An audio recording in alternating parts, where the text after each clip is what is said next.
Yo, what's going on out there, Fight World? It's your boy Monty back with another one, fam, and we talking this good old boxing on this good old Friday. You understand what I'm saying? Hope everybody doing swell and well.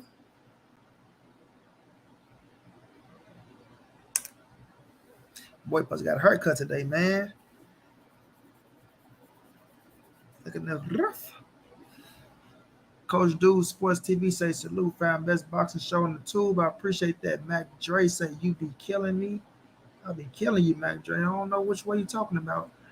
Free Smoke say salute money. What's going down? Free Smoke. Josh Sanders say salute money. I know you about to come with it, King. Time to work. You feel me? You go get this work. You go get this work. Heard Harlem Hospital's giving beds out. You know what I'm saying? Harlem Hospital giving beds out. You go get this work. You know, these boys want to hate on my dog Tank. They talking this about Tank, talking that about Tank. But silly, what's going down? The Pound for Pound Sports Lounge, what's going down? My brother Knockout, what's going down, bro? Y'all smash that Lizzie like. Y'all go subscribe to my brother Knockout Box 86 TV too, man. D-Boy 2100, what's going down?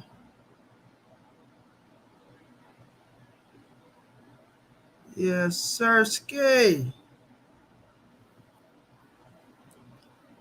You know, everybody want to run their mouth. Like they got something to say. But nothing comes out when they move to live. Just a bunch of gibberish. Motherfuckers die. They forgot about Trey. Yeah.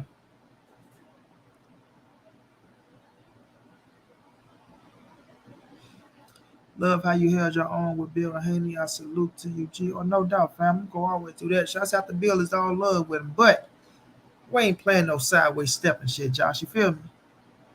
Nah, we ain't playing no sideways stepping shit. We gonna call it down the middle. You know what I mean? One thing you gotta do, you gotta listen. Check the business. What's going down? Yes, Errol is the truth. Light skin business. What's going down? Oh, Chestnut, what's going down, bro? What's going down, Brody? You know what I'm saying, Josh? You gotta listen, bro. You gotta really, really listen, because one thing Bill is good with is cutting you off. What they claim I do, Josh. Oh, Money Brown, you talking about you want nobody talk. Oh, Money Brown, don't talk to Bill. Oh, Money Brown, you need to be quiet, listen to Bill. You need to be quiet. Nah, motherfucker, we gonna listen to each other. We ain't gonna listen at all. Goddamn me. Ain't no disrespect. I got nothing but love for Trill Bill and Devin Haney. But the facts are the facts. You know what I'm saying? The facts are the facts. And I ain't finna beat around the bush, because once you stop talking and then you let somebody else talk, they gonna take your ass all around the world, right? They gonna take you all around the world just to come back to the same shit that you was talking about. But see, other cats, they get other motherfuckers be so I ain't gonna say starstruck, but cats be mesmerized, man, and some niggas can be charmed, man. I'm gonna say that. Some niggas can be charmed, not me. Ain't no disrespect to nobody, but some niggas can be charmed, but not me, fam. What I stand on is what I stand on. If I believe it, I believe it. Shit. It is what it is. And vice versa to everybody else. Everybody else probably believe what they believe in. If you believe in it, stand on it. You know what I'm saying? If you believe in it, stand on it. I respect it. But I ain't gonna change my ways for shit. I'm gonna die this nigga, you feel me? Close to the curb. I appreciate that, my brother. Kawhi, what's going down? Knockout say really trying to make Tank a duck. Oh yeah, man, Tank ain't ducking nothing.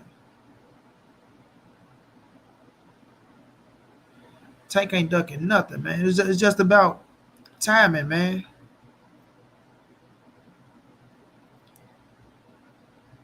Right, Josh. It's all about timing, right?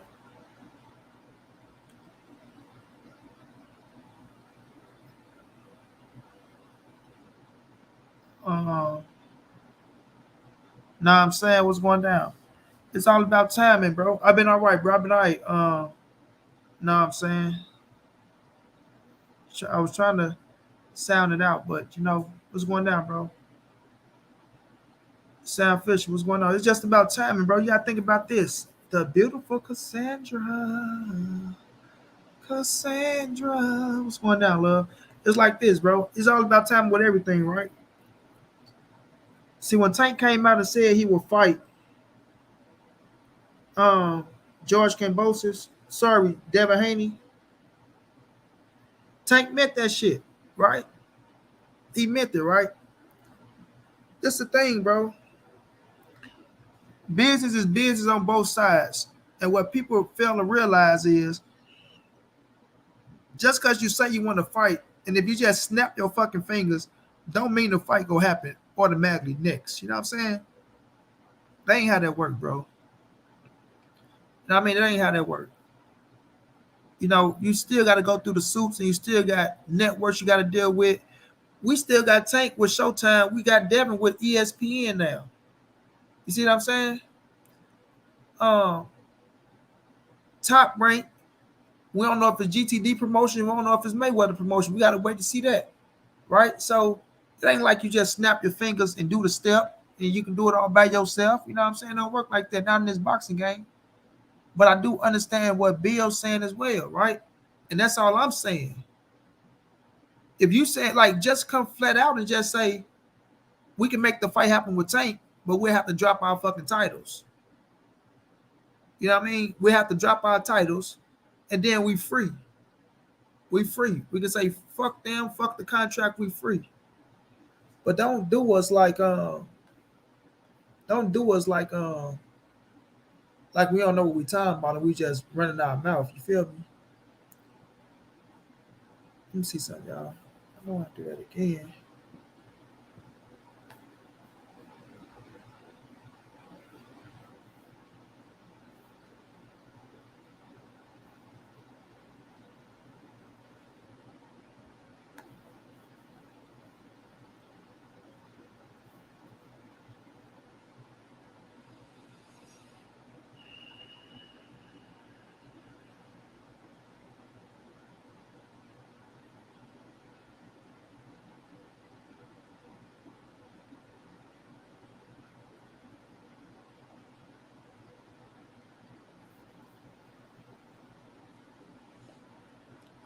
Yep, I forgot to 7 minutes in.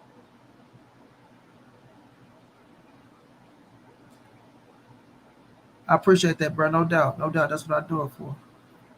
Tank doing like Errol, fucking shit up and taking years off careers. Facts. Ask past opponents of Errol and Tank. Yeah, it ain't even about the competitive part of it, Josh. Like getting inside that square circle, because Devin can fight his ass off, right? Like this ain't to slander one to big up the other. You know what I'm saying? This ain't. I ain't go try to slander Devin like Devin ain't who he is. You feel me? Because Devin went out there and did what he had to do to become undisputed, right? And you got to respect that. You got to respect that. You got to respect Bill being a father, being a hell of a manager, and taking the chances to do what he got to do to put his son in position. But with that being said, we're not gonna knock Tank position. No, we're not gonna knock Tank position, and we're not gonna make Tank look like he ducking shit or nothing like that because people trying to make it look like Tank is ducking. That's what they trying to do, even though they're gonna make it like they not. Right? People got their ways of being very, very strategic in things they do to make it sound good. Dress that shit up real, real nice and neat. You know what I mean? And tell you it's this, but it's really something else. You know what I'm saying? So at the end of the day, man, like just call the facts the facts.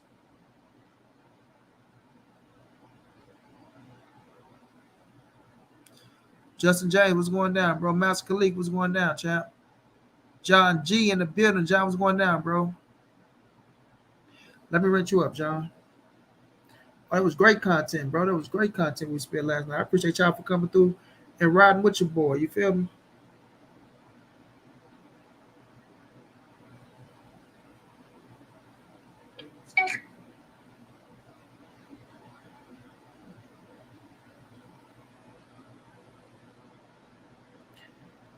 But yeah, we ain't gonna play that game though.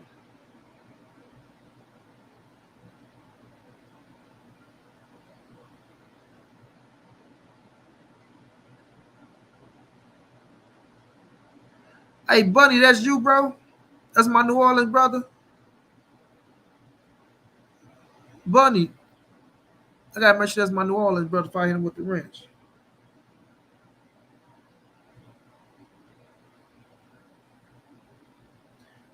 I'm gonna hit you with that wrench, Josh. Wrenching you up.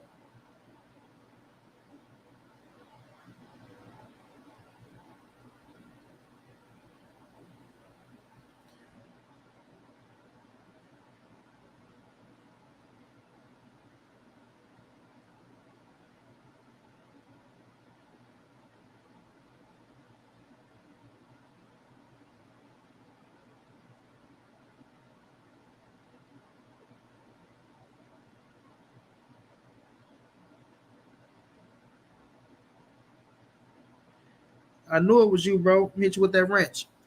Hit you with that wrench. Bunny, what's going down, bro? What's happening with you, bro? I'm gonna pin that link today too. We gonna kick it, man. I'm gonna pin that link today, but we ain't doing no sidestepping. Zulu was going down, my brother. Salute Monty for the record. Tank called in about at 135, so I don't want to hear about going to 140. That's all I'm saying too, Zulu. And see, that's what I'm saying, right? That's what I'm saying. And when I say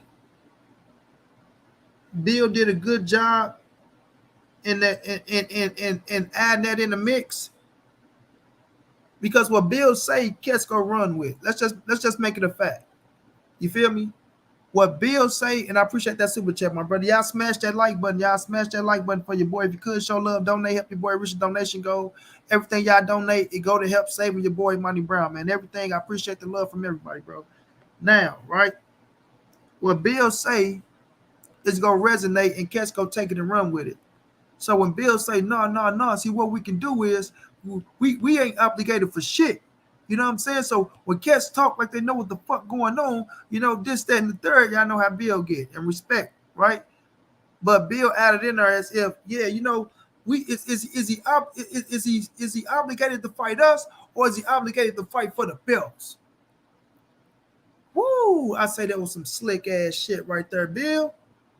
Boy, that was smooth. And guess what? It'll work on that motherfucker else. But not montray-brown, homie. That shit ain't gonna work on me. You feel me? It ain't gonna work on me. Is he obligated to fight for the belts, or is he obligated to fight Devin Haney? So now you separate yourself from undisputed now. You feel me? Now you separate what you run around here saying, oh, make sure you say undisputed. Make sure you say undisputed when you put that motherfucker Haney name out there. So now you want to separate yourself from undisputed now, right? Right? So when you look at the situation, bro, and all I'm saying is we don't have to beat around the bush, and we ain't got to do all this shit to make it sound so goddamn good. We do what the fuck we want to do, this, that, and the third, when it all comes back down to, if you're fighting that 135 next, it's going to be motherfucking George Kambosos. Ruben Gutierrez, what's going down? I appreciate that super sticker, my brother. It's going to be old Georgie boy. You feel me? It's going to be old Georgie boy. You feel me? He goes by the name Giorgio. And if y'all don't know, if y'all ever seen Last Man Standing, y'all know what I'm talking about. You know what I mean? He goes by the name Giorgio. Bunny said, I'm cooling, bro. People how all of a sudden Tank is sucking death, shaking my head. These casuals be killing me. Yeah, bro. I mean, listen. Everybody go ride with who they fuck with, right? And I knew that's what you meant, Bunny. I knew that's what you meant, bro. Like, everybody go ride with who they fuck with, right? My brother Tony Dixon, I appreciate that love in the PayPal, bro. Much love, much appreciated, champ. Everybody go ride with who they fuck with. These are facts. And as good as you want to make it sound as if you're not doing this or doing that, you still got your pick. You know what I mean? You still got your pick. Crawford's going to get that ass. Crawford going to put all these Errol Spence fans in their place. He's going to hush them up. Carlos, if that's how you feel, that's how you feel, bro. Zulu say, sound good. That's it. And that's all. Facts, Zulu. Facts. But when you got people that's riding for Devin Haney, It's the top of the line, Zulu. You feel me? It's the cream of the crop to them. What's up, Monty Brown TV? Salute, good job in catching on to Bill Haney moves in that interview. We know Tank ain't fighting Haney unless Haney finish the contract. That's a fact. Unless he drop him. Tank is the biggest drop below 140. I think if Haney and Tank fight, Tank will drop the belts right after he win. G-Mays was going down. I ride with Tank. Love Devin though, but my money on Tank. Facts, Justin James, right? And I think Tank win the fight. But when it comes down to like, oh, well, Tank said they gonna fight next, and we trying to get the fight next, it's almost like, trying to force yourself into the fight. And look, and when we talk like this, I don't want people to make, oh man, so do y'all want the fight to happen with Tank and Devin, or do y'all not? Yes, we want the fight to happen with Tank and Devin. They can make it happen. But we know there's a man in the way by the name of George Kambosos, is my point. Right? It's a man in the way by the name of George Kambosos, and he activated his rematch clause. And when you activate your rematch clause, that don't mean you just stepping aside and you going away. Because think about this, everybody. I want y'all to think about this. Do this even make sense? How much sense do this make? George Kambosos activate the rematch clause. He's going to make another big payday with Devin Haney, and he's going to have an opportunity at becoming a world champion once again. Right? So why should he step aside and take less money? Gotta go get another fight, and don't know what's going to happen with the situation with the belts next. You know what I mean? You don't know what's going to happen with the situation with the belts next. So now you put yourself in position to step aside, take less money, and now you let them fight. Whoever wins can still drop the titles, and you don't even get an opportunity at them motherfuckers no more. So you might as well stay in the position you're in. And if you want to drop the titles, you want to drop them now. You ain't going to drop them later. You get what I'm saying? So George Kambosos, and then the way George Kambosos talk with his pride and shit like that, he's not stepping to the side, man. That man not stepping to the side, bro. That man got pride. He's not stepping to the side, bro.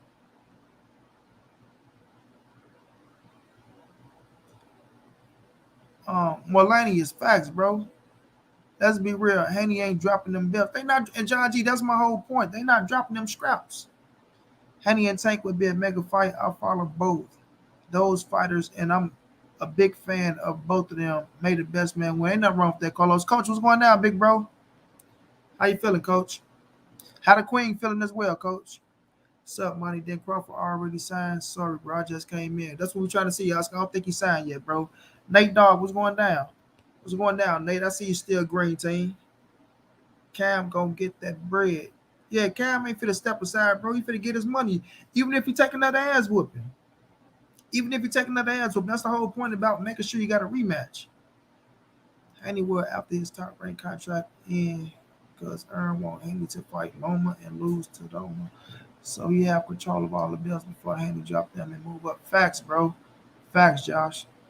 Jose R was going down. Cam only fighting Haney for the bread, in my opinion. Hey, it's a check though, R, and that's why he put himself in position. He fighting for the bread, but he still got an opportunity at 4 titles again. You know what I mean? That put recognition on his name. It put recognition back on his country. Things of that nature, fam. Even if you get your ass whooped. Would you rather lose to the undisputed champion, or would you rather lose to a lesser motherfucker for lesser money? Yeah, Josh, he want Loma to get them. He want Loma to get opportunity.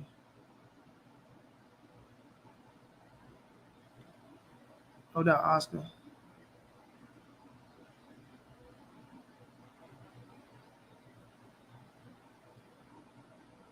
Man, Haney can't beat Loma. I said true. Justin James going down. Well, he can only how you take him to court is if he still got the titles, bro. If he holding on to the titles. If he dropped the title, then you can't take him to court. You know what I'm saying? If you drop the titles, then bam, look go the titles right there. So that's what I agree with Bill.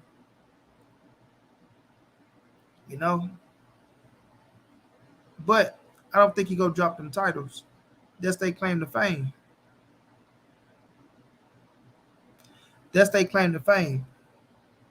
You feel me? Once they drop them titles, they go on to 40.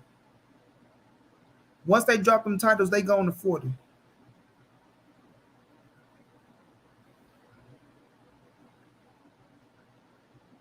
I hear you, G Mays. You know what I'm saying? Whenever they drop them titles, they gone to 40, bro. They not thinking about no goddamn 35 no more. You know what I'm saying? They ain't thinking about no 35 no more. I don't know, Tony. You might get a he might be able to. You gotta think about it. If Devin about to fight George Kambosos again,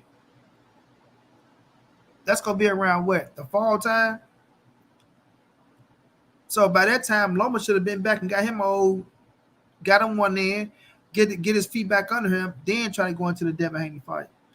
So before he fight Devin, he go been and got him one in.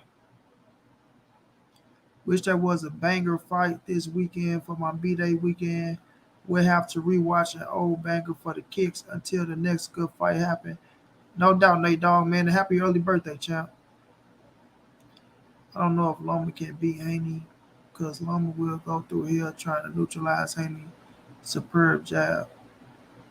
Laura Sweat, what's going down, bro? Homie MB. What's going down, bro? Yeah, but it'd be a hell of a fight, Devin and Loma. And if Devin beat Loma, boy, that put a whole lot of more recognition on Devin. Whole lot of more recognition. But the situation is, you know, yeah, Jose, I seen that. I seen Shakir go off on Dante Boxing Nation.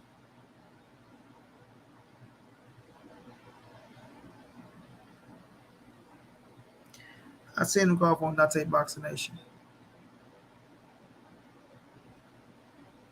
Jay Slot, you ain't gotta be sorry, man. We've only been on for 22 minutes.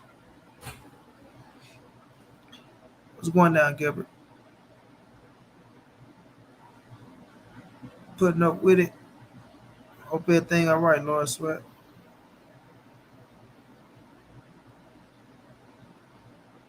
But with the situation with Dev and Tank, we gonna talk about the heart of these boys, man, right? You know, because that's what they like to question the heart of of Tank right now. People questioning Javante Tank Davis' heart, fam. Let me tell y'all something, bro. Tank ain't ducking. Tank ain't afraid of nothing. Nothing. Right? Like, when we look at Dev and we look at the resume, like I say, everybody that Devin fought, Tank can beat. Everybody that Devin fought, Tank will beat. So because Dev went to Australia and beat George Kambosos, don't make it as if Tank wouldn't have knocked George Kambosos' ass out in Australia. That's how I look at that. That's how I look at that. Tank would have knocked his ass out in Australia, in America. Doesn't matter where they was at. George was going to sleep. He was going to sleep. Now, I give Dev credit for going to do what he had to do to become the undisputed champion. I don't take nothing away from him. But let's not make it like George Kambosos. Um, you know, it's the motherfucking toughest thing smoking. And it's not taking nothing away from him because I give him his credit for beating T.O. All the credit. But when cats just try to overdo shit, like overdo it and try to make it look like Tank is afraid because Devin beat George Kambosos, stop that shit. Stop that shit. Stop that shit. Facts, Josh, but it looked like they're trying to question Tank Hart. Like I tell y'all, and it's the facts too, fam. When you at the top, you're not worrying about who behind you, fam.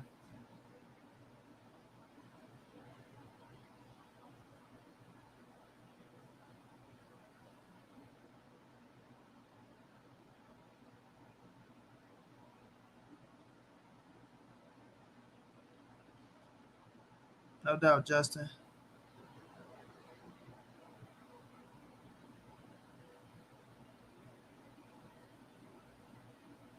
I ain't gonna say that Josh Sanders. I ain't gonna say Devin ain't gotta take no more. He ain't gotta do no more than what he did to fucking George Kambosos. If he can go in there and beat his ass with a jab again in a rematch, then you beat his ass with the jab. That's the name of the game, fam. You have to stick to what you are. And I'm not mad at Devin for sticking to what he is. He's a boxer. You know what I'm saying? He's a boxer. So if you go in there and whip his ass with a jab when his boxing ability, then that's what you do.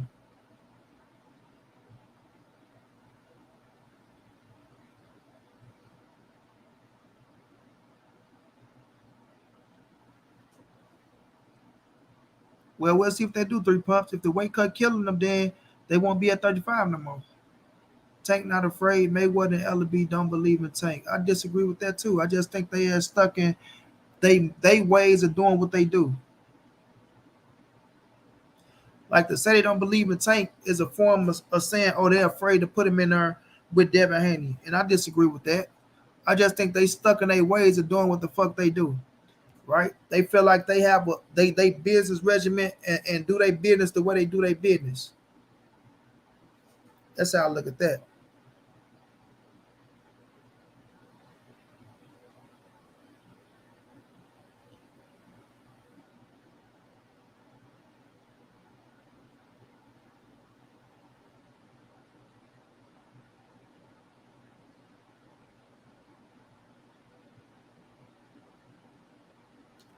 Haney just needs to figure out who he is and fight his fight. Stop trying to prove shit to people.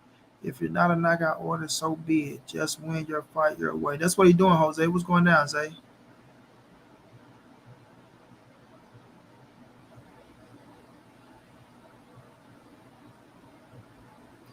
Hell yeah. Y'all smash that like button, fam.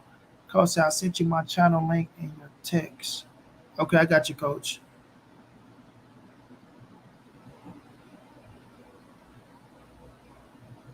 I feel you, Josh.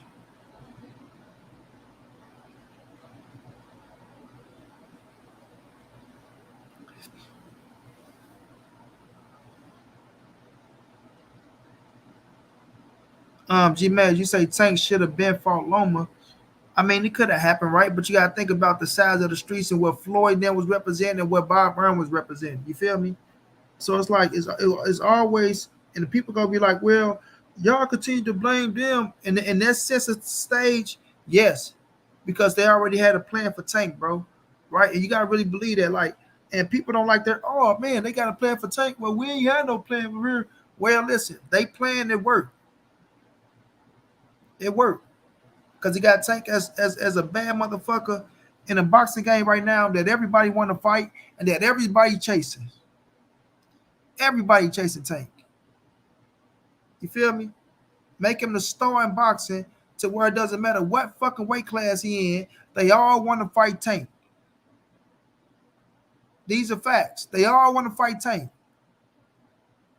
And now we got to see now what's going to happen next. Because like I say, I still believe Ryan Garcia is before Devin Haney. And I feel like that's always been the case. Right, Thug and D? But I think Ryan Garcia always been ahead of Devin Haney.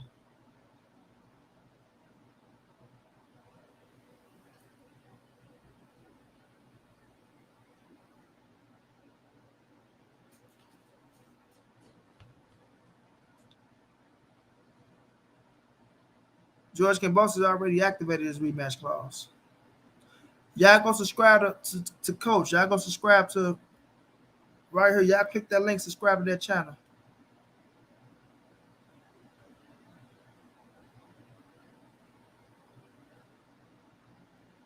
Hell yeah, John G. This will be his most impressive win. If Errol go out there and beat Bud, it's gonna be the biggest win on his resume. I ain't gonna deny that. People underestimate my boy Haney. He is developing into an amazing boxer. People give Haney credit. Haney gets his credit, bro. He ain't developing to amazing boxer. He is an amazing boxer.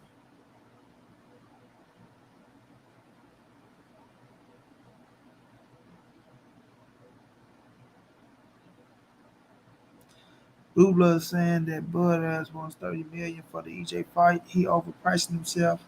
What you think? Yeah, bro, he is. If he's saying that,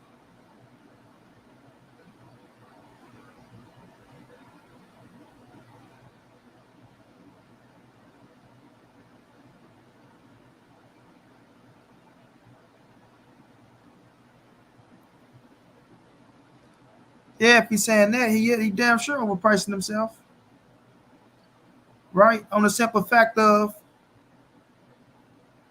that's not how Al Heyman them do business. That's not how they do business. Like everybody want to put themselves in that Canelo bracket. Like, bro, Canelo got a different type of fan base. Canelo bringing a different type of money.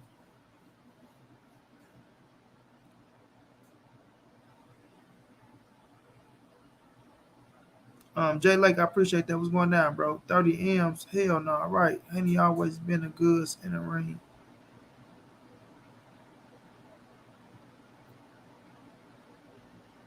Yeah, I seen Regis talking, coach. Said he ain't in position to fight for neither one of them belts, which is bullshit.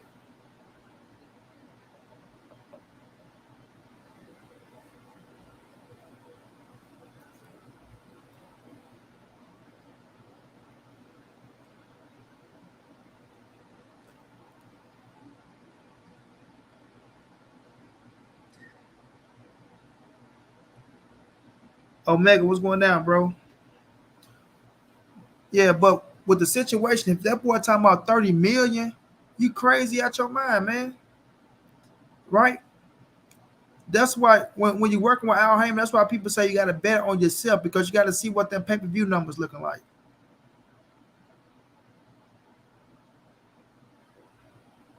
Right, Zay. He was willing to take 10 million for a Manny Pacquiao fight. A flat fee of 10 million for the Manny Pacquiao fight.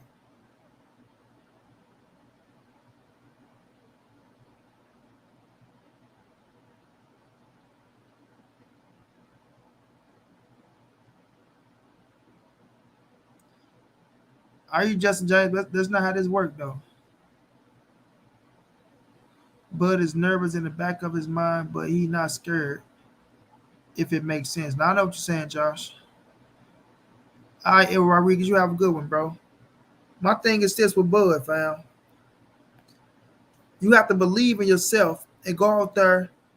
And when you get the if he negotiate for 45% on the back end, if you negotiate for 45% on the back end, you have to wait and see what they come up with.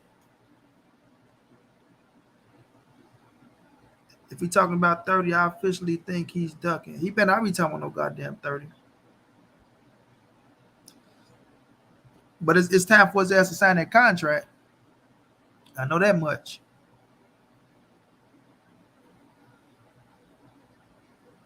Michael Spruill, how Spence don't want to fight for real, but Spence out here making shirts, telling that boy he on his ass and all type of shit. Rashid Muhammad, I appreciate that $2 super sticker, my brother. Much love, much appreciated, champ. How Spence don't want to fight, but he got shirts knocking on Bud door saying, he's a Grand Reaper, but he don't want to fight. Errol can't tell a man how to manage his money. This is going to be a huge fight by all standards, and neither fighter should get shorted. Errol is not a star by himself. Sincerely, you sound dumb as hell. What do you mean Errol can't tell a man? Who are you trying to tell a man how to manage their money, man? Before you type, read what you type, man. Golly. Ernie V, what's going down? Errol can't tell a man how to manage his money. What are you talking about, boy?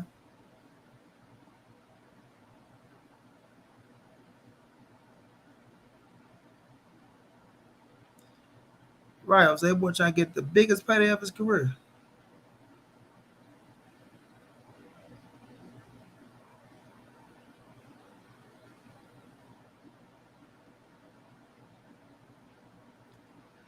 SD Shakur, you can say it's a 50-50 fight for us inside that square circle.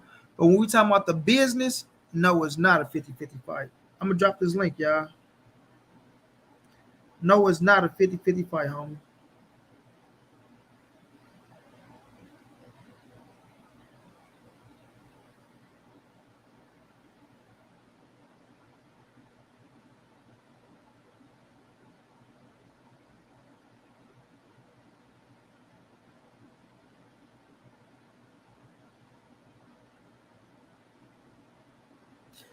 You feel me? No, it's not, homie.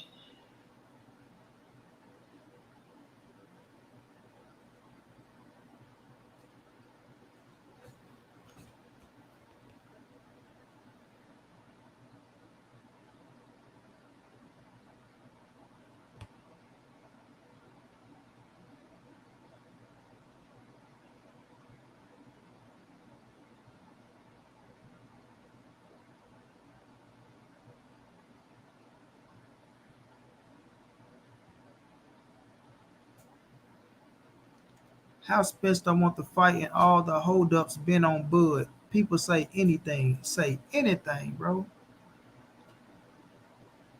Tony, so how come he struggles to make fights and get the big checks? Karate Body say Michael Sprue 100. Boy, if you say anything that's 100 about that, you sound dumb as well. And we know, y'all just Errol Spence haters. If y'all say Errol Spence don't want to fight, and he trying to get Bud to sign a goddamn contract.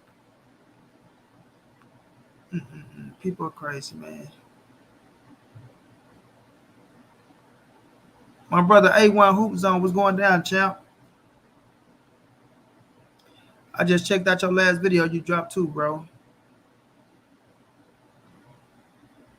Right, Josh Sanders. I go subscribe to my brother A1 Hoop Zone.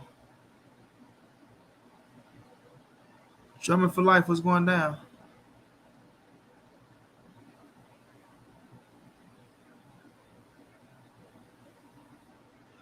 When you are a star, people line up to fight you because they want your spot and the big bags. That comes with being on top. Fact, Big Tony, what's going down?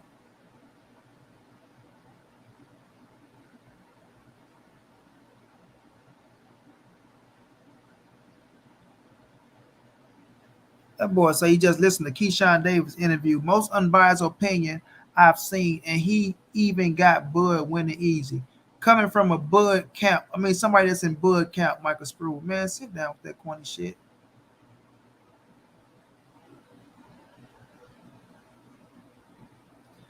Karate Body, like I say, if you sit your silly ass up here and agree with somebody saying Errol Spence don't want to fight, then you sound like a Spence hater.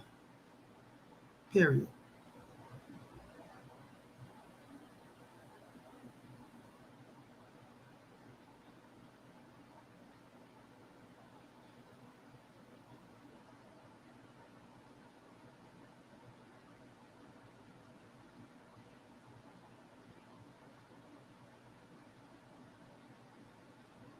Oh, I got two more to drop too. No doubt, A1. I gotta get back. I gotta drop my videos as well. Both in the morning. Dropping videos late at night hasn't done me justice. I feel you.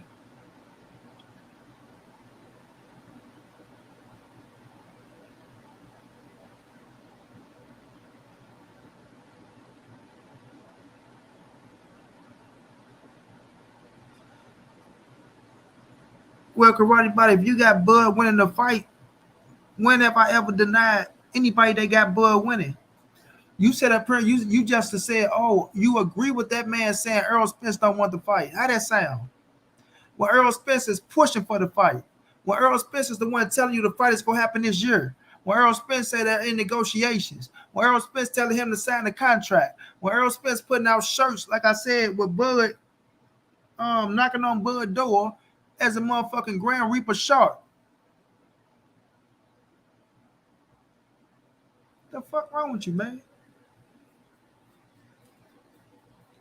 Sound like an Errol Spence hater. Period. Errol Spence don't want the fight. Errol Spence don't want the fight, but Errol Spence out here trying to make the fight. Don't just say anything, bro. Golly.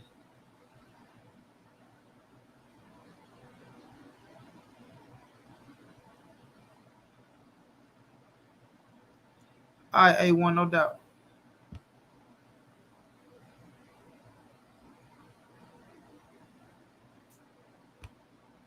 This boy say, bottom line, if Earl want this fight, it would be made already. He knows Bud on another level. So why Bud ain't signed a contract, Michael?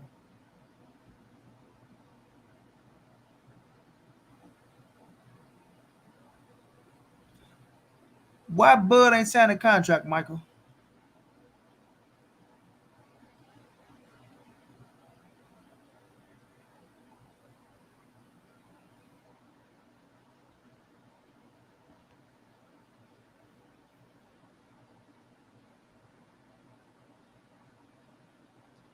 No doubt, Santos.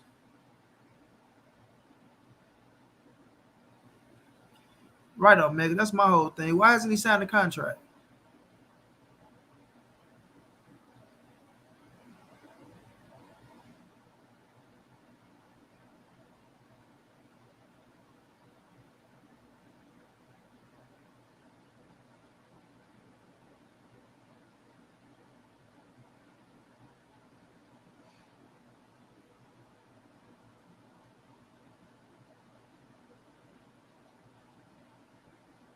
Renique 313 was going down.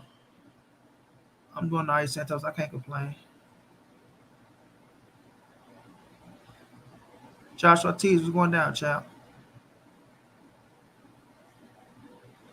Boots and Ubers would be a good scrap, bro.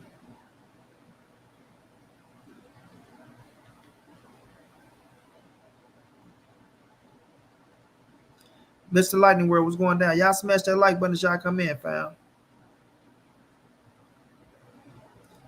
He ain't got to hype the fight up. The fight is already sold.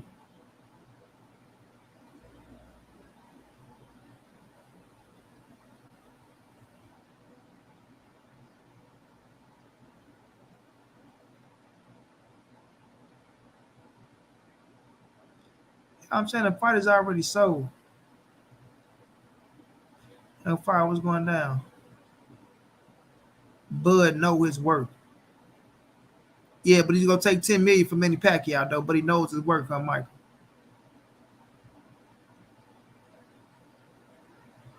He's gonna take a $10 million flat fee with Manny Pacquiao, but he knows his worth, huh?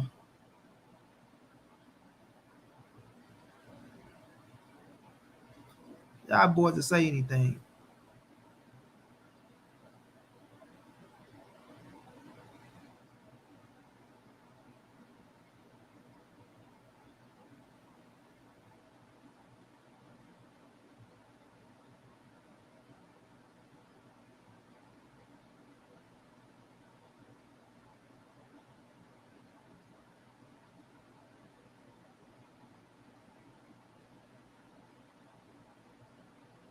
So, right now as we speak, he need to quit trying to price himself out and sign that goddamn contract.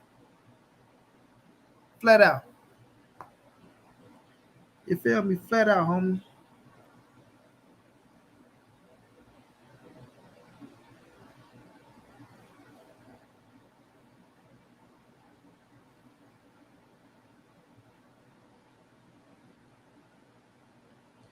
His money went up with the same title, huh? His money goes up with the same one belt, but Errol Spence go win another belt, and he's still supposed to get the same money as Errol Spence. Stop it, bro.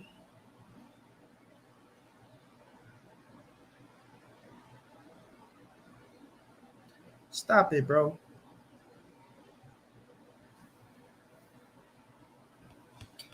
Stop it. You say you want to take less than what you deserve.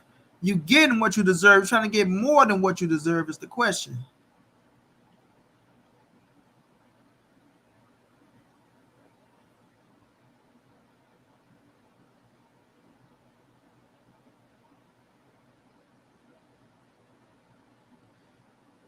Boy, y'all be having some fucked up ways of thinking.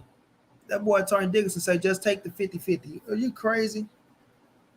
Are you crazy? How you gonna tell Earl to take a 50-50 split when he's sitting there with 3 titles? I'm sitting in my division with 3 titles. I do better numbers than you, and you talking about just take a 50-50 split.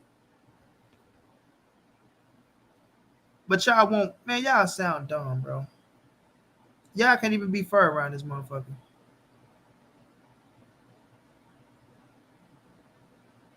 Y'all can't even be fair, bro. Right, Omega, that's what it sounds like. He's trying to price himself out the fight. How about that? How about that? He's trying to price himself out the fight. Him being number 1 pound for pound ain't got shit to do with numbers or making money. Y'all keep talking about he's number 1 pound for pound. Why the fuck his numbers ain't number one pound for pound when he go fight on pay-per-view then? How about that? Why isn't his pay-per-view numbers number one pound for pound? Why is Gervonta Tank Davis outselling him on pay-per-view? Why is Errol Spence outselling him on pay-per-view?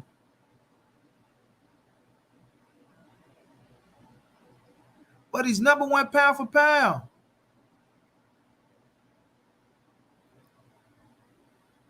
Huh?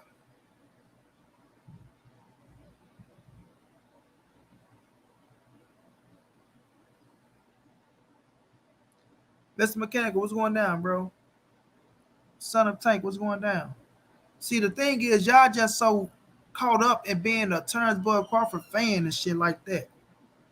A fanatic of Bud Crawford. Now we can't determine another man's worth, right? Boy, y'all sure got some ways of ducking and dodging. And y'all damn sure don't want this fight to happen. Y'all damn sure don't want this fight to happen. Y'all damn sure don't want this fight to happen.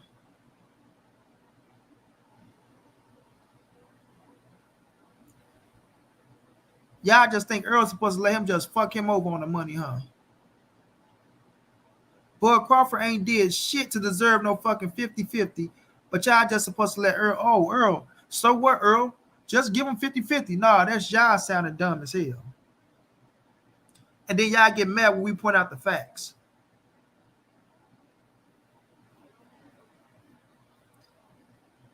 Y'all get mad when we point out the facts.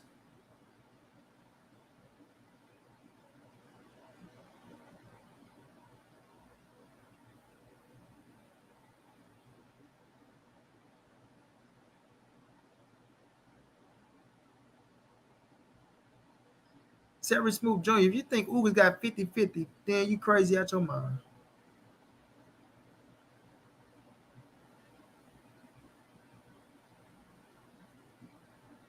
You crazy out your mind if you think Ugas got 50-50. What's happening, YouTube? It's Glove Up Boxing, where we make them miss and we make them pay. So come on in, because we ready for all the smoke.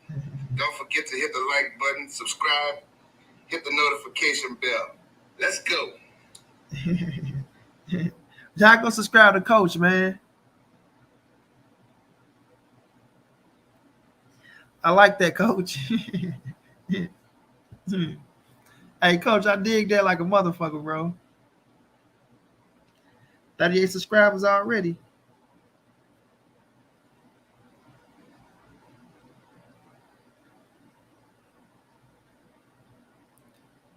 How is Errol fans are sensitive because we speaking the truth?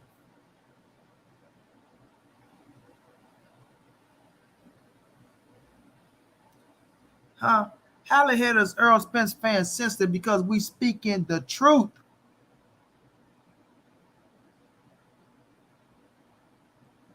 Stop it, man.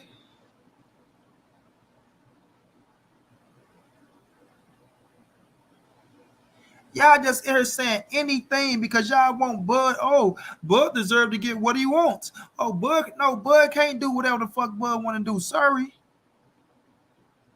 Sorry. Bud business ain't bigger than Errol Spence business. Sorry.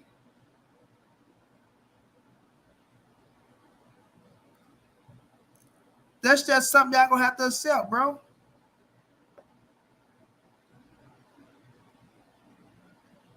Y'all just gonna have to accept that, bro.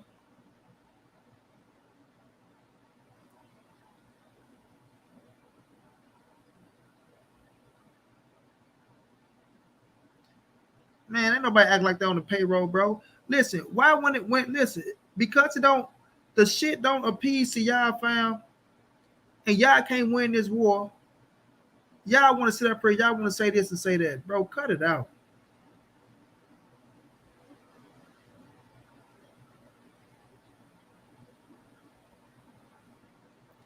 Cut it out, fam.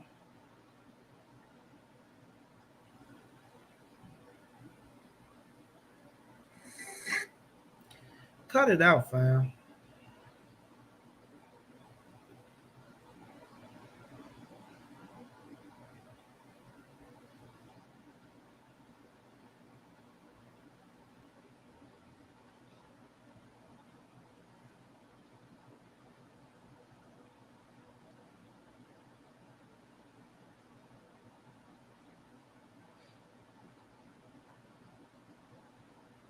Yeah, they just think, oh, because they're a Crawford fan. Oh, Terence Crawford, he's the number one pound for pound fighter. He's supposed to get 50-50. Hell no, that shit don't work. Young Shorty Guwap, hell no, he ain't get posted no 50-50. Not only that, he didn't even get fucking, John, what's going down, child? What's going on? Chilling. Look at this, John. He didn't even get fucking my man and Don go 50-50. Let that Yeah, sink in. I couldn't take it, man. I had to get on here. They fan talking, man. You gotta They understand. crazy, bro. You gotta understand the business side of the boxing, man. The reason why they don't want to give Terence, they hesitant to give Terence Crawford any big money because he haven't been ranking the money, bringing the money in none of his fights. So Showtime, I mean, PBC, they don't know what this fight gonna do. They know what Errol Spence gonna bring to the table. He There you go. 300,000 pay-per-view buys. I don't think Terence Crawford didn't had 200,000, Not once, bro. not once. So Terence Crawford's fan talk about, he should get what he want. He should get the money. Nah, that ain't how that work. He ain't never made this type of money. He should be satisfied with what they trying to give him because it's gonna be the most he ever made. It's probably gonna Most be he the ever most made. he gonna make. And not like that. And not only that, bro, it's like this, right? The way Al Haymon them do business, right? They want to give you, let's just say they offer him 5 up front, offer Earl 7 up front. And then whatever the back end split is, that's where the money come in. They trying to get X amount up front, bro. You're not finna get no goddamn 25 M's up front. You know what I'm saying? You gotta be crazy. You gotta be crazy if you think you finna get 25 million up front. And boy, you better sit your ass down somewhere. You better sit your ass down somewhere, Bud Crawford. You know what I'm saying, Yeah, John? If you think you're finna get 25 million up front, and nigga, you was finna just take 10 million for a Manny Pacquiao flat fee, man, please. yeah. He overbidding it still by a lot. Mm-hmm. And like we was talking about last night, if you want, I mean, this is really your shot to solidify who you is to become a superstar, megastar. You would be the face of boxing if you beat Errol Spence. You could demand whatever type of money you want. What's up with it, man? What's good? What's good? Can y'all boy hear me? Yes, Yeah, we sir. can hear you. What's What's going up, man? on? I'm out of Triple D, man. St. The Rills right here. Bruh, I just popped in, man. I see you got the screen yard up. Man, Yes, I don't sir. know what's going on with a lot of these Crawford fans, but they delusional, bruh. They making up a whole lot. It's a whole lot of talking going on, but it's not a whole lot of signing going on. You ain't forget that type of money. You up here like you overselling yourself. And bruh, the proof is in the pudding. Your numbers ain't there. All this other stuff, man, they lying to this boy. I don't know what's up with the Hall of Famers, but they got something personal against Spence with all this talking and this weird energy. You know what I'm saying? Tyson can train him up. He can look all vicious. He can do all that because you already know when Spence comes, he's gonna apply that pressure, and it's gonna be nonstop. And the fool gonna keep coming stronger and stronger. Don't get me wrong, Crawford a bad boy, but man, say they know what it's gonna be. When that fight come, they already know what it's gonna be. That's why they got out the nigga. The dude really trying to slide up out of there. You understand me? All that upfront money, you looking to retire. You low key looking to retire. You know, made all this noise, and you sitting up here. He got self doubt. That stuff to me spelled out self doubt. Like it's crazy, bro. He asked for 30 million up front. Man, the most you even worth is probably a good 10, 12. Bro, if you looking at 15 and 18, man, Look, I give him I'll give him eight. about 15. I give him 8 up front Mm-hmm. and let him get the shit out from 5 to 8, and I'm Mm-hmm. let From him. 5 to You 8. got to get 5 to 8, and Up you can front, get we the talking about rest like out up front. up front Yeah. because you Okay. got to understand that's coming straight out of Al Haymon pocket. Oh, Exactly, okay. bro. Oh, yeah, Yeah, yeah. so but that's before the money even made from the fight. He gonna get that money. So yeah, I give him anywhere between 5 to 8 because the money gonna be there. Yeah. Let me say this, Tony Dixon, bro. Y'all think people can't question Hall of Famers? You out They your can. mind. Nigga, they ain't nothing but a regular motherfucker Fucker. that's gonna retire, that's talking boxing just like we talking boxing now. Facts. Fact. Fuck Yep. if they been in Facts, the man. ring or what the fuck they did, bro. They looking at the same thing we looking at. And the thing is, we looking at it more than them. So how the fuck Mike Tyson go tell you all he see is Errol Spence highlights, but he got Crawford winning? Yeah, that meant Bro, that how can you study something off? Y'all niggas Can got you like fucked up. yeah, dudes and they that's like feeling. yeah, man. They talking out of feelings. Nigga talking about all he seen was highlights of Errol Spence. He ain't watched not one goddamn full fight to see what this man good at, what he bad at. And if a motherfucker put highlights together of Earl looking bad, he gonna look bad. If you put highlights together of him looking damn good, he gonna look good. Look So good, if you yeah. not sitting down watching a man fight and seeing Fight. everything he can do, like come on, bro. Like don't go along with the get along, bro. Y'all know what I'm talking about. Oh, we just saying this and saying that shit. How can you believe in a motherfucker that's telling you to go put your money on the line and he ain't even looked at the opponent or don't know shit about the opponent? He just saw some highlights, bro. Yeah, I'll tell you that's that buddy. That's that buddy stuff, man. They all done linked up. I'm talking about Yeah, Mike Tyson going to train Terence Crawford. What the fuck he gonna It ain't teach him, gonna be bro? nothing. it ain't gonna help. Say, I got a Yeah. question for y'all. Do y'all think that boy really gonna stand in front of Spence like he talk? Nah. Is he really gonna stand Look, inside that look. paint? I think. Look. I think because I'm just being honest about Terence Crawford. Like his mentality, he got the mindset that he could go in there in the ring and do what he want to do. But Oh, in all actuality, when he get in front of him and he feel a couple of them shots, he gonna realize his game plan gonna change. right. They talk about he can Tolliver talk about he can do so much more in the ring and he adapt. Well, he gonna have to do a whole bunch more and a lot of adapting Bro, that because man gonna have to stay on that outside, man. He gonna have to work them angles, bro, because that other stuff. And even then that ain't gonna work. it It ain't. just, I really don't just got no like what I answer was for him. it's just like I was saying last night. Like the only just because I've been watching EJ for years. The Mm-hmm. only type of success I really seen anybody have on EJ is on the inside. You gotta put some type of pressure on them. If you ain't able to stand in front of him or get in the inside and put pressure on him, he gonna walk you down. He Mm-hmm. gonna walk you down, chop you down. All that trying to fight from the outside, he gonna cut the rings off. He gonna cut the rings off. You ain't gonna be able to move. He gonna stalk you. And Man, that's what I'm saying. And that's what I want to say. Like, y'all doing all that talking, bro, about the buddy. But man, the link is right there, fam, for anybody to click the motherfucker. So if you ride for Terence Bud Crawford, you can jump your ass in here and defend Bud Crawford. Don't just sit your ass right there and type all day. Then you see motherfuckers coming up here speaking they spill on Spence, and now y'all just get afraid. Y'all ain't gotta be afraid. You can get up here and say whatever you gonna say, fam. and I'm gonna But tell you something. say My this, fault. the situation with Earl is inside that square circle. They always like to try to make it as if, oh, everybody Earl Spence fault is just standing in front of him.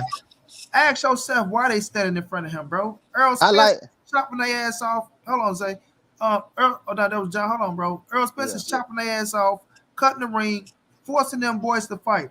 Listen, when they go up against Earl Spence, they try to prove something to themselves. Don't blame Errol Spence for being who he is, whooping they motherfucking ass, bro. He doing what he's supposed to do, right? Then he gonna see in this day he thought he was still fucked up. He tore his ass down. Your Dennis Ugas coach him out, he ain't the same. He tore his ass down. You understand what I'm saying? Kel Brook, he talked that shit. Earl tore his ass down. Sean Porter said what he said. Earl Spence tore his ass down. So it's like y'all getting pissed off at Errol Spence for fighting his fight and doing what he's known to do. Come on, man. Y'all gotta cut the bullshit out. Let me get my brother Zay here. Zay, what's going down, champ? What's up, montray-brown? What's up, everybody on the panel? What's Hey, going on? my thing is this is like, you know, men lie, women lie, numbers don't lie, right? I mean, Bud is a great fighter. I don't take nothing from Bud, but at the same thing, he's a product. You know, he's trying to set put a price on himself, and he can't sell it because his track record don't sell that. You know what I'm talking about? It's like a rapper. When a rapper go to the major labels trying to sell themselves, they going off their numbers. What have you done? You know what I'm talking about? You ain't done these numbers, so you coming up here. That's ridiculous. Ain't nothing in your past saying you deserving $30 million. You know, not even 15. You know what I'm saying? So for you to ask for those type of numbers is crazy. Especially talking about up front. Say, like, come on, bro, cut that shit out. Cut it out, bro. Hey, Like you're not finna, you're not finna get no 30, no none of this shit up front. Like, what the fuck you trying to do? Make sure y'all I get the fight or some shit. Like, like let's be real. And what is like what I said last night, man. It all got to me. It all boils down to Mayweather in his ear. It boils down to Floyd Mayweather in his ear, telling him what type of money he can get. It's a different time. It's a different time in society. It was if this fight was going on around when Mayweather and Pacquiao had that fight, the money will be there. He can ask for that. It'll be there. It's too many illegal streaming going on. You got people with fire sticks. They illegally streaming everything. So the money it ain't there like that. Trying to tell you, bro. The thing about Yeah. that though, the only way Floyd would be asking for them type of numbers or telling Bud to ask for them type of numbers is if he's already secretly signed a contract with Floyd or something, and Floyd gonna get a cut of that money. That's what I'm on. That's the That's the only proof. way. That's the only way Florida be in his ear saying ask for 30 million, because that means he gonna get a See, cut. he trying to give him business advice to try to lure him over there. Yeah. Now, So he trying to tell him, Floyd, hey, stall out. You the money there. You can make the money. Like he telling him is there. He in his ear. And then if he was to get that money, he gonna be like, look, you need to go on, come over here to Mayweather. I'm gonna make sure you get all the money you want all the time. The promotion there. That's all it's about. That's really what it boiled down to is Mayweather. He we said it all out we, loud. we He said all it know out loud. Floyd. We all know Floyd, and Floyd ain't giving out no free advice. No, man, he gonna try to reel that boy in Nah, and sign him. If this fight don't happen, honestly, Boots is sitting right there. You understand me? So it's like, bro, you need to get in I what you know. don't even want to talk about no Boots or none of that, man. I Yeah, yeah. want to see this fight. But let me get Karate in here. yeah, What's for going real, down, for real. Karate body? Yeah, I appreciate it, Money Brown, allowing me on this No show, doubt. bro. And y'all are welcome, bro. Everybody, the link is right there. Yeah, I appreciate that. No, my thing is I'm a boxing fan, so I want to see the best fights. I'm just talking about intangibles that go along with the fighters, what I've seen. And I think it is, I think it's a close fight, but I just think that Bud has what it takes to win the fight. That's all my argument is about. And let me say this, Karate, let me tell you, I don't knock nobody who got Bud winning. Understand what we're Yeah, saying here, fam. I see it as a 50-50 myself. You feel me? yeah, I it's a know close fight. Bud. I know what Bud possesses to win the fight. You know what I'm saying? I know my brother John up there say he don't give a fuck what nobody say, right? It ain't I it know. ain't close. I know how people feel about it, right? So I understand that. What I'm saying is, when it comes to the business side, right, trying to get to the fight for us to get the goddamn fight, right?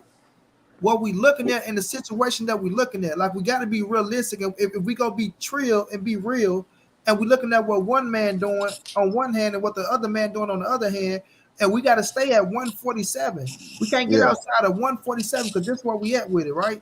We see Earl with 3 scraps. We see Bud with 1 scrap. We see Earl fought the better competition. We see Earl doing the better numbers. And then when it comes to the table, and Bud talking about 50-50 or he trying to outprice himself, the people that's going for Bud, that's stuck on Bud, I just want them to stand up and be like, Bud, be realistic about the shit, fam. We trying to get the fight. Yeah, So, make the Yeah, fight happen. Yeah. so if Spence not, does Absolutely. Spence does deserve the bigger slices of pie, but my thing is like, where are these stories coming from? What We got to stories? check where we got to check the sources. Where are these stories coming from? If it's coming from one side, then of course they're gonna put out something for people to spin the narrative and run with that. yeah, but if I don't get into Earl negotiations. I don't telling get him, into negotiations. yeah, I feel you on that one, but the business is the business of everything, bro. So if Earl telling that man sign the contract, right? Let's make it happen. Why the fuck you ain't signing the contract? Yeah, but Because what's evidently, going on behind closed? What split are they trying to give him? See, Bud that's talking the about he thing we want. don't know. Listen, Bud talking about he want 30, but first he said 25. That's what I heard 25. I ain't gonna say 30. I'm not gonna put 30. I seen that, but I heard it was 25. What I said was, you can get 25, Bud, but you're not getting 25 up front. Fun. That's not Yeah. how I don't do business like that, fam. You gonna get 5 to 6 up front, and then if you get if look, the thing was he got 45, 55 for the split, right? That's on the Hmm. back end, which is a hell of a fucking split, bro. Yeah. That's a hell of a fucking split, right? That's the news that broke first. 45, 55 on the split. So if you negotiated 45 on the split, Bud, you need to be taking that shit. Because I feel like y'all gonna do upwards of 600 to 700,000 buys, right? And just think about that paper. You ain't got Bob earning your pockets no more, right? But if you're trying to get that shit up front, it's not working like that, fam. It's not. You got to take the 5 or the 6, whatever they're going to do up front, and come back to what it is. You know what I mean? So when we're looking at the situation, I heard what you saying, bro. You saying, oh, where the story's coming from? Stories go get leaked all the time, bro. Motherfuckers got insides on this and insides on that. That's what people got to believe in. Like, it's up to y'all to believe in it or not, right? Y'all ain't got to believe in it. You feel me? Let me But say, when it comes down to this Yeah, see, situation, that's why I like to go. I like to go off of where the source is coming from and yeah, cross reference, because I feel then you. I ain't if I'm mad at hearing you. it from I ain't one mad at side, you at yeah, all. it's just like, where Yeah. is it coming from? Like, how can But I believe that? sometimes though, when y'all be hearing like, okay, it's coming from one side. Sometimes just because who the messenger is, it don't matter, bro. You gotta just look at the message. You feel me? The situation is this, fam. Bud is at the table right now. Bud is trying to outprice himself, and y'all will be like, well, y'all can't tell Bud what he's worth. He's not worth this. He's not worth that, bro. When you're looking at, yeah, I know, Justin. We know what Espinoza said. When we're looking at the situation, and you talking about this, that, and the third, when you ain't even made 8 figures in one fight yet, and these are facts, right? You haven't made 8 figures in one fight, and you was gonna take a $10 million flat fee from Manny Pacquiao, and we know that would have generated, right? And then you come back to Errol Spence and you talking about a 25, 30 million. Come on, bro. Come on now. That's what it's called betting on yourself. If you negotiated for the 45 on the back end, then go put the fight down. Have faith in the numbers. You gotta have faith in the numbers, right? You can't go out there talking about a rematch clause and then you want 25 and 30 up front. Come on, Exactly. bro. You gotta have faith in yourself, bro. Exactly. There's just too many intangibles. First is the rematch clause. Now it's 30 million. I mean, you want a rematch clause and a 30 million? Come on now. That nigga You, I think don't I, I don't I even agree with mind the it. I rematch. agree with the rematch clause. Yeah. I don't even Go mind ahead, the bro. rematch clause just for the fans, just for the fans of boxing that want to see it again. I don't even mind that. But but as far as the business, man, you got to be more realistic when it comes to the business side. Go on, make the fight happen, man, and rely on your skills, cause it's just up after that. If you win, it's up after that. yeah, this is the thing is, ain't gonna be no rematch because Earl already said it. He want to move up to 154 after this there fight. you go, bro. And that's He, what Earl said win, when lose, or draw. He ready to he move up. moving He up. ready to leave 147. So ain't gonna be no rematch. win, I mean, lose, or draw, if fam. he That's what he lose, said. he's still going up to 154. Win, lose, or draw. And that's what I said when you start talking about the rematch shit right there. When we know EJ won't, like, he tired of 47, bro. He only stand there for Terence Crawford, the one and only fight he said he got left in because all he had was 2. Now this the Yeah, last fight. Win, yeah. lose, or draw, he gone. So it's like when you talking about rematch clause and shit like that, dude is gone, bro. Like that, like that's public record. He said it multiple times. So now that's a stall in itself. Like, come on, bro. I'm not sitting my ass here for another fight. You whoop my ass, you become undisputed. You the king. You got the scraps. You have 47, you do what you do. I'm gonna take my ass to 54 and do what I gotta do. But if I win, right, I'm up out this bitch. I'm gonna be here. I mean, I'm going to 54. I'm dropping the title. The title's gonna be here. And then y'all make y'all way back from that, fam. But for us, that rematch shit, like we gotta be real with the shit, fam. We gotta be real with it. Jeffrey, what's going down? What's going on, money, bro? I'm chilling, fam. I can't call it. Man, just tapping in on the conversation. No doubt. Yeah. What you want to add to it?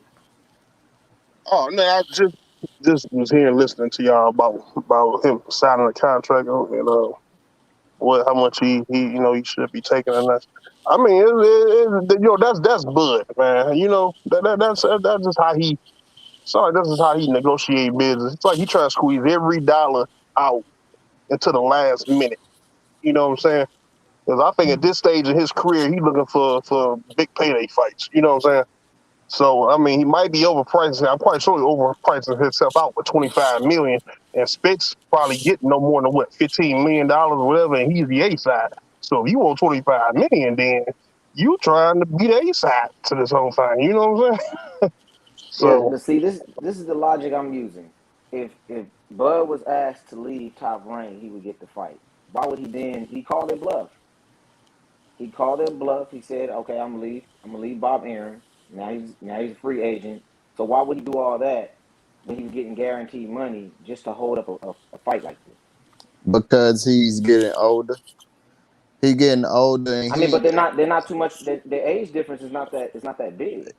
I know, but look, all right. So if this is the most money he's going to make in his career, probably his Yeah, career, true. unless he beat Earl. Yeah, He trying to he trying to squeeze as much as he Yeah, can out, yeah. because look, a loss to his if he lose, what you think that's gonna do to his career? What you think that's gonna do to him? He ain't never gonna make that type of money with one loss to Earl Spence. So he's trying to get as much as he can get out this fight, because if he lose at the age of 35, the likely if he making anything close to this type of money is not gonna be there. It's just not gonna be there. yeah, man. But plus, I seen a comment down there talking about, are y'all in Bud camp or Spence camp? Like, bro, look, I'm from West Dallas. I don't know if y'all familiar with that side of Dallas, but we known for coming off the show to play. My little brother, Golden Glove champion of Dallas. My cousin box, Burley Habit Brooks, and Man Down Promotion. We got sources. Bro, This ain't I just ain't no fan based stuff, bro. yeah, we ain't worrying about what they talking about in the Yeah, chat, bro. it's not Because that, bro. once you go into the chat and Don't get it twisted. that everybody gonna say some crazy The shit in thing the is, chat and all that shit. At the end of the day, fam, they ain't gonna click that link. That's why I respect my dog Karate. He clicked that fucking link and got it, bro. I ain't finna be going back and forth with motherfuckers that's talking in the chat, bro. we don't, Monica, we what's don't, going we down, don't. Yeah, I Queen? mean, What's going down, Monica? I like talking boxing. This is my favorite sport, man. I just Yeah, keep it down the middle. I like both but sides. you ain't Twitter finger. You No, ain't see, just I talking shit in the chat. You getting up here showing you mean what you say. see. I like when I'm somewhat of a. Oh, go ahead, bro. Go ahead. I'm sorry. No, I was just gonna say I like when people could come and uh talk about boxing, and they fight their favorite fighters. No fan talk. Just talk about boxing, straight boxing Yeah, without your Yeah, feelings and your favorite fans aside. Just boxing, straight boxing talk. No because feelings. words can get taken out of context when you just test it. You know what I'm saying? When you just text it, yeah, we can exactly. look at that shit and we can think you meaning something that you might not really be meaning. You feel me? So Right. at the end of the day, bro, come down to this point right here, fam. Errol Spence has put in more work than Terence Bud Crawford at 147. And that's what y'all got to get through y'all head, fam. Yeah. 147 pounds. We're not talking about what Bud did at 40. We're not talking about what Bud did at 35. Yes, his reputation precedes him. His career is his career for as becoming a Hall of Famer. Okay, if he's going to Mm-hmm. retire today, yes, salute to him on everything he's done. Congratulations, you're a Hall of Famer, fam. But when we talking about right here at 147 pounds, still being an active fighter in a division where he's not the number one fighter, he's the number two fighter, right? These are facts. You know what I mean? In every department, he's the number two fighter. You know what I'm saying? And y'all can't sit up here and say, "Oh well, Bud, just be realistic to give us the fight." The fight that y'all saying he been screaming for 5 to 6 years now. If Mm-hmm. you want it that much, right? We just seen Devin Haney do what the fuck he had to do to become undisputed. So if y'all gonna sit up here and Bud is he's getting a way better position than Devin, and y'all not telling him to sign a fucking contract, and the only thing y'all can say is we can't tell him what to take, or Bud knows his worth, and we just Earl Spence fanboys, this, that, and the third. When we looking at the business and we see the business favor one man, like that's the shit I don't get. When people sit up here and agree, oh yeah, the business do favor Earl Spence, but still y'all can't tell Bud what to take. Oh yeah, Earl deserved the biggest share of the pie, but still, how y'all gonna tell Bud Crawford this? Y'all pocket watching. I ain't got nothing to do with the business. If the business is holding up the fight, why the fuck can't we talk about it, fam? Why? Yeah. Why not? Like, if we being realistic, and then people talking about, well, if the fight don't happen, it's go hurt Earl Spence worse than it's going to hurt Terence Bud Crawford. How, fam? Hell, he How? got 3 bet. Not at This, 147. Not this, Not even. at Not at all. 147. Let me this is the part where let me finish Bud this, Jeff. needs a Let me finish this, promotion. Jeff. Let me finish this. Oh, go ahead. My fault. How's it going to hurt Earl Spence when Earl Spence still got 54 and 60 to go to? Like Bud is maxing out at 47. No, look, y'all keep talking about 54. He's not getting Jamel Charlo, fam. He's not. Jamel Charlo still got business to handle. He got a few mandatories to handle. Then when Earl Spence go to 54, Charlo might be going to 60. So it's like he banking on some shit that probably ain't even realistic. When you got the biggest fight of your career, the biggest fight in boxing right there at fucking 47, which you said it's gonna happen, you're gonna make it happen, this, that, and the third. You know what I mean? But you talking about a whole lot of other shit. But it's gonna hurt Errol Spence worse. No, no, no, no, no, no. Like I said, bro, and I said this, and I'm passing one of y'all. When it comes to Errol Spence Jr., fam, when you go down his history, when you look at what that man said, everything that he says, it lines up. Now he's right here at Terence Crawford. He's doing what he has to do to make the fight happen. The man is bending, but he ain't gonna break for no fucking Terence Crawford. Sorry, not sorry. You know what I'm Okay, saying? let me ask you this though, Moni and dudes in the chat. So when what was his name? Jeff Horn got that WBO belt from Pacquiao. Mm-hmm. We can all agree that Spence, who was that? Danny, Keith Thurman were all calling out Jeff Horn corn, right? And then when Bud got the belt, it got silence, and then that's when the side of the street came about. Well, That's the thing. I, Okay, go let me ahead. tell you this, because I know where you're going to, right? Okay. All right. When Jeff Horn got that belt, right? Jeff Horn was with an Australia promotional company. So that means he wasn't with Top Rank. You understand what I'm saying? Of course, you just beat Manny Pacquiao for the WBO scrap, right?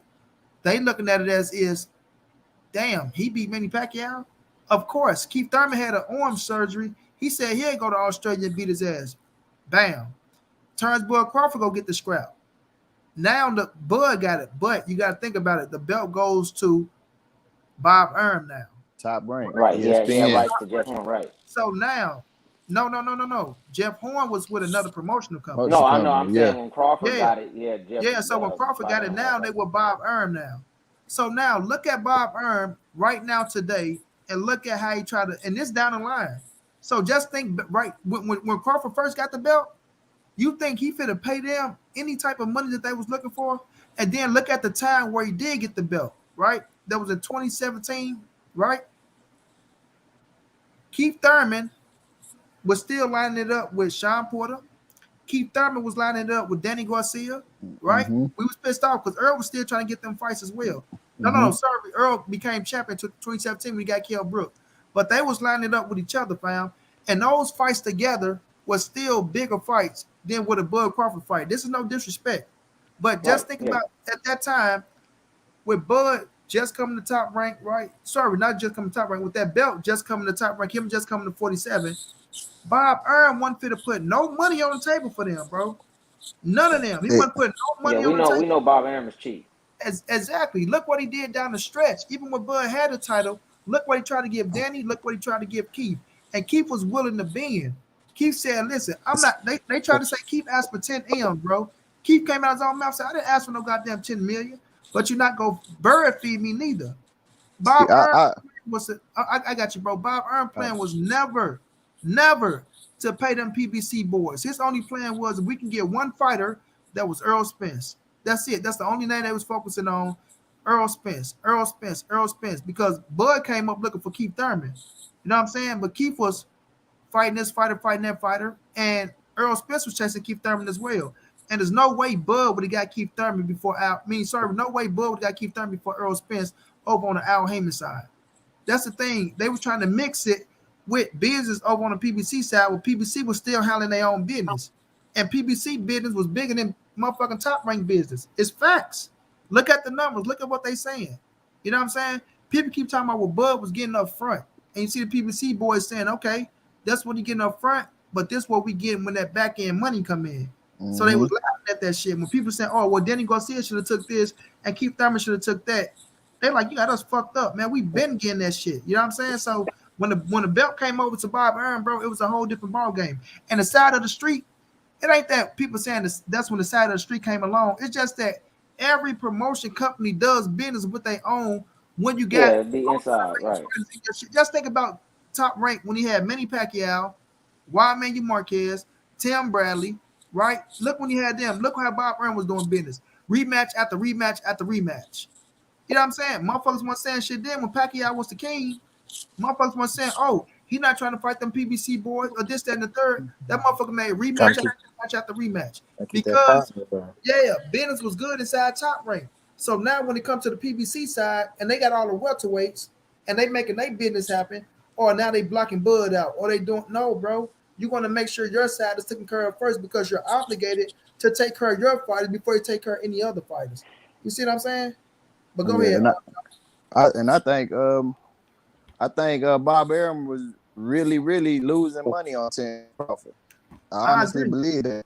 So like you got to think about this. He been losing money with the Terence Crawford fights, promoting the fights, paying Bud up front, and then trying to get the money on the back with that. So you go across the street to go try to do a fight with PBC. You got PBC in your pockets also. So you splitting the money with PBC and yourself when you already been losing when it comes to Bud Crawford on the business side. That's what I've been saying. Like when we've been talking here and like the Bud Crawford fans been talking about he deserved that. You gotta look at the business side. The whole time he was at top rank, Bob Arum been Let me losing say this, money. Khalid. How long you was standing down there, bro? My bad, bro. I just seen you. I had to slide this motherfucker up. I just got here a couple minutes ago, about a Okay, minute ago. my bad, chat. My bad. I would have been brought you in, bro. I ain't even. I had to slide the thing up. I'm like, oh shit, my bad. Ricky, what's going down? Rick, I see you, champ. But go ahead, John. My bad. You can finish up, bro. Yeah, it just that side of the streets. I think that Terence Crawford brought that term up. Well, Floyd said it, but he ran with it.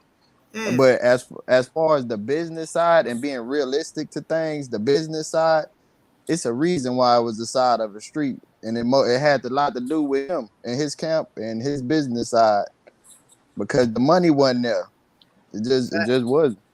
Dallas Mm. 79. That's a fact, but I was going to just bring that up. Bob Earn was paying Bud Crawford old promotion company that he got him out of. He had to pay them. Their contract was put together to where I don't know how many fights it was, but Bob Earn had to come out his own pockets to pay them to get Terence Bud Crawford free.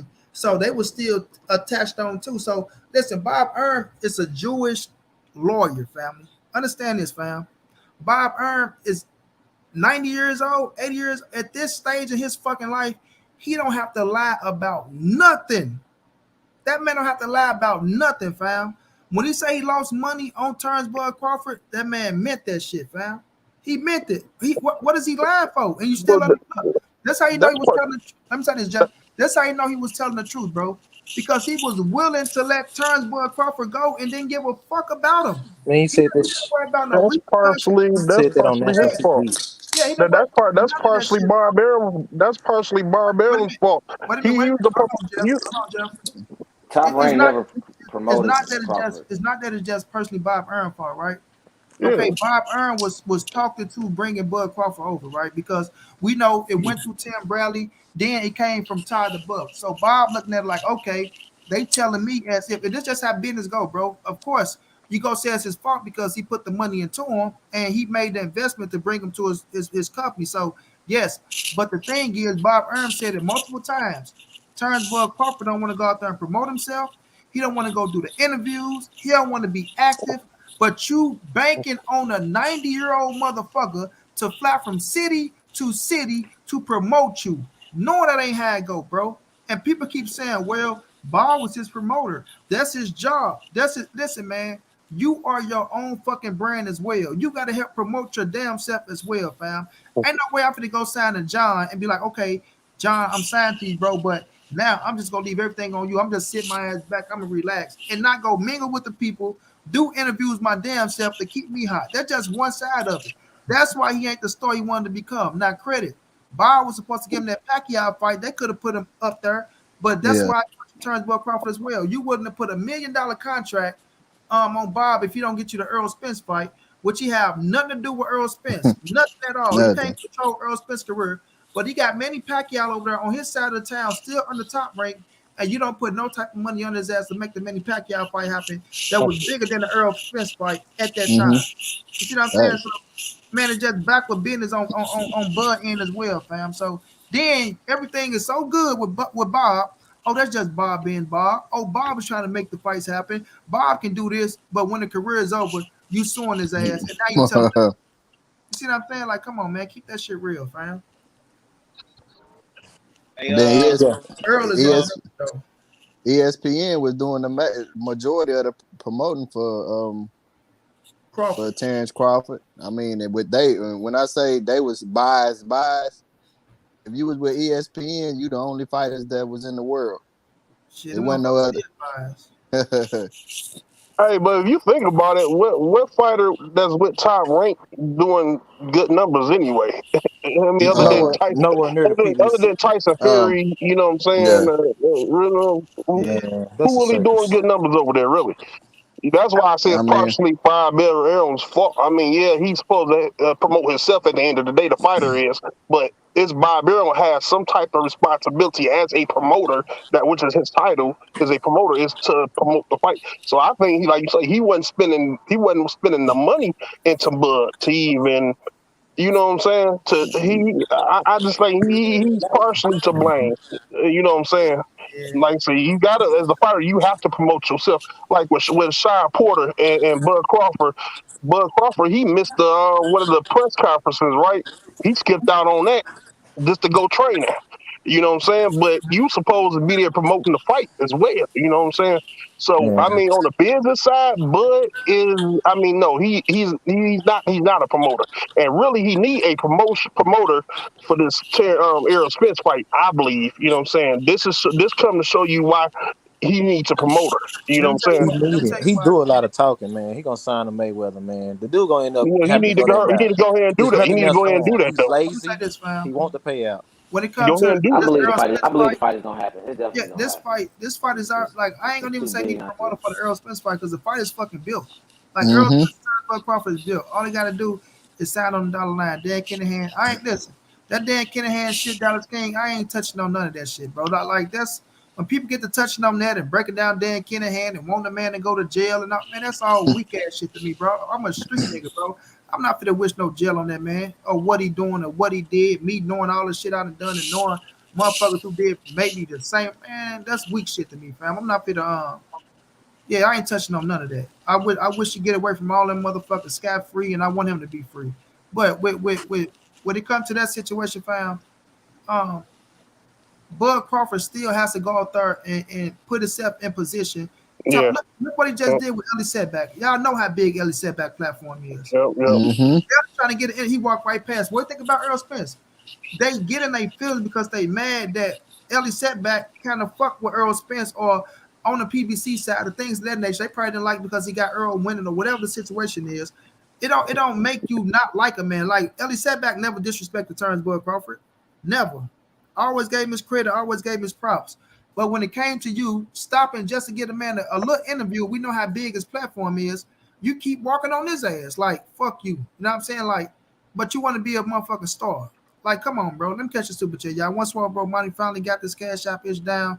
Just showing a little love, bro. Keep coming with the content. I appreciate that, my brother. Much love, much appreciated, champ. So it's like you got to put yourself in position as well, fam, to be that. Like, yes, but I mean, Bob Erm job is to promote. Yes, when you got a fight coming up, right? Now, when you ain't got a Right. fight coming up, what do you do during that time? You feel me? Like you can't be too emotional, bro, when you are the product, fam. Of course, we the content creators, we the fans, we gonna have our picks, we gonna talk our shit. But because I got Errol Spence beating you, but I pay for your pay-per-views, I root for you every time you fight somebody else. But if I come up to you and I want to talk to you, and y'all remember me in the interview saying I think Errol Spence beat Bud Crawford, and then I walk up to you and say, man, fuck you, get out of my face. What type of shit is that? You know what I'm saying? What type of shit? No, I'm just saying in general. Yeah, because that's part of the promotion. That's part of promoting yourself as a fighter. You know what I'm saying? So you might want to go up to Money Brown and Blue Blood and have an interview with them and this and that. You know what I'm saying? Because that's part of self-promoting. You know what I'm saying? Exactly, bro. You And create a relationship, and we the you people. creating that relationship. Yeah. Hey, a Look, we lot of the these athletes nowadays are too thin skinned, man. yeah, bro. Like we the Real motherfuckers talk. that's buying the pay-per-views. We the motherfuckers that's here Mm-hmm. putting you on. You feel me? Yeah. Yeah. Like that's why certain motherfucking boxing entities that's 100,000, 200,000, they get pissed off. You know what I'm saying? Look at ESPN because now we able to we know what the fuck we looking at Tony Dickerson because we don't agree with motherfucking Hall of Famers and you mad at that shit. We know what the fuck we looking at. How, bro? Oh, he ain't clicked that link. He just told me he was gonna click the link. I'm sitting there waiting. We waiting on you, Tony Dickinson. Let's get it. Tony goes to his We ass. just telling him since yesterday hit the link. Hey, we're gonna let you talk. I I want to hear what you got to say. That said something earlier before I got on. He was talking Hey, about, they got.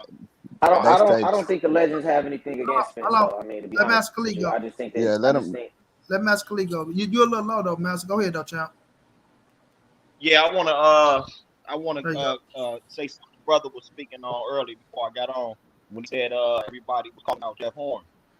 That's not, Earl was asked about Jeff Horn. Earl, he had no interest in Jeff Horn. He say, if Al want me to go over there and fight him in Australia, I'd do it, but I'm not thinking about Jeff Horn.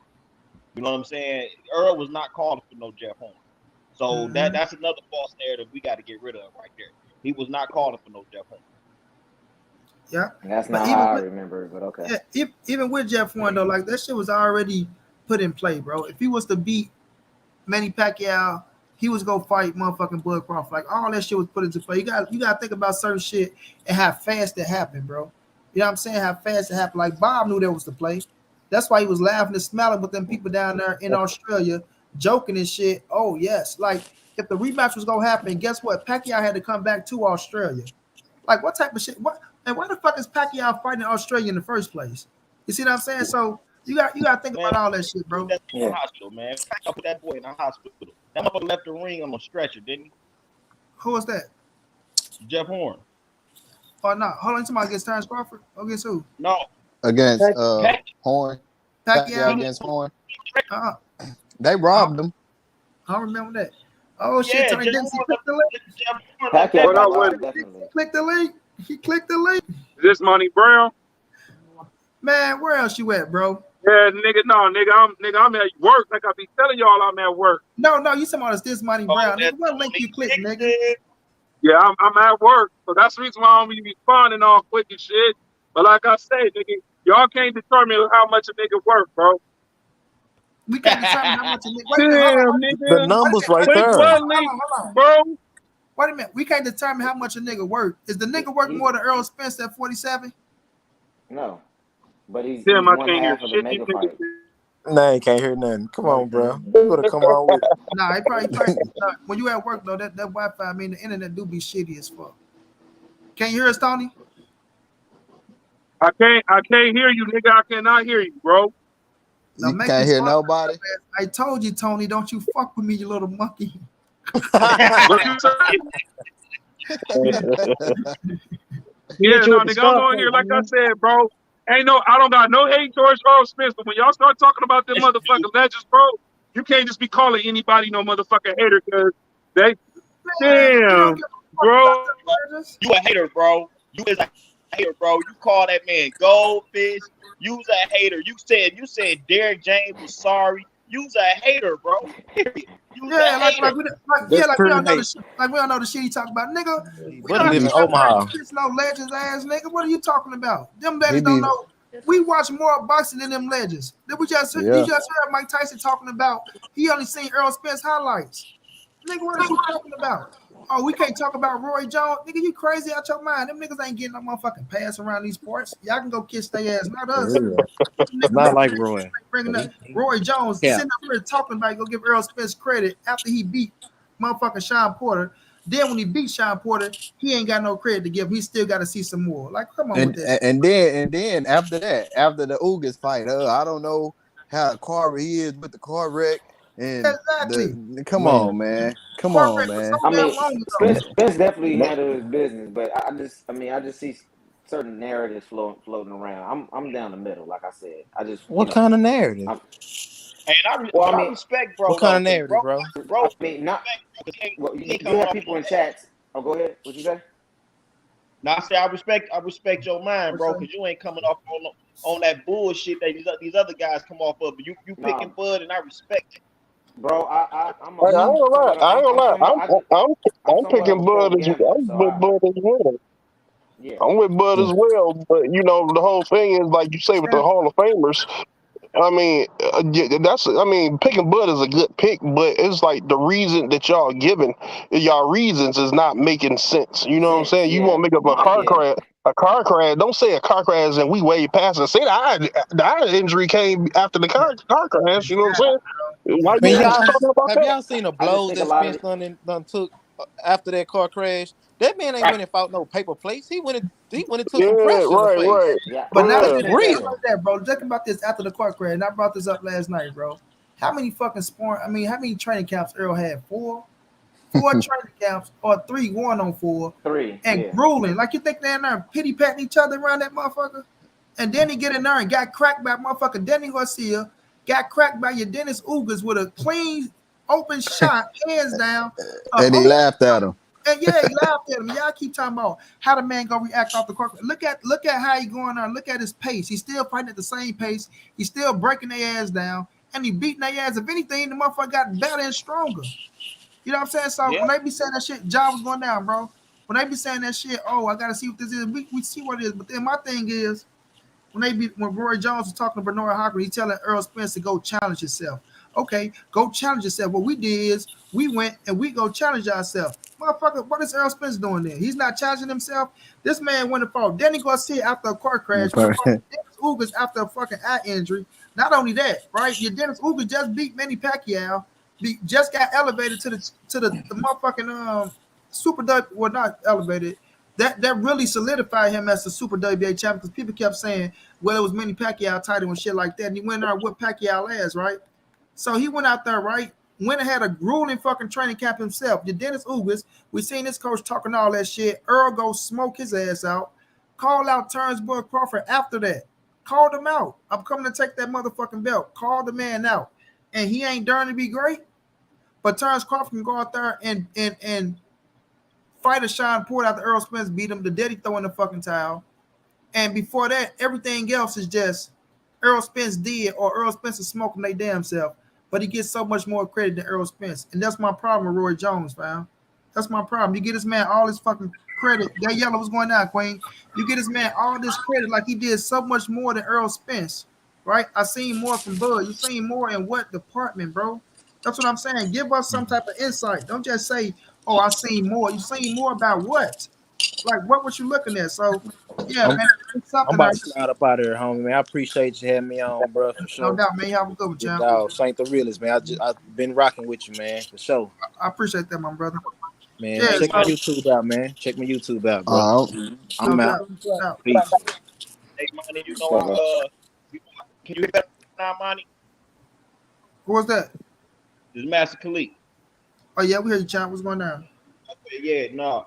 Look, man, me personally, bro, the Hall of Famers, whatever that, I don't even pay that shit no mind at all. Like I don't have a opinion on none of that at all. Like I don't care who. I don't have an opinion. Of course, it's man down over here. Win, lose, or draw, it's man down. But as far as what they picking and all that, I don't care about that. I don't know if they hating. I don't know if they really feel that way. I don't know if they actually watch bro career. I have no idea. I really don't care.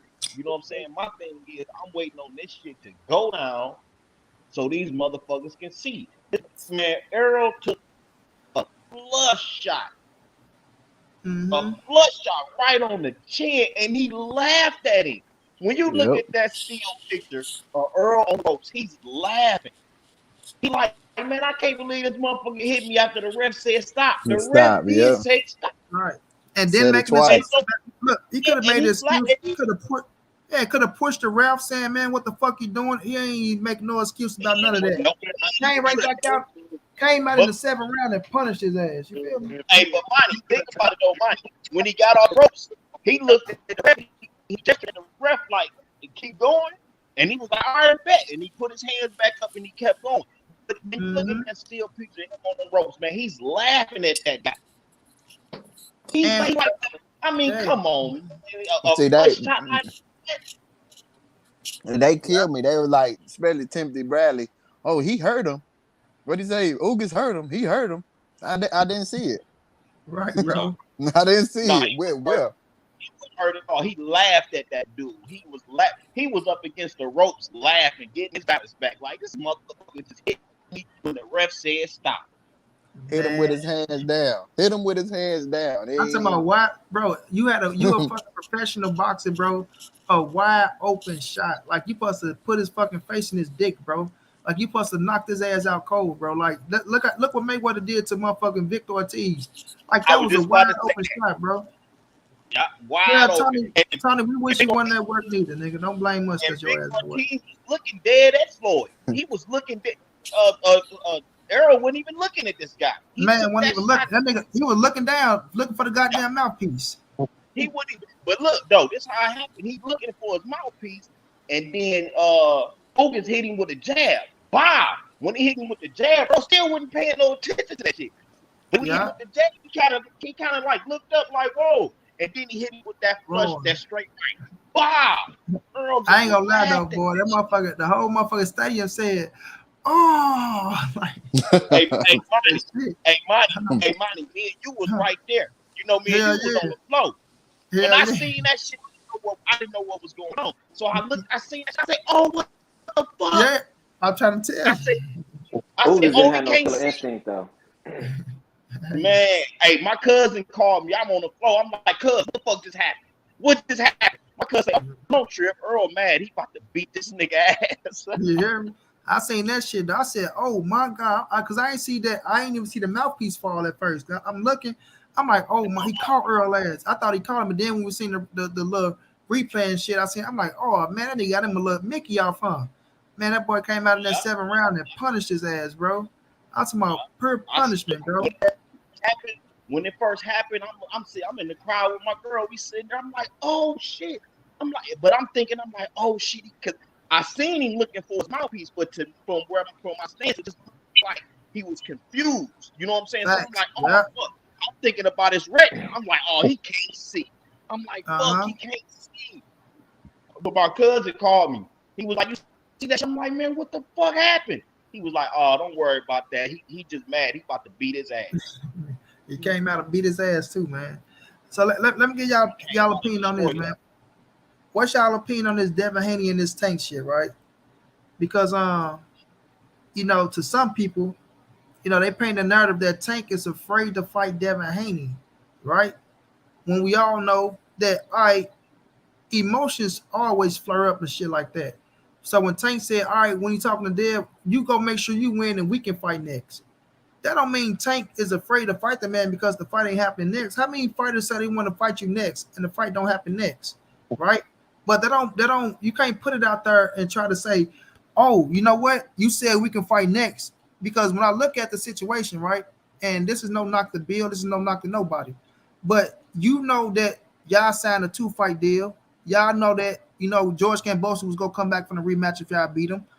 But that can be a way to try to get out of your contract and do what you got to do. Regardless of people saying the fight was boring and don't nobody want to see the fight next, this, that, and the third, you still obligated to do what you got to do. That's why you got the fight in the first place. You know what I mean? You signed the contract, the rematch, you agreed to all that shit. You can't duck out of the rematch, no matter what you want to do or what you want to say. Now, you say you can drop the belts, right? Let me not say you can't, right? I ain't going to use the word you can't. But more than likely, you going back for the rematch to fight that motherfucker. That's what y'all signed up for. So when it come down to the situation that, "Oh, we won't Tank next, and he looked like he don't want the smoke, when y'all are still obligated to fight somebody, right? You can't sit up here and try to put the blame on Gervonta Tank Davis and make it look like that man ducking y'all or he afraid to fight y'all. Because that's the narrative that's getting painted nowadays, and that's what's getting put out there. Well, Tank said he'll fight us next. Now he don't want to fight us, so he ducking us. He afraid to fight. They're afraid of this. Oh, his promotion manager, they don't want this, they don't want that. Fam, handle y'all business, what y'all on the contract to do. Get that shit out the way. Then y'all are wide open, and you know that y'all wide open. Y'all still with fucking Top Rank, and we know Bob Arum want that fucking Lomachenko fight. Let's see what comes to fruition after that. Because one thing I know, and that's why I don't get caught up in certain shit. Tank won't fucking Ryan Garcia. Tank won't Ryan Garcia. He want him. He been wanting his ass. I don't care what nobody say. Y'all can speak what y'all want to speak. Ryan Garcia and Tank is it's a big money fight, just like Tank and Devin is a big money fight. So if Tank was to focus on Ryan Garcia and get that fight next, then people got to respect that shit, right? And then people say, well, Ryan got to fight next, and Devin got to fight next. What's the difference? The difference is Ryan is fit to fight in July. Ryan is fit to fight next month in July. Devin, we don't know when the fuck he finna fight. You feel me? We don't know when a rematch gonna take place. What's the fucking, you know what I'm saying? The 411 and all that shit on that. But we know it's gonna be somewhere in the fall time, August, September, somewhere around that. So Tank ain't finna be out the ring for too much longer. So when you look at the situation, Brian should be over with. They was in negotiation before, right? We'll see if they come back to the table forward. But I'm not gonna let people go out here and just try to slander Tank as if that man is afraid to fight Devin Haney. Because I don't think Tank is afraid to fight no goddamn body at 135, fam. I think No. it's Tank's handlers. I think it's Tank's handlers. Me too. Well, That's the we'll problem. see. We'll see. But let me get my brother Jose. Let me get my brother Jose thoughts on this. Zay, what you think about that, Zay? What I was talking about with Tank and Devin, first of all. I mean, honestly, Haney is contractually obligated already to fight Kambosos. If he chooses to drop the belts, that's fine too. Because I mean, his name is going to be in the history books as undisputed anyway. He has that title. Ain't nobody going to take that from him. Now, me personally, I think he went the easy route. He went the easy route to become undisputed, and beating Kambosos. But that's neither here or there. You know what I'm talking about? As far as Tank ducking him, Tank ain't ducking that man. Tank ain't ducking nobody. When boxers. When fighting is your profession as a boxer, you can't say you ducking nobody. You ain't scared to get in that ring. They get in the ring, fight whoever. But it's a business. You got to look at the money side of it. What makes the most business sense of it? Because they are prize fighters. They're in it for the money. At the end of the day, they're in it to feed their families. And like as far as Haney, undisputed. What does it do for you? I mean, you're paying sanctioning fees. I was about to say sanctioning fees. Yep. If sanctioning fees is eating you up for 4 belts, you talking about $100,000 4 ways, and you ain't making no big money fights, then I can get rid of the belts too because they costing you more than they making you. You know what I'm saying? If it means drop to go fight Tank, I drop him too, go make the money fight. But like you said, Tank got options. He got Ryan. You know what I'm saying? He got money fights that he can make. He don't need Haney. I mean, undisputed is something for the history books. It's something that boxers won on their resume. I'm undisputed at this weight class. I'm undisputed at whatever. You know what I'm saying? That looks good on their resume. But Haney, he needs to give Kambosos his opportunity to try and get his belts back. I mean, first and foremost, I don't think it's going to happen. He's going to beat the man again. But, I think the Tank and Haney fight will happen. But I think Tank has options right now, like you were saying with Ryan. And I would rather see Tank go against Ryan. You know what I'm saying? And then the Haney fight can come after because he still has to fight Kambosos, which I think would be an easy win for him. But I think I'd rather see Tank go against Ryan. That's my thoughts on it. I agree with I Let me get my man at the top. Let me get my man at the top. Karate, what's your thoughts, Karate? I mean, like I said, I think it's Tank's handlers. I mean, Tank has been a professional for how long, and who has he fought? So that says everything. Listen, when we be saying who has Tank fought, right? Tank fought a future Hall of Famer in Leo Santa Cruz. Tank fought a former world champion, Jesus Cuellar. Hold on. He fought well, look, JoJo came up, and Devin get all the credit for him, right? But we can say he came up all he wants to. Leo is still Leo, fam. Fighters go up all the time. People love to put that notion out there. Oh, well, he fought a little bitty fighter. He just listen. Motherfucking fighters move up all the time. Roy Jones is a 5-division world champion. Like we praise other fighters, but for being X amount of division world champions when they win, but when they lose, there was a little fighter. But no, we can't do that, fam. Because motherfucker shit. Canelo. Yeah, Canelo went up to fight at 75. He lost. Well, people trying to say he dared to be great. He looked like people they pick and choose, fam. So it ain't that he came up. Leo Santa Cruz is still Leo Santa Cruz. He's a future world champion. He's a 4-division world champion. He beat Jose Pedraza, right?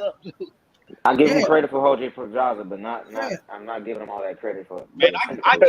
Man, he hasn't really fought anybody. Hold on, Master League. This is my thing, fam. You can't take credit away from him for beating a 4-division world champion that has a name. People want to see, and this what I don't get to. Would you would have been okay if Tank would have fought Gary Russell? No. I mean, if the fight is made, I'm gonna watch it because I'm a boxing fan. But I'm looking for Tank to fight somebody in his division.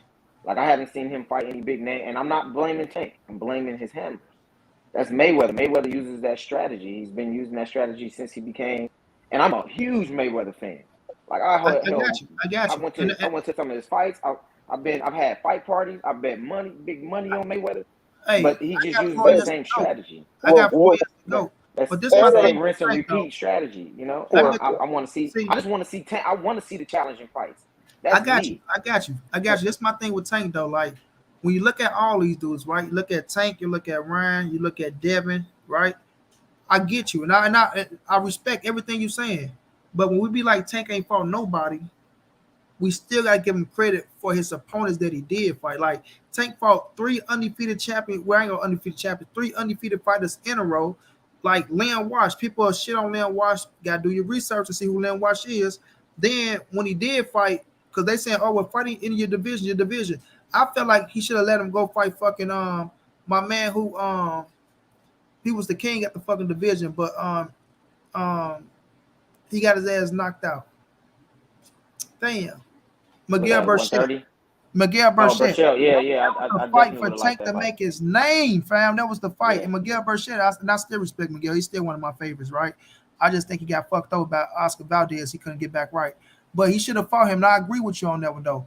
But we say the things like, well, who has he fought? And then when we bring up names like Leo Santa Cruz, who was more validated than probably anybody who all they ass fought, right? Leo Santa Cruz, a 4 division world champion. He probably more validated than everybody than they all fought, right? Besides Lomachenko and Teofimo. That's why I gave Teofimo his credit and his just due. But still looking at Tank, you can't take away his wins from him because I feel like all they ass still in the same position. Like Jose said, Devin went and beat not Oscar Valdez. What's my man name? George Kambosos, right? And that's not me taking nothing away from Kambosos because he beat T.O. Shouts out to him, he beat T.O. But we all know what Tank would have did to Kambosos, right? Like we can agree that Tank would have fucked him up. And it still you still have to do it still has to be done, right? And I don't want to take shit away from Devin, but when we look at the situation, people say, well, we're gonna praise Devin. He did this, he did more than any of them for beating George Kambosos. Well, like, come on, bro. We know Tank would have did the same shit. It's sort of like what Earl Spence. It's sort of like what Earl Spence and fucking Jeff Horn. That type of shit, right? Jeff Horn beat Manny Pacquiao, but we know what the rest of the field would have did to fucking Jeff Horn. You know, but it's not to take nothing away because it feel like a motherfucker discredited. You know what I'm saying? But like I just want people to give Tank his respect for what he did do, and not just say he ain't fight nobody. Because like I say, if he ain't fought no motherfucker, then Tank won't be who he is right now. You know what I'm saying? Won't it make sense for him and take Shakur Stevens fight? Because Shakur Stevens talking mad shit too, man. But Shakur at 130. Yeah, Yeah, Shakur is a smaller weight division. Yeah, I but think I'm Shakur is the best out of that bro. stable of fighters. I think he's the he best. talking like he want to come on up though. But I come Yeah. my man talk up. But go ahead, Karate. Now let Karate finish his thought. I probably fuck your whole thought up. And tell my Oh nigga shut no, up. bro. That's all I had to say. I just feel You like blame the it's handler. not You say Tank. you blame It's the not handlers. Tank. Yeah, I'm blaming this hand. I'm blaming Mayweather. Mayweather has to accept the responsibility of how he's handled his career. But as Tank a is a star. Tank is a star. Tank is as a a star. boxer, He's a you bona have fide say so star. in it though. As the boxer being promoted by the promotion company, you have a say so in that. You have a say so in what goes on in your career. Mm-hmm. Definitely. I was a Mario Definitely does. Barrios. I was a Mario Barrios fan, man. I really like Me that too. kid, man. That dude was I really like him, man. I was a fan of Mario, and I was actually worried to take one up to fight him. And I'm gonna tell y'all the truth. Leo Santa Cruz, Jose Pedraza, and Mario Barrios is the ones I give him the most credit for. But out of all of them, I gotta be honest, man. Mario Barrios was the one that I gave him the most credit for, man. Because Mario Barrios was that dude, man. I like that guy, man. When every time I seen him fight, I think I seen him fight on the undercard with Thurman Jose Cito. I think it was on that undercard.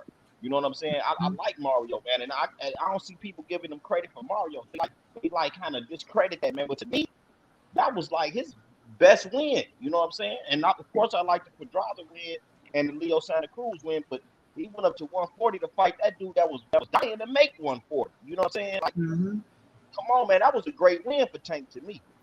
Yeah, I just want Tank to get challenged, man. I just want to, iron sharpens iron. I want to see him fight some of the best fights in his division. You know what I'm saying? No doubt. I would like to see him fight. Yeah. wish, like, I feel like it's time for him to fight those guys, especially being 27, 28 now. Like Yeah. you a full grown man now. You got your full grown man strength, things of that nature, and all that, fam. So yes, I won't take to fight them dudes, but I'm not gonna let people go out there and try to shit on Tank name, try to make it look like he's afraid and he's ducking, and because he said one thing out his mouth, right? Oh well, he said this, so now he's ducking it. Like, I ain't gonna let that shit play out like that. Like, No, credit. I don't think he's ducking Haney. I definitely don't think he's Swat ducking Jones was Haney. going I just down, think bro. maybe What's it's going something down? Going Mayweather down, sees Hunter.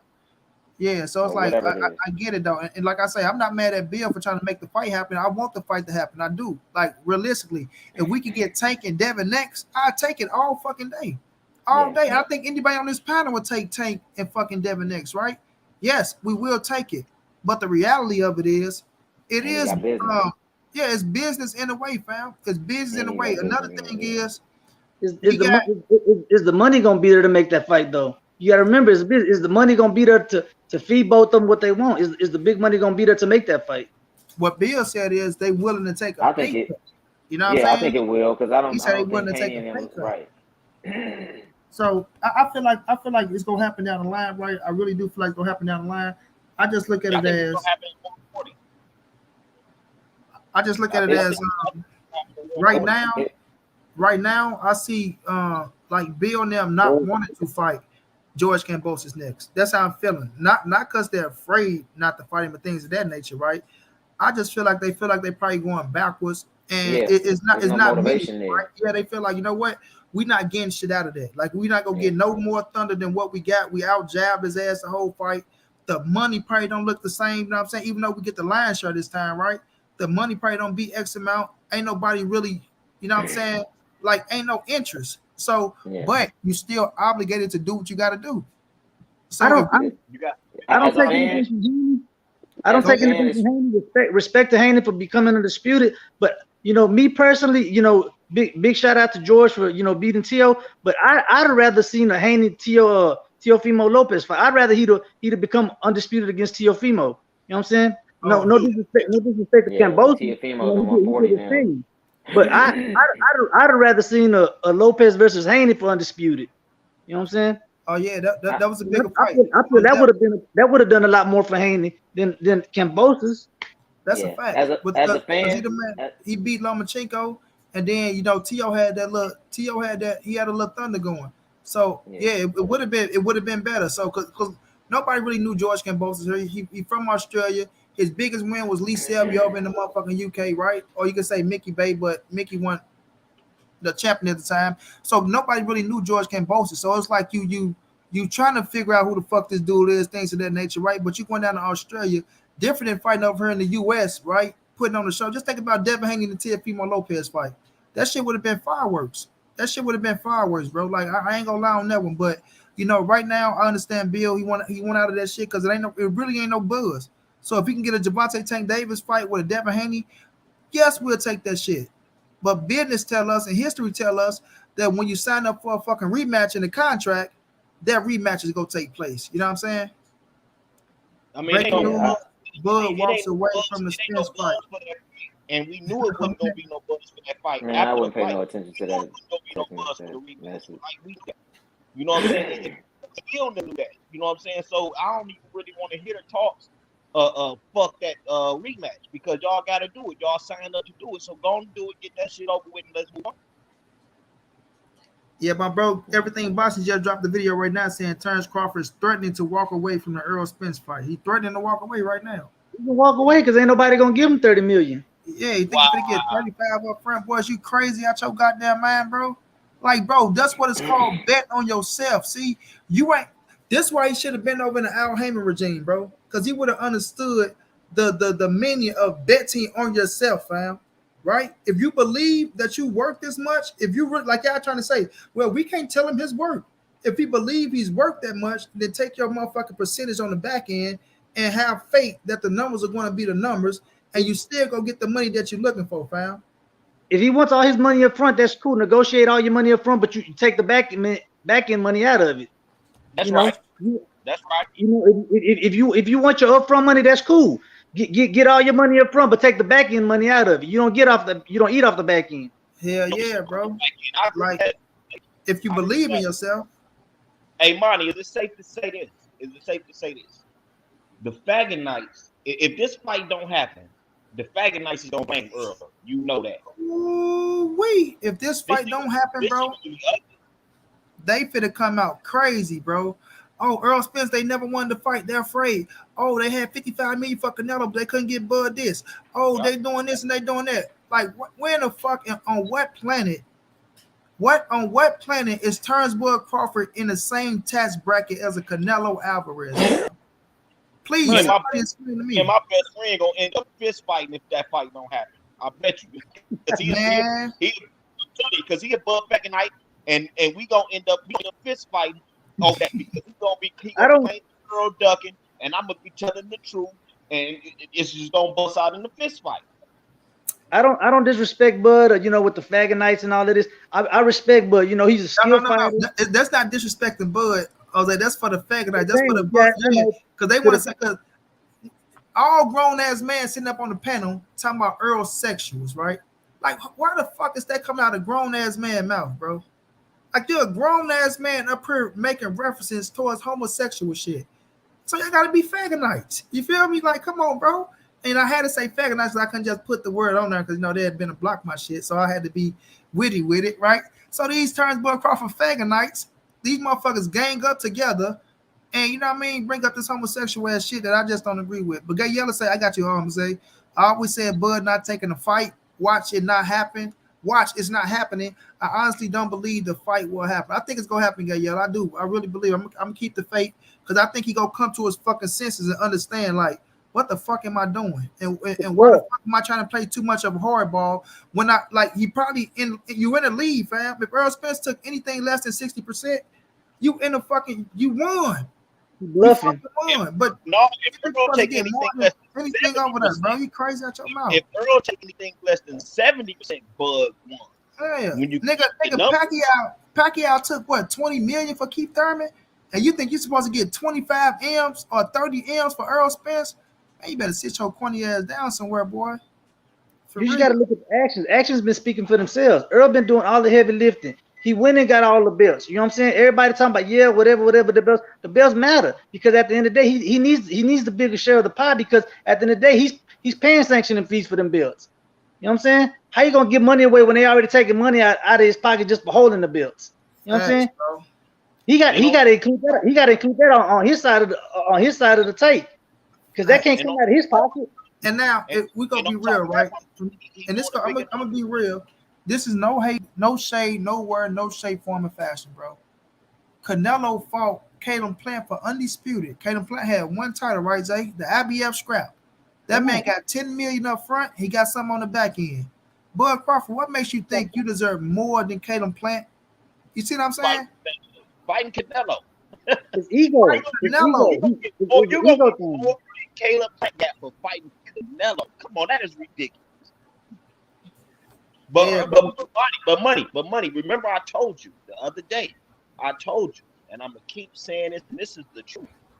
Terence Crawford is jealous of Errol Spence because he feel like he is supposed to be a bigger star than Errol Spence. He hates it. He hates it like a motherfucker. He hates the fact that Errol is a bigger star than he is, man. He can't stand that, bro. He need tea out of the refrigerator to concede the A side to Errol. He refused to concede the A side. But you was gonna sit here and take $10 million from Manny Pacquiao because it's Manny Pacquiao. Like, I mean, come on, man. Like, Manny Pacquiao, he was old. He didn't have a belt. You about to fight for undisputed to a bigger star. He's clearly the A side. Yeah. But you still don't want to take the B side split. That is a jealous hater, man. I gotta agree, bro. Another thing with Crawford, they robbed Peter to pay Paul and with that belt, because they robbed Pacquiao to fight to Jeff Horn. To Jeff Horn, you know what I'm saying? They robbed Peter to pay Paul. You hear me? The whole plan was to give the belt to Crawford. Because Bob Erm knew that Manny Pacquiao was gonna walk out the door on his ass. He knew that fight was coming up. Y'all people leaving his ass, and that's exactly what happened. Pacquiao ended up leaving Bob ass, right? He ended up having a fight with Matisse that's on his own accord over in fucking Asia somewhere, and then he came over to fucking PBC, fam. That's why he had to have a fight in Australia, because he couldn't get that sellout. He couldn't get nobody to buy it. He couldn't Pay-per-view. sell himself out. You know Yeah, what I'm saying? He couldn't get nobody to sell out in the States, so he had to take it to Australia to get that plan to work. facts on facts, bro. Facts on facts. So your money say what nobody say, like straight shots, no chasing, much respect. True boxing fan, happy day to Keon too. Salute to the whole crew. I appreciate that. Swat Jones got yellow say, I don't matter. It don't matter about no pound for pound. He ain't bringing in no money. Period. That's the fact. Like people keep going off his accolades. Gay yellow, what he did at 35 and 40. Okay, and I tell people all the time, well, if his accolades mean so much, if he the number one pound for pound fighter, if all that shit ties into him for being this what y'all say he is, then why the fuck his pay-per-view numbers look the way they look? Like seriously, why is his pay-per-view numbers looking the way they look? He fought 3 times on pay-per-view. That shit don't even add up to 300,000. It don't even add up to 300. And if it do add up to 300, it's a little bit over. Everything Earl did was over 300 plus, fam. You see what I'm saying? So Bob Earl wasn't lying on him. No promoter want to touch him with a 10-foot pole. You see what I'm saying? But he supposed to be this big shot. And fuck Eddie Hearn too. But Eddie Hearn, yeah. I'm saying they spoke the truth, bro. Look, they know it's only one fight out there for Terence Crawford. After that, we can't market him. We ain't got shit coming with him. The Errol Spence fight is the only fight that's gonna generate with him. That's why he's trying to cash out on this fight, man. Yeah. I don't think he's afraid of no shit like that, man. I'm telling you, man, he's trying to cash out because he knows his number. You know what I'm saying? No. And on top of that, he's also jealous as hell. He don't want to concede the B side. Like, the proof is in the pudding, bro. This is weird, man. The dude is weird, man. The proof is in the pudding. Canelo hit the market as a free agent. Look how every motherfucker shot for Canelo. Gervonta Tank Davis hit the market as a free agent. Look how many motherfuckers shot for Gervonta Tank Davis. Bud hit the market as a free agent. This motherfucker suing Bob Earl. Don't nobody want nothing to do with him, bro. Mayweather take him on right now because Mayweather know he can get a man with some fights and shit like that. But Mayweather trying to get anything up under TMT Promotions to make his fucking promotion company look good because outside of Tank, he ain't got shit to market it for real. You see what I'm saying? So, yes, he'll take Bud Crawford and do what he got to do with him because now I'm looking good with Bud Crawford for however many little years I got with him. You see? So, of course, he'll take him. Before he's talking about Eddie Hearn them and motherfucking Golden Boy and Matchroom, like, no, Matchroom is Eddie Hearn. What's the other one? Damn. Not the Zone. They ain't want nothing to do with him. It's over in the UK, though. They don't want shit to even do with him. You see what I'm saying? Like, nobody want to touch him. So, when you look at that situation, fam, they like, shit, we don't, like, we good. We good. Like, you got one fight. That's Errol Spence. After Errol Spence, what we gonna do with you? And that's bad. So you can't even come up with your own fucking promotional company. You ain't even thought like anybody that to get away from Bob Earl like that, bro. And you got the biggest fight of your career sitting with Errol Spence. Anybody that got that smart Sky Sports, but it's Frank Warren shit, bro. Not Sky Sports, but Frank Warren. So anybody that got any type of sense, if your biggest fight is in front of you with the most money, right? And you ain't going out there trying to market yourself and get your own promotional company, then that just says a lot about your business mindset, bro. It says a lot about your business mindset. Y'all said fuck Al Heyman for the longest. Y'all was smiling and laughing. $9.99 now. We getting $5 million up front.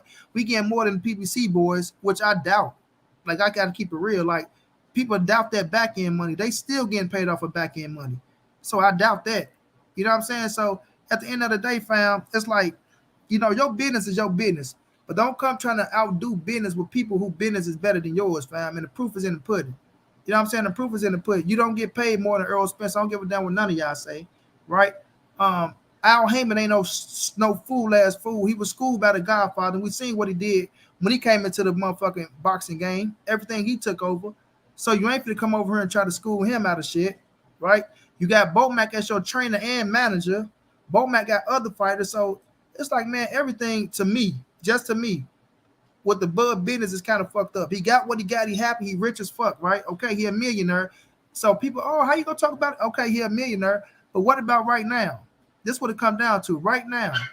Yeah, he overpriced himself because he think he deserved more than what the fuck he got. Like, you got to cut that shit out, bro. He don't think that. He's don't want to concede the A side to Earl. Errol We Spence, right? have to stop Right. doing it, Monty. The man know what he's worth. It's not about that. He do not want to concede the A side to Errol, man. That's period point I, It's blank. more ego. I It's his agree. ego. What did he say a while ago? The man said, "Oh, what have he done in his little career? What have he done in his little like he Besides even pass your ass up.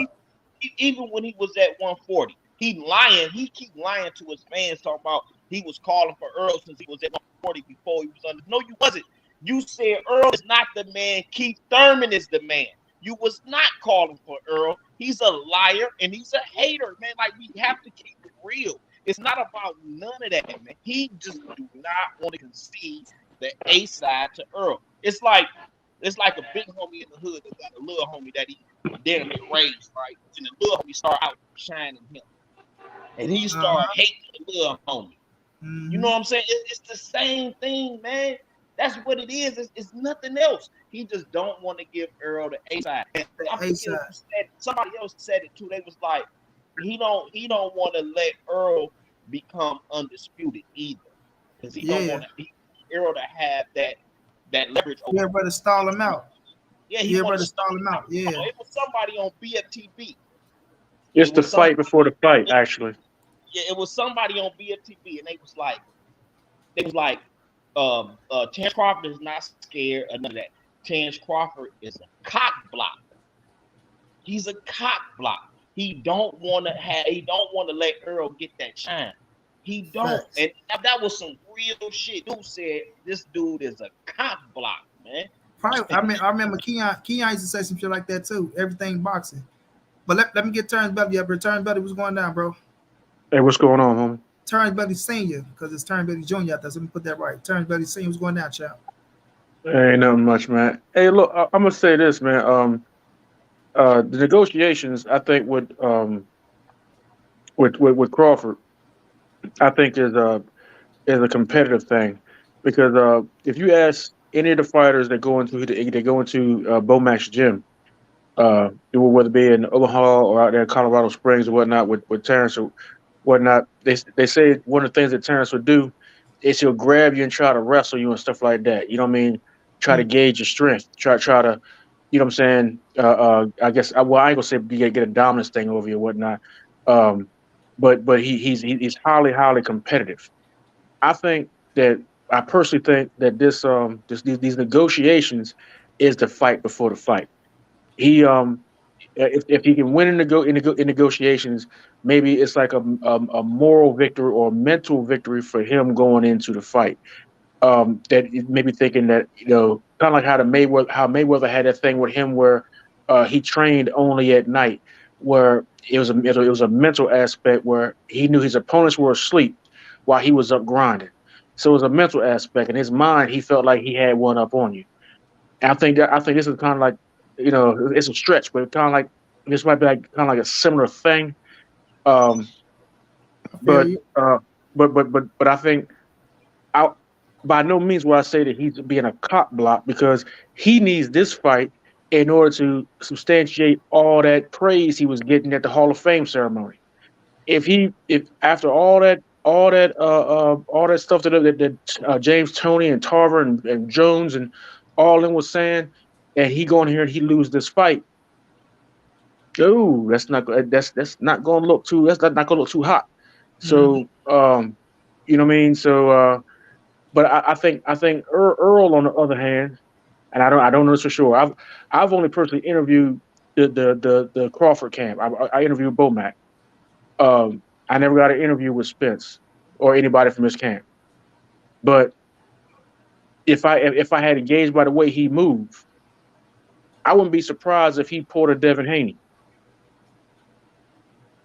If he said, you know what, you got that. You want that, you got that. Just sign the contract. Because what I need is undisputed. And even though Earl did say that cats like Devin can do that because they're young, and here he is, he's in his 30s, he ain't got a whole lot more time left, so he got to get the bag. But you know what I'm saying? But he also sees these cats is talking down on his name. saying that that he ain't this and he ain't that and whatever. But he took the hard road to be a 3 belt holder. Terence, I mean, not saying nothing bad about Terence, but Terence basically sat back like, yeah, you go ahead and get them belts. We fight, won't take them from you. You go ahead and do the heavy lifting, but you're gonna pay me, and I'm gonna beat you. So I'm really easy road. Right. You know what I'm saying. So, but I mean, just calling it the way it is, because when it's talked about, Crawford beat Kell Brook better than what Errol did. Well, he didn't fight the same Kell Brook, nor did he fight the same Sean Porter.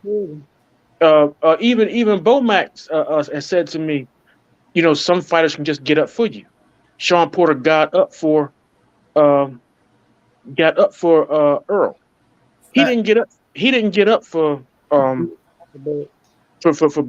He didn't get up for him at all. Bud was turning him. Bud was making him run in the turnbuckles. Porter don't do that. Mm-hmm. He's been running the turnbuckles without touching him. Porter don't do that. So that was a lack of training, lack of strategizing. Porter went to that fight like TFMO did against Cambosis. You know That's what I'm saying? Fact, Terrence Belly Senior. That's a fact. Porter wanted a paycheck, but what he didn't count on, that he didn't think his father would embarrass him like that. So he embarrassed his father back. You know what I'm saying? They went tit for tat in the ring. It was a 2-part fight. Terence and Bud. I'm sorry, Sean and Bud, and then it was Sean and Kenny. Yeah. You know what I'm saying? So, a lot of cats are saying, look, I'm gonna say this, and I'm not dick riding either fighter. All I want to do is see the fight. I think it's a 50-50 fight. I think if Errol overextend himself like how he was doing, throw that hook and then fall in on his front foot too heavy, I think Terence is quick enough to counter him and hurt him. You know what I'm saying? Well, he's quick to counter him. I'm not gonna say hurt him. I don't know. Yeah. But he's there to get rocked. If he do the same thing against Bud that he did in the first 4 rounds against Ugas, ooh, that's not gonna be pretty. What? In the first 4 rounds. Now after that first 4 rounds, it's a different story. But it's not gonna be pretty. But all I want to do is see the fight. But I think in order for us to see the fight, egos are gonna we got to put a fire extinguisher on them egos. That's what I was gonna say. In my opinion, it's more of an ego thing with Bud. He it's more of an ego thing, and I think he's trying to recoup the money that he didn't get at 135, at 140 for being undisputed. He's trying to recoup all that money now at 147. But what you should have done then, you should have done it then. You can't charge the 147-pound division for what you lost out in those other divisions. He stayed with Bob too long. That's the problem. Bob. See, he should have watched Mayweather's career. Bob told Mayweather that Mayweather would never be a draw. Mayweather would not be nobody, would be nothing. That this dude ended up being one of the richest athletes in history, richest boxers in history, Forbes top list, all the kind of stuff. You know what he told him, the whole 9 yards. He told him you'll never outsell Oscar De La Hoya. But Floyd knew how to sell himself. Floyd knew how to sell himself and promoted himself. That's the difference. That's something Bud will never do. Bud don't know how to go out there and promote himself. His ego, he want everybody else to do the work for him. He want to sit back and collect the check and say, "You go do it. Pay me, and you go do the work." Man, well, you know what? Hey man, look, I'm not gonna say that because I'm telling right now, I'm not. Even though the type of stuff I do, I'm not. I'll put together an event and I'll never touch a microphone. I put people in place to do that and I pay them. All I do is sit back and I organize and I show up and I do my job and I go home. I don't touch the microphone. I hire MC. I hire, you know what I'm saying? I hire music. I hire this. I hire that. I don't touch the microphone all day long. People won't even know I'm even there. So I'm not gonna say. People don't even know I'm there. They just know it's my event. It's the only reason why they know I'm there. But if it wasn't for that, they wouldn't know I'm even there. So I'm not gonna say he been any type of uppity way, because if you type of person that if you think if you got a mentality where I'm spending my money, that's what you should be doing. And I ain't gonna lie, if I was a professional fighter and I'm paying and Bob Arum getting 30% of my purse, you damn right. Get your old ass out there and promote. Yeah, but see, That's just me. this is the thing. This is the thing. What he's saying though, bro. Yes, you can say get out there and promote, but we know in this boxing game, fam, you got to help your own brand as well. What you doing, Terrence Belly, I understand what you're doing behind the scenes, but you still got the product out there handling their business. On this boxing shit, we know boxing ain't the biggest sport out there. So when you the product and you got an opportunity to help yourself, because Bob Arum said Bud was obligated. He was obligated to go out there and speak at certain things to give interviews and things like that. You know what I mean? And then you should want to do that type of shit. You know what I mean? You should want to say, let me go fuck with the people, right? I'm trying to get, you're going on pay-per-view, or you want to be a star, you want to be on pay-per-view. So you're going to have to deal with the people at some type of certain point, right? So why not just go out there and mingle with the people? Ain't like y'all do it on every goddamn day. But you don't walk past the Ellie setback. You don't get pissed off at him like that. You don't grab a Fred phone and just throw that motherfucker to the left, talk about, oh, you a Spence hater, and I mean you a Spence fanatic, and you wear Spence draws and shit like that, because certain people feel like Errol Spence is going to beat Terence Bud Crawford. That don't mean don't have respect for Terence Bud Crawford. Don't mean they ain't gonna buy his fights, because the people you dogging out and shitting on are the people are buying the fights and things of that nature. So when you go that road, bro, it just shows, like my brother Max Khalid said, it just shows the jealousy. You don't want to give Errol Spence that one up on you, fam, because you just feel like, oh man, if I let this nigga get this one up on me after I did everything I did, right? And I feel like I did way more because I've been in 3 divisions, or I've been fighter of the year twice, or you know what I'm saying, I got the lineal title and all this shit. Look, bro, that don't mean shit when you go into a different hood. You know what I'm saying? Don't mean nothing. You feel me? It's always another killer on another block, fam. And everything you did is always somebody to match your ass. So when you sit up there and you talk about you did all this shit and what he did in his little career, but in his little career, he came and passed your ass up in recognition and pay-per-view sales, you got to respect the game for what it is, fam. Andre Ward, look at Andre Ward. Ward was the number 1 pound-for-pound fighter, right? But Ward wasn't selling like motherfucking Canelo or other fighters out there. But to Ward, to his defense, he didn't act like no fucking Terence Bud Crawford. He left too early too, though. His career got cut short due to a knee injury. Yeah, so but my thing is, he still that money would have came though. Yeah, but exactly. But he want the biggest draw out there. Andre Ward want the biggest draws. You know what I'm saying? But he was respected though. When it comes to Terence Bud Crawford, like, you're not the biggest draw, but you are respected. You are the number 1 pound-for-pound fighter to some people. But at the same time, you still have to know your worth, bro.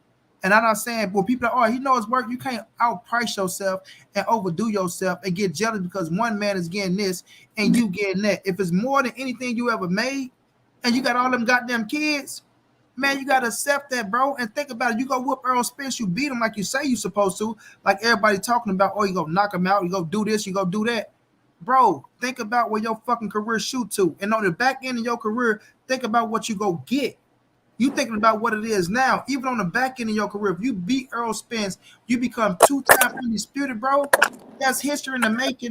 And everything at 147, you control. 147 is still a hot fucking division with some hot fucking competitors still at that bitch. So if you go beat Errol Spence take his ass at 54, you holding all the motherfucking trophies once again, right? And with your name being your name, man, you get all the recognition and the superstar that you want. And watch how many fucking promoters start trying to slap dollars on the table for your ass then, fam. Another thing,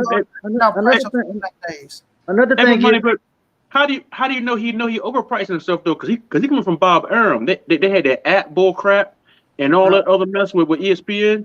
You know what I'm saying? Then now going over to the PBC platform for $70 and whatnot. You know what I mean? This probably $100 fight. Steven Espinosa saying it. Right? When people talking about, oh, y'all don't know this, y'all don't know. See, I was going to keep that little bullet in my back pocket because I know they're going to be like, y'all just doing this, but fuck it. Steven Espinosa is saying Terence Bud Crawford is pricing himself out, right?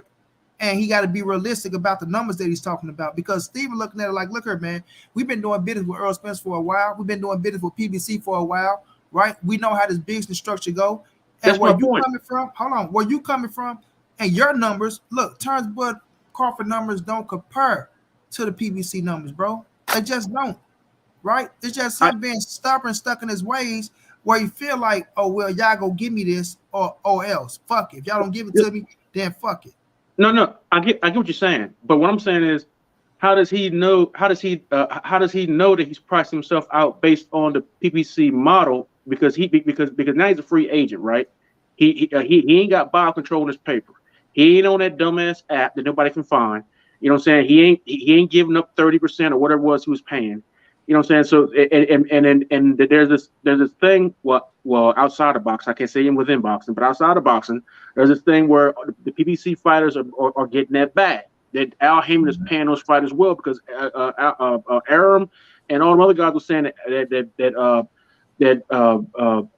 Al Heyman is paying them fighters way too much. So you got to know that Bob Arum fighters was hearing the same thing. So maybe he's thinking, oh well, shoot, if Mayweather was getting for this type of fight was getting 100 mil, I'm asking for over 100 mil. I'm asking for less than 25% of that, and this is the same PBC. You know what I'm saying? Maybe he just don't know that you're saying that you don't know the forecast for the fight. You gotta go based on the forecast for the fight. He comes from a whole different system. Yeah, I get what you're saying, but at the end of the day, you know how much you made in your career, and you know how much you was getting a fight. You see what I'm saying? And you know damn well, as we all know, that against Errol Spence, you fit to make the most money that you ever made in your career, regardless of what you're talking about, Bud Crawford. You fit to make the most money that you ever made in your career. So if you telling me you getting $5 million a fight over on a motherfucking top rank side, right? $5 to $7 million up front guaranteed, and that's it. But now you're about to receive maybe $4 or $5 million up front right now, and you finna get 45 to 40% on the back end.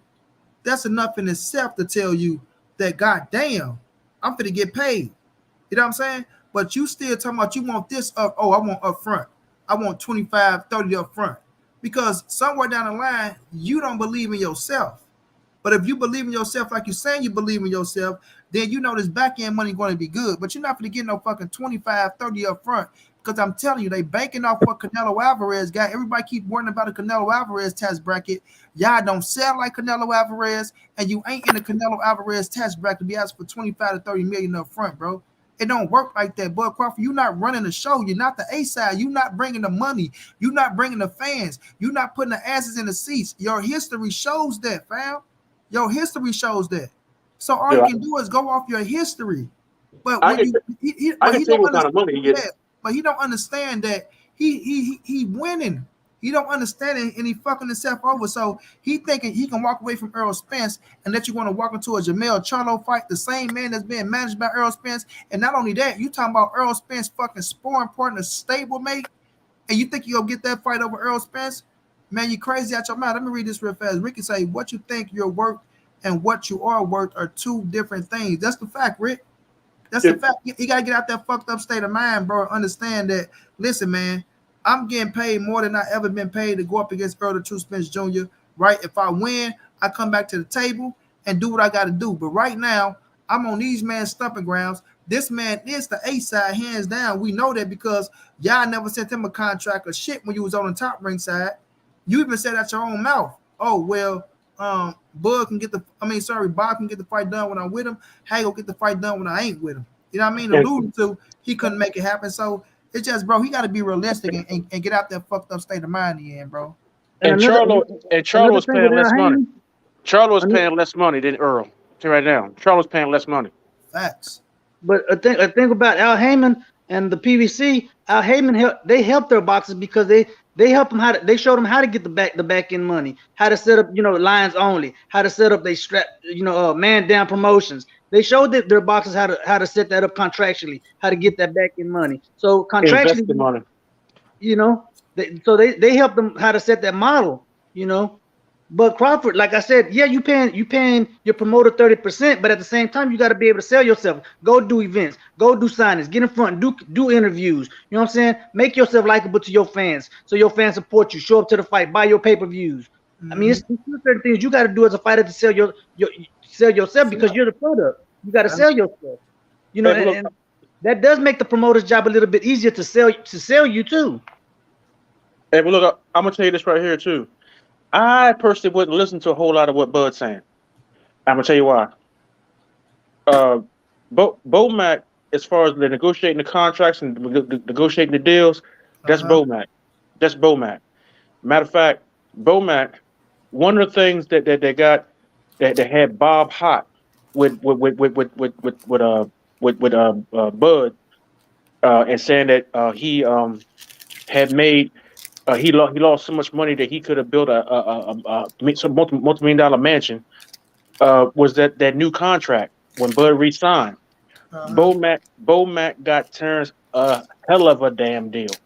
He tore Bomac tore Bob's ass up. He got him a hell of a deal, and Bob didn't like Bob obviously didn't like the deal, but he didn't want to let Terrence go.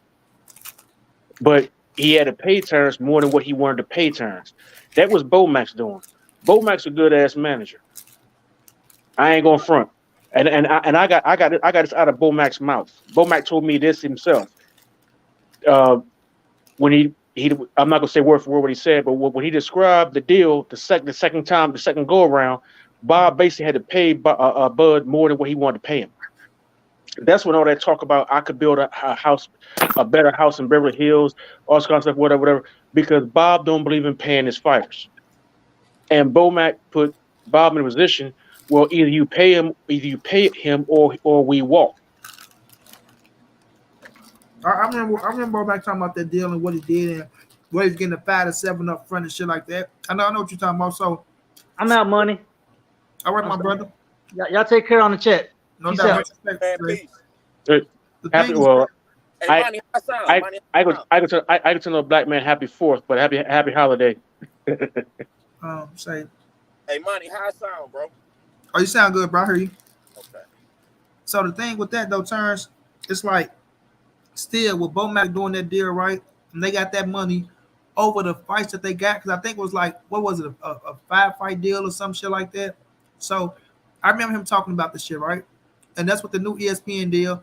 And that's another part where I was telling people when they just got the new ESPN deal too, that they weren't to let no fucking Bud Crawford go to no fucking PBC and fight on no fucking Fox or no fucking Showtime when they just gave Bud all that damn money. So with that situation, still in all, just think about this though, Terrence. The money that he made in that contract, he gonna make that money in this one fight with Errol Spence, fam. All he got to do is believe in himself. Like that's no doubt. Even if you take the short money, he's gonna make more than whatever made. That's no doubt. But he got to believe in himself and understand that what the back end money is, because he never been in the Al Heyman regime. He don't understand that percentage and what's coming to his ass. But now that he got Floyd over there, like I say, Floyd in his goddamn ear telling him this, that, and the third. Who knows what the fuck Floyd Mayweather have said to that man? Man, look, I'm gonna tell you right now. This is what I believe. I believe that Terrence wants for these next 2 fights, the 2 fights he's talking about, Errol and Charlo, but he got to win. He got to win the first to get to the second. All right. He's going to ask for the type of money that because he said he don't want to fight into his late 30s or his 40s, and he turned 35 in the fall. Now he's going to ask. He's going to have to. It's actually, you know what I'm saying, according to what he said he wants to do, he's going to have to. His back is against the wall because he ain't been fighting that frequently, and he ain't been fighting no big money fights. He got stuck with Bob, which is career suicide. After you've been developed and been established, you still stay with Bob. That's career suicide. Terrence is going to be looking for the type of money where when he retire, he ain't never got to come back for $1, like a lot of fighters do, where he never got to come back because he need the money. Bud and you know what? At this point, he has to because he stayed with Bob too long. But see, that's what Jose said. Jose just said you can't go off there and try to bank everything that you missed out at 40 and 35 and try to come and swipe motherfucking PBC out of that type of money, because now you're dealing with a shrewd businessman and Al Heyman. Al Heyman ain't no sucker. Steven Espinosa ain't no sucker.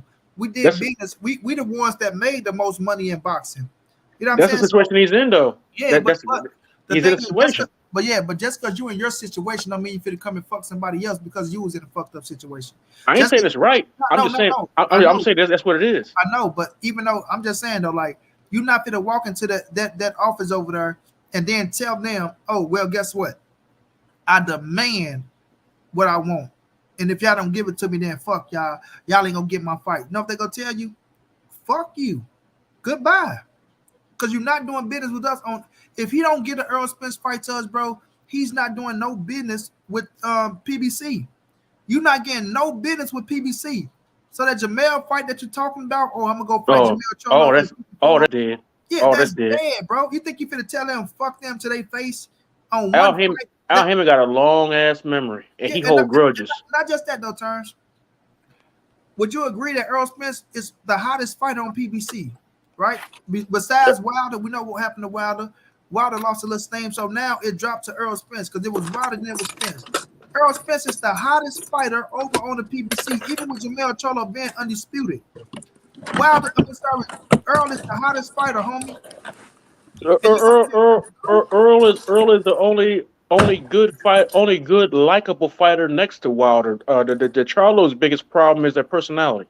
Yeah. So when you're looking at that situation, you turning us down, and we offering you our biggest entity over here, and you talking about no, you don't want to do business with us because you feel like we're not treating you right, and we know we treating you right, we know we giving you a fair deal, and you gonna say, you know what? No, I don't want that. So I'm gonna come back though, but I'll fight this kid right now.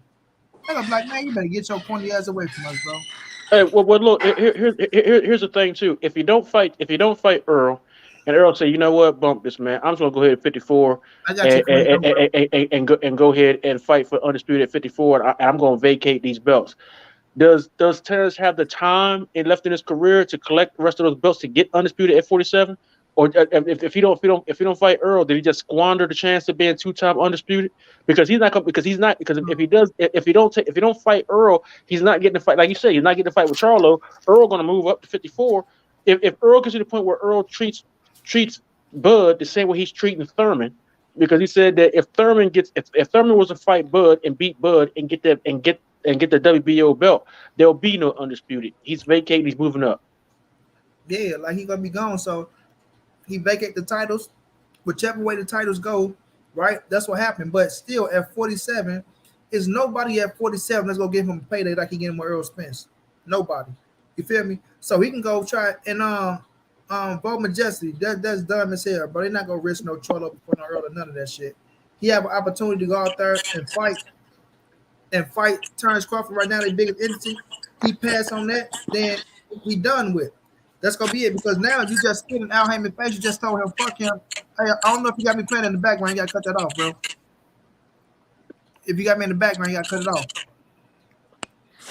Smoke. Yo. You got me playing in the background? Hold on. Let me try to. Hold on. Yo, who else did that? Somebody else did that, and now they can't get a fight. Who told Al Heyman screw him to his face? It was somebody else that did that. That was Bomac that said fuck Al Heyman. No. Somebody else. It was somebody else. And now they can't. And that, because if you Al Heyman about to do business with Bomac now, but I'm just saying there was somebody else, and then the dude complained about he can't get a fight. Who the hell is that? I don't know, but if you talking about fuck Al Heyman, then you got to be a fool ass fool. So with the situation with it though, man, it's like, damn, I forgot what my talking point was. Shit. Well, if you black and do it, you I mean, he gonna take special exception. Yeah, right. Because he's still gonna bring you in. He go let it go, right? He gonna say, okay, I understand the situation, but motherfucker, don't do me again. You know what I'm saying? So with that point, and then it's Bud Crawford, right? It's like you're a big name, you're an entity, but at the same time, you still got to be smart, bro. Like, I don't know if y'all watched how Al Heyman came up, bro. I don't know if y'all watch you watched the Black Godfather, Clarence, right? Terence, I know you know a lot of fucking shit. So I never watched the Black Godfather, but I got mutual friends with Al Heyman, and I know about it. I'm talking about who brought Al Heyman up though, taught him the game. Well, I know about the concert series and the promotions and all that stuff and whatnot. No. I ain't talking about the shit that he did to come up. I'm talking about the man that set him down and schooled him and taught him the game. My man Clarence, the Black Godfather. Oh man, yeah. Well, Clarence, I gotta watch that. It's on Netflix. You gotta watch it, bro. Hey, It's send me that link. I got you. It's a must see, bro. So, you got my contact information, right? Yeah. Yes. Send me that link. I got you. But yeah, you got to watch. It's like, and his wife just got killed. They broke in his house and killed his wife. The Black Godfather. Oh my God. Yeah. Yeah. I think. Yeah. He like 80 some years old. Yeah. Yes. He the brother. Al Heyman. Yes, he taught Al Heyman everything. But when you see his story, you'll see why Al Heyman is so fucking smart. You'll see why like everybody love him, bro. Like the presidents, everybody. He gets the job done, fam. He gets the job done. Everybody, go to Clarence. Go to Clarence. I'm talking about everybody from the older niggas to the younger niggas. Like, go to Clarence. Go to Clarence. Go to Clarence. No, if I'm not mistaken, don't that dude live in my area? Shit, I don't know. In the DMV. No, I think he got property out here. Yeah, I'm in the ghetto, so shit, I wouldn't know where he live at. That rich motherfucker. But the thing is, I'm out here in the Washington D.C. Baltimore area. Yeah, the thing is though, with the situation with Al, hey, I don't know who you is, South Coach. You have to show your face, bro. I have to see that you're a real person. You know what I'm saying? With Al, you don't fuck Al over too many times. You know what I'm saying? You just don't. I think Deep said it's Adrian Bronner. Was it Adrian Bronner? It ain't Adrian Bronner. He disrespected him, but yeah. It might have been. It might have been, yeah. But I really don't think so though. But it might have been though. Nah, Bronner said some crazy shit. He said some crazy shit, but at the same time, his ass came back and cleaned it up.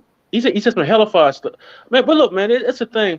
When you get money with somebody and then you fall on hard times because you got issues, you know, you can't turn back around and go against your business partners. I'm like, well, I did everything y'all asked me to do. Man, anybody did? At no point did you say Al Heyman or Mayweather held a gun to your forehead to tell you to move to 47 when you knew you used a 135 pounder. Exactly. You know what I'm saying? You go up there and get your head beat in, or nobody in your team knew to check Madonna's gloves. But come to find out, that whole thing about him not letting his hands go out the Madonna fight, that's a bunch of bull because he had that problem before then. If you throw a flurry on Adrian Bronner, he never really countered. He tried to weather the storm and then reset. Hey, OG, yeah. OG Terence, I feel you on that though, because and I think the reason why is because he was trying to be too much like Floyd Mayweather, man. Like that's he really exactly wanted to right. be that guy, man. Like he felt like, you know, he feel like I'm gonna be a counter and I'm gonna counter everything you do and just look so good doing it, but dude, you're not Floyd. You know what I'm saying? And he got that bad. He wanted to be Floyd too much. So I feel you on that because I was the one that thought that he stopped letting his hands go after the Maidana fight, but you just brought something to light. No, that was before then. You know what? He had the same problem that Floyd Sr. said that De La Hoya had. When he tried to teach De La Hoya the shoulder roll, he said De La Hoya could do the shoulder roll, but he can't punch off the shoulder roll. He can't counter and punch off the shoulder roll. I mean, he can't deflect and punch. You know what I'm saying? He can't counter off the shoulder roll. You know what I'm saying? And as good as it looked with Adrian Bronner, he couldn't do it neither. Yeah, Adrian Bronner never can do the shoulder roll. That's why his ass was looking terrible like that, bro. Yeah, man, I ain't seen nobody do it with Floyd. Yeah, he could hold his hands right, but couldn't nobody do it, and then at the same time throw that straight right hand, pop that straight right hand, in between the other guys' punches, pop that straight right hand, and throw a hook with it, and go to the body, and then circle back out. I ain't seen, man. Floyd's father couldn't even do that. Hell no. Everything about Floyd Jr. was an improvement on Floyd Sr. and Roger. He was those two were the prototypes, and Floyd Jr. was the final product. Terence, tell me if it came Yeah, through to your you're right, Instagram. man. Yeah, I got it. I just seen it But come up. yeah, I got so it. yeah, that's what it come down to though, man. But just overall though, with Turnbull Crawford situation, fam, he gonna have to stop trying to act like he's bigger than what he is. You know what I'm saying? He got what he got. Salute to you. You mean stop being a diva? Yeah. So now that You you're in mean the stop position, being a bro. diva? Yeah. Now you're in a position to where you fit to make the All most right. money that you ever made, right? I'm not gonna. The, I'm not the gonna call biggest them no money of names. career. I'm not gonna do that. I'm not gonna call them no names. I'm just saying. Well, I feel you on that returns, but shit, that's what my man's call him. All I'm gonna say is I I respect him to the I don't think fullest. that's name calling. I think it's Yeah. observation. Yes, being a diva ain't name calling. That you is being a diva, bro. Because if you going to the fucking table and this man Errol Spence is bending, but you just trying to stay full, strong, solid, earn, you got like fucked up, bro. For No, real. what news you got on Earl on the negotiation? Because I ain't heard nothing about Man, Earl. Errol telling this dude to sign a All I've been contract. hearing about Bud. Earl telling this dude to sign a contract. Earl even took a little cut on the shit, trying to make the fight happen, right? Which he shouldn't have, but he did, right? Respect to him. And now Bud coming with rematch clauses, Bud coming with 25 to 30 up front, all that shit. Like, come on, bro. Cut it out, bro. Like Yeah, you well, just Hey, doing a little Monty, too much. I bet you early get that man a 50-50 split just to make it happen. I Nah, bet you man, he you would. know, 50-50 hey, split, bro. but you know what though? He You know what should. though? See, this right here is a problem with talking too much in the media. When you tell everybody that you say, well, this is my last fight at 147. I'm tired of making this weight. Blah blah blah blah blah blah blah. And then you get in there with somebody, you know, what I'm saying that can, you know, say to negotiate and listen to everything you say and whatever. And they say, well, you know what? I want this amount of money, and I want a rematch clause, which would mean that if you win, then this dude is going to contractually try to hold you in the weight division for one more fight that you don't want to be in, in that weight division, and you know what I'm saying. So like a lot of stuff you got to keep close to the breast because you never know what contract you got to negotiate next. Man, So when cats be coming to me to be saying, well, put a microphone in your face, be like, well, what do you think, champ? What are you gonna do, champ? Something I say, you know what? I'll let you know when I think about it. You know what I'm saying? we'll see You after know, this fight your turn. We'll see after yeah, this fight over with her. yeah, you know what I'm saying? And when you get into the negotiations for the next contract, if there's going to be a next contract at that weight class, and not be talking about that stuff way ahead of time, saying, it's the weight, this and that, because that can be, everything you say can be used against you in the next contract.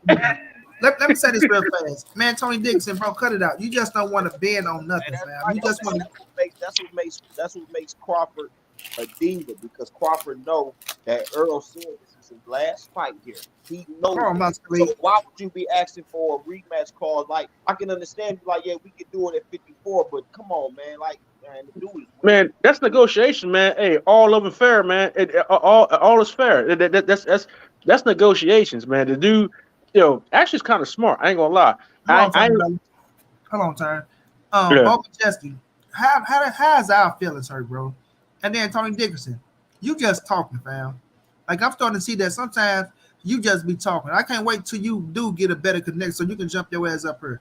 How the hell is we sitting up here? You talking about not a diva. He got first hand projection, and if Bud feel he getting played, don't sign a deal. How the fuck are you getting played when you making more money than you ever fucking made, fam? You just be talking because you don't want to bend. You just want to sit up here and just trying to stand strong for Terence Crawford because you feel like people up here is hating on Terence Crawford when motherfuckers only talking about the money position, right? Only the money position, and you know your goddamn self that man ain't working no goddamn 50-50. So man, sit your ass down somewhere trying to play hardball like Terence Crawford. And if the fight don't happen, blame people like you. Period. and Blame people and like you, fam. and I normally don't talk about people about the money stuff. I rather break down the fight because as far as that money stuff, you know what I'm saying. Don't none of these cats owe me no money, which means I can't garnish nobody purse. So as far as how much money they're making, I don't give a damn. Actually, in my personal opinion, ain't got to do with y'all, but my personal opinion, what they're negotiating in there about the money, um, is none of my. I personally feel is none of my damn business. What I want to see is the fight. Now, if the fight don't happen because somebody was saying that they wouldn't get enough money, and they destroyed a 3 belt, I'm sorry, a 4 belt era undisputed 147 title fight, then that's just going to be that's just going to be a really really bad thing. But that's what it turns like. That's what I'm saying, right? Like right now, all the time we waited to make the fight happen.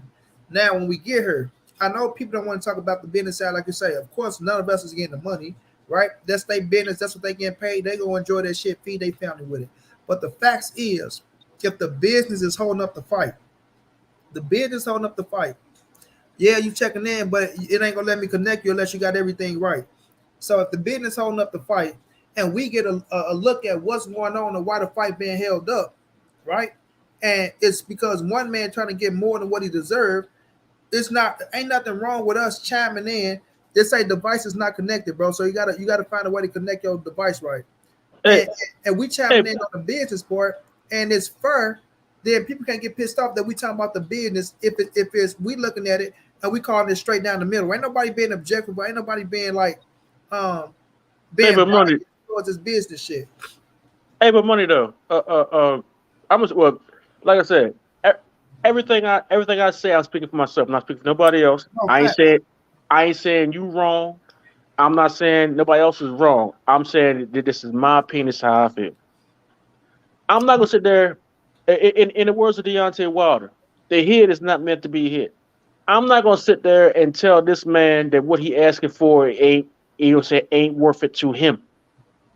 You know what I'm saying? That's just mentally correct. Errol Spence. Errol Spence just retired. Garcia. What's his name? Mikey Garcia. Yeah, Mikey Garcia. Mikey Garcia just pretty much damn near admitted that the reason why he returned was post Errol Spence, and this dude's Earl's last fight, he broke 3 ribs and an eye socket. You know what I'm saying? That's the second eye socket he done broke. And that we know this of. Yeah, I was going to say that we know of, because there was a lot of fights that dude had before when he was lesser known that I'm pretty sure he did much more damage. Now, we all know that if Earl is focused in the ring and not in the club, not drinking, not chasing them hoes, not doing all that, you know what I'm saying, all that crazy whatnot, Earl is one dangerous customer. Now, what's the first thing that Derek James said to him after the win against Ugas? What's the first thing he said? Let's go back and get focused. We got to go back in the lab and focus.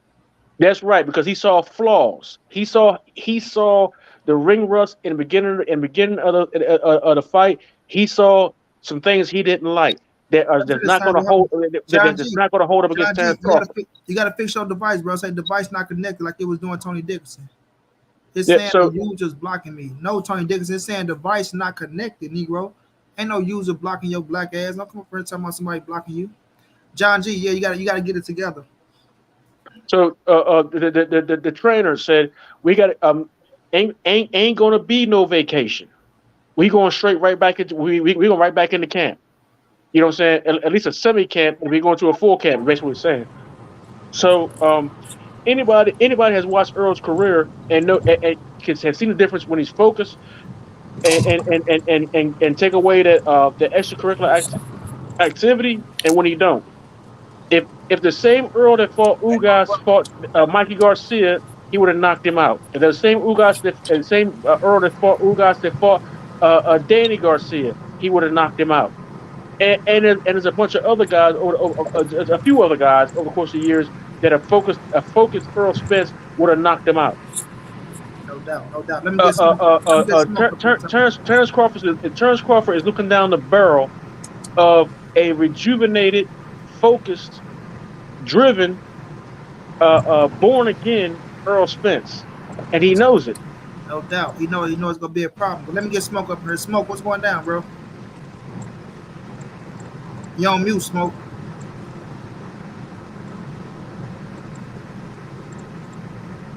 Somebody sit down his head. John, what you doing? Driving, John? That's a lot of feedback. In my lab. Yeah, you kind of. It's a little loud, but you're cool though. You cool. Yeah, I don't know what's going on with Smoke situation. He ain't. This shit ain't nothing far. But yeah, I feel what you're saying though, Terrence, buddy. But somewhere, like I ain't mad at nobody being politically correct, right? Because I used to be politically correct around a lot of shit. But I've been and I seen the real face of Terrence Bud Crawford and his team, bro. Like I'm seeing the real face. I'm seeing how the family react. You understand what I'm saying? I'm seeing this nephew wake up every day with nothing but negativity towards Errol Spence. I'm seeing Bo Mac cussing motherfuckers out, shitting on Errol Spence every day, not giving that man no credit for nothing. Even when it came to the Manny Pacquiao fight, ain't nobody, I ain't watching that shit. You know what I'm saying? I don't want to watch that shit. You see what I'm saying? So like, he's up there and he's just every chance he get to throw a shot at that man, they throwing a shot. So now with them coming in here and they having a situation where now it's coming to the negotiation table and they playing this fucking horrible shit. You know what I'm saying? Now they just want to just fuck a motherfucker over because they feel like, oh, now because what's going on. Hold on, I'm gonna have to mute you, John, until you talk, bro. So, so now they feel like they want to play so much of horror ball, right? It's like, oh, because what's going on in the boxing community, like Master Khalid said, they don't want to feel like they got a little boy or you look homie me. You know what I'm saying? Ain't nowhere in here you go tell me to take this nigga when I've been. You know what? It's just like Master Khalid, you know? Khalid. Yeah, I'm right here. It's just like off of Paid in Full, bro. You know what I'm saying? The cat that went, what was his name? Calvin? Huh? Rico. No, not Rico. The one that was on his sister boyfriend, Calvin, right? Yeah, Calvin. Yeah. He got out there, Aces on. You know what? I'm a step. You see what I'm saying? That's Bud Crawford, bro. That's Bud Crawford. Yeah. Y'all don't want to get y'all. You know what, Bud? We gonna set you up with this, right? You just got kicked off a Golden Boy. Off a Top Rank. You know we gonna set you up with this. Bam, gonna give you that, this, that, and the third. You know what? I appreciate it, but I'm a step. Yep. That's Terence Crawford, bro. And then niggas, what the niggas say? The nigga ended up doing. He came back and tried to rob him. And that's came back and tried to rob him, and now he coming back now trying to rob a motherfucker, bro. Like, and it's all right. You gotta get that mentality, bro. We know the mentality of cats like that, bro. And that's Terence Crawford right now, man, because he's showing like I'm seeing the true face, fam. I'm seeing the true face, fam, and that shit ain't cool because he ain't a fair nigga, dog. He ain't a fair nigga. You'll go over there, you'll kiss motherfucking Bob Arm ass, even when he fucking you over, and you know he fucking you over, fam. You kissing his ass, and you know he fucking you over. And you still talking about, hold on, Terrence, because you still talking about, oh, that's just Bob being Bob. Oh no, Bob is trying. I wasn't gonna say that. Now, hold on. I can't stand Bob Aaron. No, not you. I'm just saying Terrence Crawford. I'm talking about the man himself. Oh, okay. The man himself. So you'll sit up here and let Bob Arm kick you up the ass. I don't give a fuck if Bomac said, well, guess what? We went out there and we robbed Bob out of this and we robbed Bob out of that. It doesn't matter. Look at what y'all had to deal with to get that, what y'all was gonna get. But now you got an opportunity to make all that up with this Errol Spence fight, bro. With the Errol Spence fight and one fight and some, and you want to play hardball with Al Heyman, the motherfucker that's putting you on after y'all said fuck the man. He's still coming to the table and going to with you. And this is it's no, bro, it's no excuse for the shit he's doing. Ain't no excuse. Ain't none of that. Hey, we can't tell him to do this. Ain't no excuse for the shit he's doing, bro. You at the table, the biggest fight of your career, making the biggest money of your career, and now you want to stall and hold this shit up. Nah, man, we ain't giving his ass no pass on that. But let me let Smoke. Hold on, let me let Smoke get hurt. Because Smoke been with. Hey, man. Yeah, let's Smoke get up there. This the fight you cooking you on. This the fight you said you've been wanting, and now you bullshit. Go ahead. Hey, go ahead, Smoke. Man, I don't know what's going on with this feed. But, hey, look, Crawford need to go ahead and take that 60-40 at the end of the day. Make that shit a percentage. Don't be talking about no 25 mil, 30 mil. Bro, y'all gonna make that money regardless. I don't give a damn how that shit play out. Y'all gonna make that money. Take that 60, 40, 40, 60, and go on about your business. I feel you, God. That's how I look at it. Dude coming in with 3 belts. Just so he can sit back. Yeah, selling numbers, bro. Y'all, man, do that 60-40. Go on about your business. He called a Come nigga on, Bud back Uncle up. Ice, bro. He called a nigga Uncle Ice. Huh? Yeah. Oh, nigga Will Hunter called a nigga He Uncle gonna Ice. kidnap the little. He gonna kidnap the little kid. Oh man, that nigga gonna kidnap me. But my Hey, thing is, bro. Money. I'm gonna be honest with you. Bro. Hey, money. I'm gonna be honest with you, God. I question dudes that be on here taking up for blood. I question they care Yeah, because bro. if you can sit here and you can try to wiggle out of anything to not put the blame on this guy, and you see the bullshit he's doing, I question you. That's why I told you me and my homeboy gonna end up fist fighting behind this shit. hell no. Bro. Look, this man say, I want to see the fight probably more than all y'all, so y'all can stop the cap, but pay them boys. How the hell you want to see the fight more than all of us, bro, Majestic? Who the hell you think you is, bro? But you sitting up here, you don't want to be far down the middle. We capping, but we up here speaking on real numbers, and we speaking on what's really going on in a fucking game, right? Ain't nobody up here trying to fuck Bud Crawford.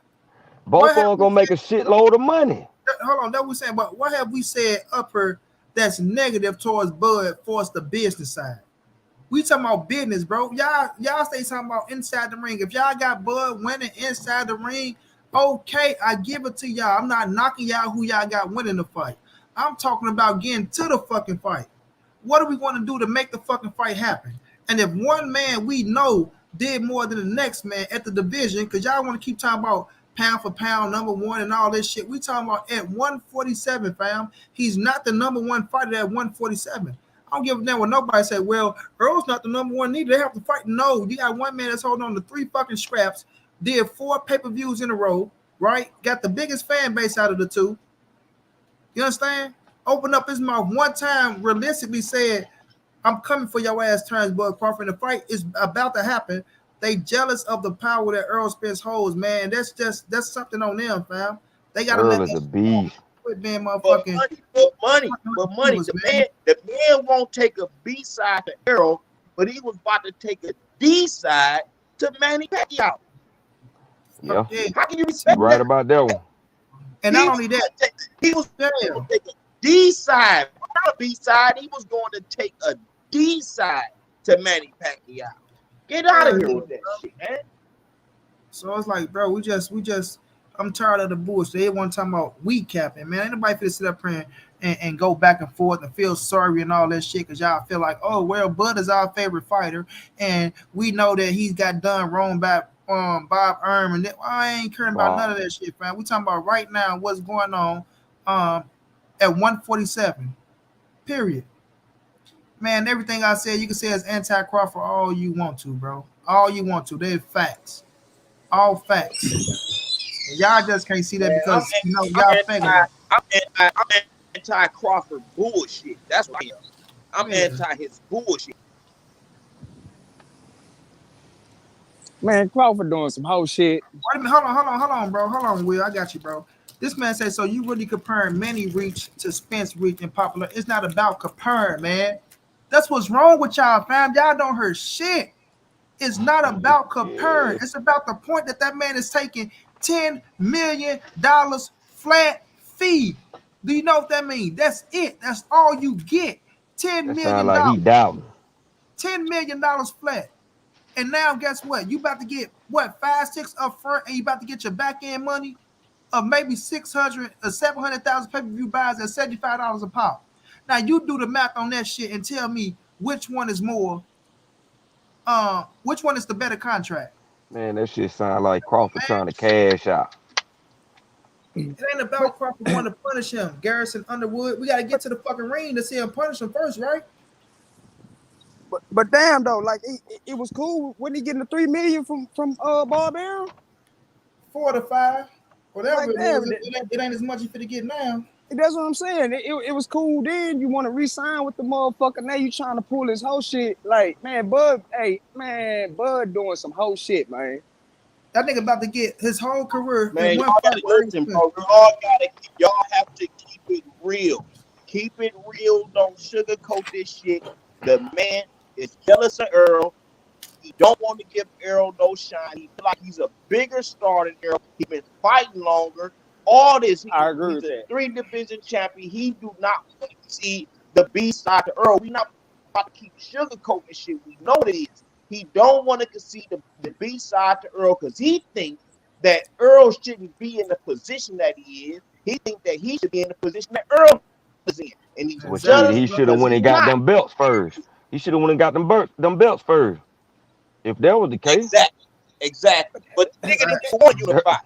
But that's his own doing though, man. You had time to come. exactly. You had You time to had come to time to grab PBC them belts. to come over there. Like, dog, you had time. Like, damn, he did that himself. And he Like, knew I'm not what? giving that nigga no pass, bro. I'm sorry.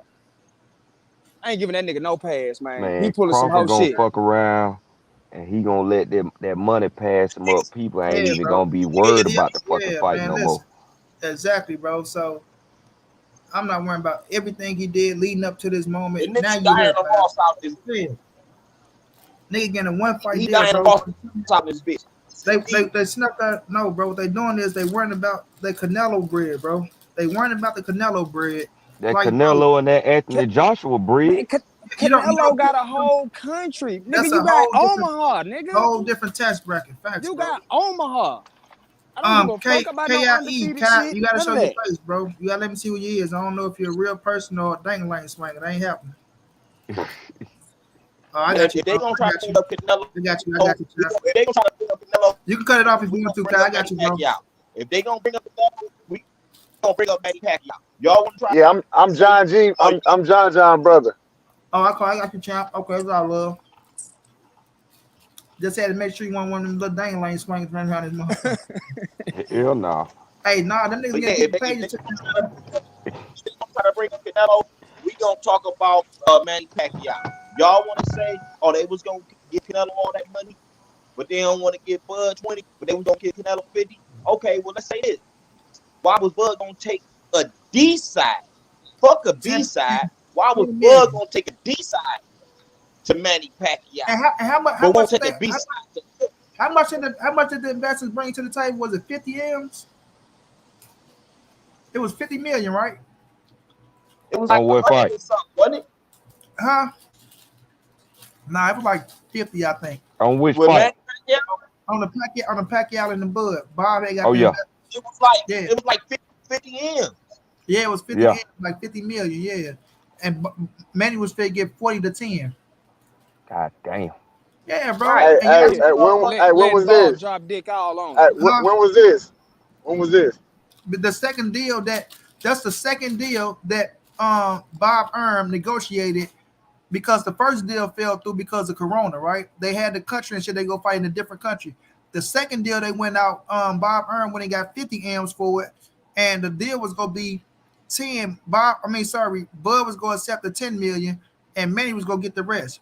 And then that's But you when both fussing about goddamn Earl. that's when Bo Max started, oh well, we're not gonna do that no more. Like Bud was ready to accept that motherfucker 10 M's, but now when it comes to Errol Spence, now you got way more money on the table. You want to beat around the bush, man. But let KIE get in. Go down, champ. You can talk your shit. Hey, but honestly, Because he bro, was like what Earl gonna get. So honestly, bro. Hold on, Khalid.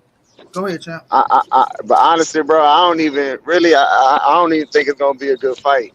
I think it's gonna be a good fight to the hype of it gonna be hype. But I think Earl Spence. You John, brother. Yeah, I think Earl Spence going, because to me, bro, listen. I'm not a big Earl Spence fan, but the nigga, he a robot. Like He said he robot. He passed that motherfucker Terminator. Bro, yeah, he the Terminator, bro. He the Terminator, bro. And the thing about it is, I ain't never seen a fighter that he don't change when he see blood, bro.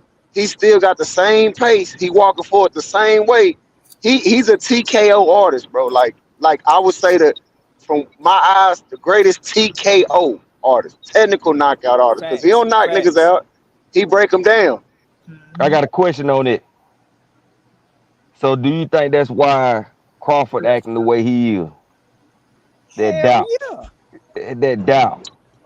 I don't think so. I think Crawford's scared. I told my brother, I've been telling my brother, I don't think the fight gonna happen. Man, Crawford like dancing.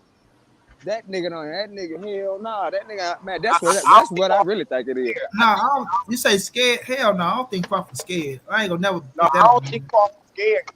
But I if just think Crawford, I just think Is it's an Fuck that ego. shit. It's an ego. I think it's what Khalid said, bro. I think it's exactly what Khalid said, bro. It's an ego trip, and it's the point to where, like you say, he feel like Earl did less than him, so ain't no way Earl should be able to dictate the pace and get what he's saying he want without him saying he won't what he want because he want. Oh, I'm a Hall of Famer. He haven't done what I did. It's okay. He got 3 scraps, but I got 3 divisions. I was undisputed and things of that nature. Well, it still don't add up, bro, because the numbers don't like you keep talking about the accolades, fam. Business is different than the accolades. These are facts because when people like to bring up the accolades of Terence Crawford, he 3 division former undisputed current what's weight. I give them all that, right? But when you fought Julius and Dongo at 140 for undisputed, right? You had 2 titles. Julius and Dongo had 2 titles. Guess what? How come you didn't give that man 50-50? You see what I'm saying? How come he didn't get 50-50? Because you put more asses in the seats and you was the more hotter commodity. Now when you go to 147 and you're yep, not the hottest commodity, right? Now it's a problem when you ain't controlling the table. he should But have took you over a Yeah, long time still, ago. That's on him. but you're but still getting paid what the fuck you deserve, fam. And that's the shit that I be saying, bro. Like we gotta cut the bullshit but out. see, but they saying right now it ain't even it, about the money no it, more. it, It's about a rematch clause. And if you worried about a rematch clause, that means you already defeated. Yeah, you Yeah, you got a after point. all yeah. this shit, after all this, he gonna stop him and all this shit that they talking about. Now you want the rematch? Like, come on, bro. Man, buddy. I mean, Earl will get that nigga a rematch if the fan. One thing about that nigga Earl, bro, that nigga he been giving us what we want. Yeah, Out of Errol all gone, out of bro. all the boxers in that's boxing, bro, that nigga been giving fight after fight. Every fight been fire. Yeah, but EJ gone after this fight. He said it multiple times, bro. I got 1 fight left at 47. I'm up Did out there. But 154. Bud You talking that saying 50, Bud if it, talking if that it 54 shit, meet yeah, him up there. if it went for undisputed, bro, Earl would have been at 154, bro. So what he trying to do is give us the fight that he said he was gonna give us. He don't want to leave 47 without giving us that fight. He been a man of his word, and these niggas trying to play hardball. But I still feel like it's gonna happen. I don't think his ass gonna walk away from that money. I don't give a fuck how much hardball he trying to play. What's He gonna ain't happen? stupid. He ain't stupid, bro. He ain't And, stupid. and Bo Mac Uh, talking all Hey, that it's shit, been money. talking Let about me he get this excuse. living money. It's check to been check. excuse after Get Talk, this money. excuse, bro. Bo Mac talking Hey, all that money. Hey, check money. to check shit and all that other bullshit. Like, man, come on, man. Yeah, Will. Hey, money. Let me say this, bro. Let me say this, bro. The motherfucking boxers that I respect the most. I think it's 4 of them. That's Errol, Deontay Wilder, Devin Haney, and Jamel Charlo. Because them motherfuckers, they going after the biggest fights, the best fighting the best. They are the 4 ones that I know for sure is going after the best fights. That's giving the Bud people what going they after want. the money. I ain't mad at I don't want to hear. I don't you, want to hear dog. nothing about But when we talk, Deontay. I don't want to hear nothing about Deontay, but Hey man, you gonna leave Nah, Deontay nah, alone, nah, man. Hey, nah, hey, nah. hey, You Hey, can't hey, say ain't no Wilder wild. called out everybody, Hey, fam. bro, wait a minute. Ain't no hey, Wilder slander up here, fam. hey, Hey, listen, lose, ain't no Deontay win, Wilder lose or slander draw. up on this Deontay is channel. going Nah, after the that hey, nigga. look, best. look, look. Listen, Hey, listen, listen. I'm gonna say it quick. The reason why I don't have respect for Deontay is because hey, hey, wait, ain't wait. No, no, Nah, it's not nobody, hate. ain't It's got not yeah, nothing to hate. do with Deontay It's I not Wilder. already want hate. to hit. Listen, hey, Hold on, let me wait. go. Just let me go real quick. It's because at some point of his career, he stopped being a humble man, and he's that still was it humble. for me. Hey, Wait a look, minute. no, no, Hold on, look, go look. ahead, That go ahead, go. Always hey, humble. that Hold on, let let him me. finish. Let him finish. Hey, listen. He stopped being a humble man. And one thing is, regardless of what God you believe in, it's always gonna be lightning strike when you feel like you that man above. And whenever I don't even care about what anybody feels about the last 3 fights. It's the fact that he stopped he stopped he stopped being the person he was when he first started getting that hype, and then he started becoming. You going out the stage with some goddamn $130,000 worth of bullshit on you. When bro, we want to see you fight. We don't want to see all the antics, my nigga. Well, let me tell you this, fam. You Hey, can't hey, judge hey, a I hear man what you're That on his. saying, Hold on. bro. Wait a That's minute. not what Stop. I was Everybody stop. talking Everybody about. stop. What I Everybody was saying, stop. Hold on, Khalid. Stop. Ain't no way you can sit up here and judge Wilder off his attire that he's wearing, bro. yeah. Do you know Deontay Wilder gave himself to the people, fam? And when you say above the man, Wilder never put himself above nobody, fam. He said, Deontay, I am a god. no, fam. Wilder gave himself to the people. Period, fam. To us, the people. Can't Mm-hmm. no motherfucker say Wilder wasn't humble. Wilder went against the grain on they ass when they tried to fuck him over, bro. He never stopped being humble. Wilder's still the same nigga right now that he was. He even more. That's why he finally got his statue, fam. Yeah. Deontay Wilder gave himself to the people.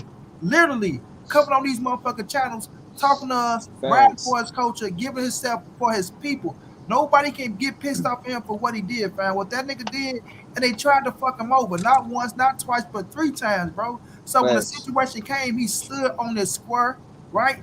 They tried to take away like his legacy, right? Then they tried to fuck him out of his rematch, fam. He stood 10 toes down and did what he had to do, bro. Facts. You gotta understand when you're in that boxing industry like that, fam, but you got big time motherfuckers working against you like they were trying to work against them, and he came out on top. They didn't like that shit, so it's only right he talk his shit. But he never shit. Hold on, he never shitted on the people. Never Facts. in his life. Fuck what he Facts. said about the big motherfuckers. Deontay Wilder never shit on the people, nor would he ever, bro. And he still stand for the people right now. And I'm gonna tell y'all go cop that Deontay Wilder album that he just dropped as well, fam. You feel me? It's called Oh, And he what he doing said, he doing music now. Yeah, you got everything till else. this day. After this, it's over with. Ain't no more Wilder talk now, bro. We leaving Wilder Hey, alone. For real. Hey, I Wilder, look, Wilder, hey, I hey, respect hey, it. hey, Everybody Till got this hey, their Monty, opinion, day. man. hey, can't hey, touch. Monty, Can't touch Wilder, bro. let me chime in on that Wilder thing, man. On Deontay Wilder, man. Look, not only did he not sham on the people, man, but he didn't sham on boxing. You know what I'm saying? After that second fight, you know what I'm saying? He was like, look, why y'all stop the fight? You know what I'm saying? You let me go out on my shield. You know what I'm saying? We all warriors in here. You know what I'm saying? Don't do me like that. Let me go out on my shield. And then in the third fight, when they let him do what they asked him, what he asked them to let them do, he it went out on the shield. What you had one of the greatest heavyweight bouts in In a heavyweight history. long time. Facts. You know what I'm saying? Facts. All Long he time. Facts. all he asked was for you to give him a shot. But switching gears a little bit with this thing with Daniel Kinahan and these dudes not and all these cats that was involved with that fight Yeah, is being but is not being allowed to travel, especially yeah, not to the United States. Tommy Fury, Tyson Tyson Fury, Fury. all of whatever. What was his name? Plastic Patty was talking about. Don't be surprised if that's a whole they nother if they start dipping into what really happened in that trilogy, because even Tyson Fury admitted that was not D in that second fight, and Jack Reese admitted in the first fight that he felt like he that that won that the fight. that Deontay won the fight. Now, if you know anything about boxing, you know that before there was a 3-judge panel, the referee was the one that decided the winner of the fight, and he said from his eye advantage, Deontay Wilder won that fight. Now, Jack He Reese has a said that. conflict. Jack Reese has a conflict of interest because Jack Reese has called a fight before a dude has hit the ground and have not have been hit as hard as Fury was hit. But he said he gave him the benefit of the doubt. The benefit of the doubt. What the hell is that? But See, Terrence, we gonna switch gears because we ain't on we're Wilder gonna right now. switch. Yeah, we're gonna That's a whole switch nother it. Yeah, that's let's a jump whole on nother Y'all on done can of Bud switched worms. that ass. thing to a whole nother Hey, conversation. Yeah, nah, let's We, jump on we Bud getting back ass. on Spence and Crawford motherfucker. They Hey, was you talking know about me. taking I want to jump on Bud ass. yeah, that's what this is about because I ain't with hey, all the Kinahan I'm and all that shit. All that shit is for other Somebody got shit. an only echo. I'm only gonna be 2 seconds. Only thing I was saying was these are the 4 fighters that I respect the most: Errol Spence, Deontay Wilder, Devin Haney, and Jamel Charlo. Because these dudes are the ones that's actually trying to fight the best. They are the ones that's actually doing this. They don't care what it takes. They doing it, and you gotta respect that. You can't respect somebody that's going around here doing all this bullshit, claiming that they calling everybody out, but when it's time to show Facts. up, they bullshit. These 4 guys is not them guys. They I'm actually kind of doing it. skeptical on Haney. So you gotta respect that. Yeah, but we See, get I, we I get Haney don't, trying I, though. He trying.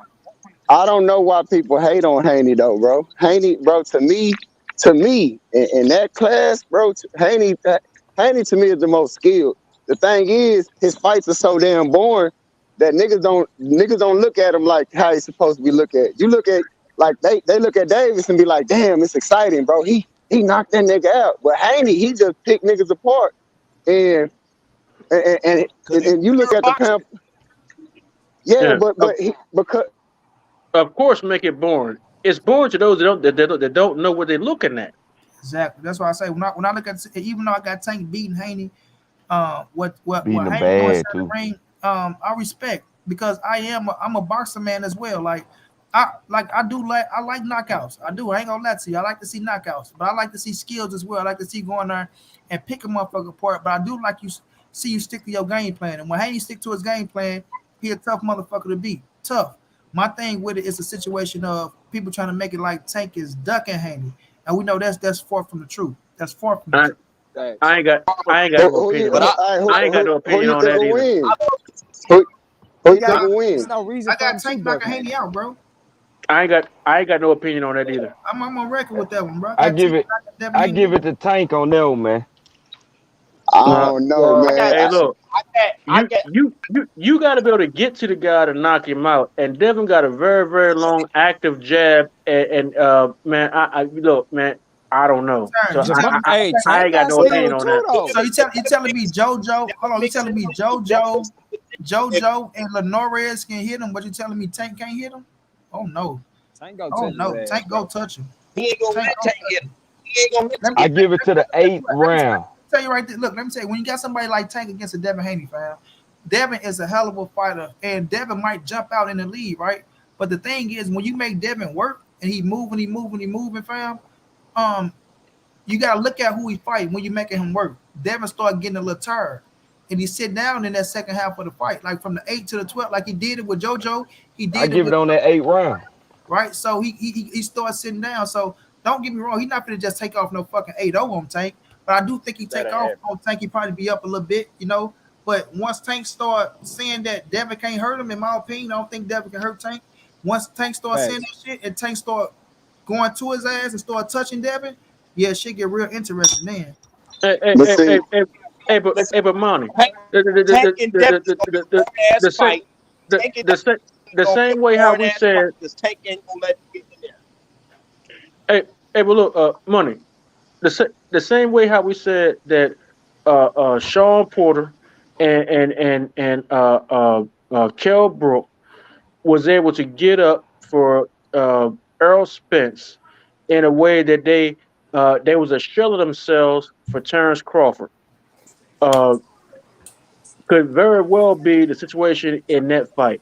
Those two have history, and Come on, man. you're not going to get me to believe that Devin and Tank. I'm from Maryland. I live in Maryland. I'm in Maryland right now, and Tank is from Maryland, so he the hometown cat. But Devin is going to get up for Tank. And He's you going to think get he'll get he's up for going to get Devin? way up for Tank. And you See, think He, Tank not gonna get up for Devin? I got huh? it like this. If it goes the distance, I would have to give it to Devin Haney. That's if it goes the distance. If not, we already know what's gonna happen. but see, that's why I don't like that division, bro. Because it's like them. None of them are fighting each other, bro. None of them are fighting the real. We ain't seeing Shakir fight him. We ain't seeing Haney fight him. But you go up to that welterweight, it's a whole different ball game. So I mean, I can't speak until I see him fight. I feel you on that one though, but you know, you can speculate on what you see on both of them. Like my man said, like even with people saying they see Devin winning decision, people underestimate Tank boxing skills. You feel me? Like when me and Bill was going there, the Bill say, you know, money, we don't come from behind, right? And I respect him on that point. But like when you got Tank, like Tank fight each fighter different, bro. He fight each fighter different. Like even with the Rolly fight, he knew Rolly clumsy ass go run into some shit, right? He didn't expect him to run into that punch at that time. But you know, he was just figuring him out, let him get his shit off, right? And get his ass up out of there with my man Leo Santa Cruz. He felt what he had, like, okay, motherfucker, I'm gonna take it to you. You gonna hit me with some shit. Well, I know I'm gonna get you. I'm gonna press I your can ass out. take that. Yeah, with Jesus Cuellar, with he walked his ass down. With Pedraza, right, his first title shot, he was young, so he was being a little patient. He was boxing some, but once he started feeling himself, he took it to his motherfucking ass and took his ass out of there. Mario Barrios, another one, a hard, strong puncher. Tank felt the power a little bit. He was trying to let him wear that power down. See, that's the IQ that Tank got. Where people look like, oh, well, he losing. But sometimes you can be smart in that ring and try to get some power out before you go on because you know what you made of. So I think with Devin, like I say, because of Devin's skill set, yes, Devin go get him some rounds in. He go do what he got to do in the ring. But like I say, once I think Tank really feel it and start heating up, and you see that he can't hit him, and Tank start going to his ass, because people look at Devin as, oh, he gonna be in and out. Forgetting Tank got fast feet, right? Facts. Tank know how to cut the ring out, and Tank know how to get to your ass, bro. And I think he can hit his ass in the head. Yeah, and then you gotta think about it. Devin at some point you got to sit down and fight as well, because you ain't gonna move the whole fucking 12 round. And I don't think Devin has been hit that hard. He not been like hit. Tank. He ain't not been like hit. how Tank hit. Yeah, Not but like Tank. Exactly, bro. Yeah, exactly. he ain't. So, and don't get it fucked up. Tank know how to go to the body good as fuck as well. You know what I'm saying? Yep. So I forgot his name. down. What's his name? The one that I can't think of the fighter name. Tank knocked out with the uppercut. Leo Santa Cruz. Leo Santa Cruz. Yeah, Santa Cruz. He hit hard as a motherfucker. Leo Santa Cruz is winning that fight, you know, and he set him up with that uppercut. Mm-hmm. Now, hold on. That's I say that to say this. Devin Haney, as far as skills, he's a way better Santa Cruz. It ain't even no comparison. The difference is Santa Cruz, I feel, is more in the fight with Devin and Tank. Santa Cruz will be more active than Devin Haney. Devin Haney gonna be relying on his defense more. Facts. That'll be the difference in that fight. That'll get him fucked up. I don't know. He'll be leading with that jab. That's all. Man, He'll be that'll jabbing get all him fight. fucked up. That's just a fight I want to see, because with that fight right there, I don't know. Like I say, I don't know who will win that fight. That's just me, you know. Me, I like now the decision. Yeah, I agree with Haney.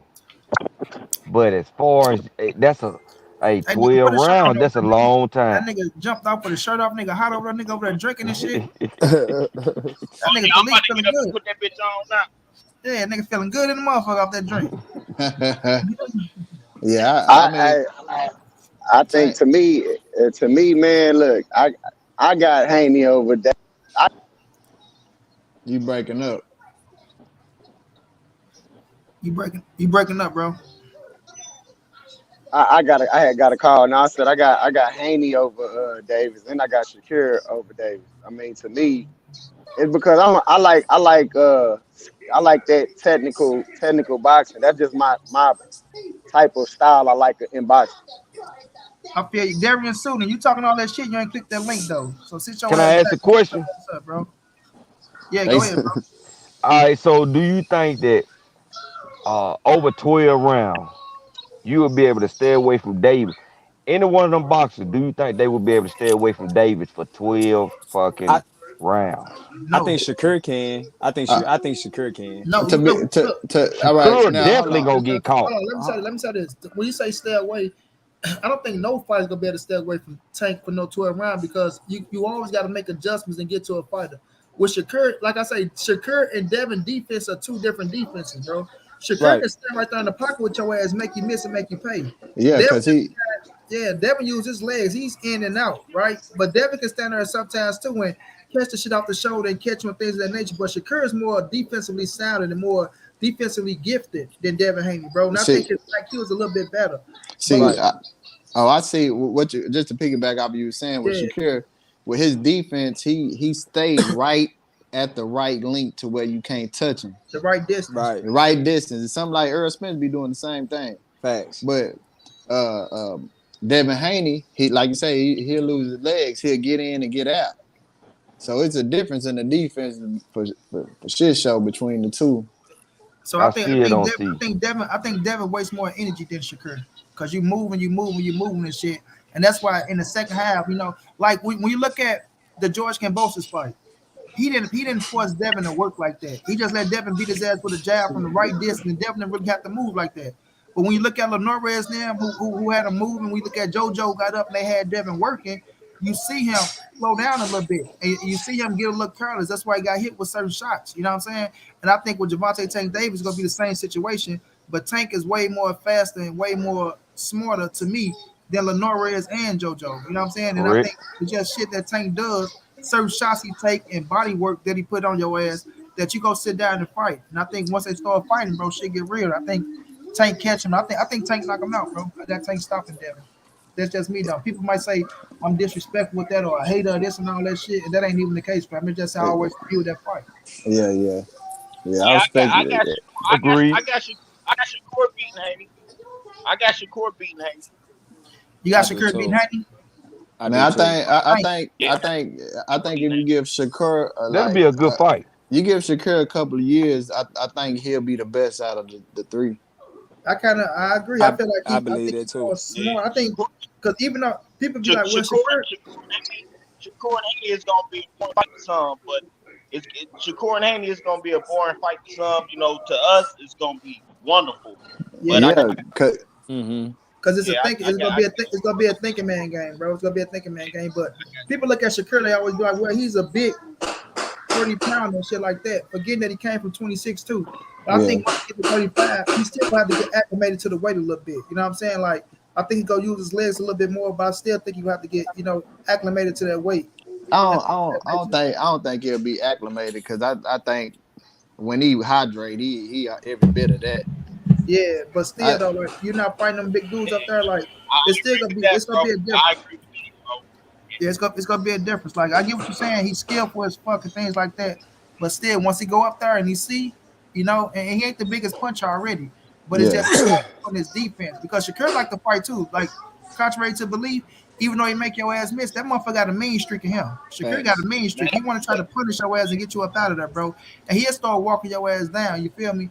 But Shakur man, too, Shakur got that Floyd yeah. defense, man. That But Shakur got defense. that. He got Have you that. seen them? Have you seen them spar? He got that situation. Hank. Hold on, fam. He got that. Oh, y'all seen that, but I think he got that mindset too. Like, cause when I seen him against Jeremiah Nagathilian, right, when he got hit with that big shot, his ass Yeah, stayed away.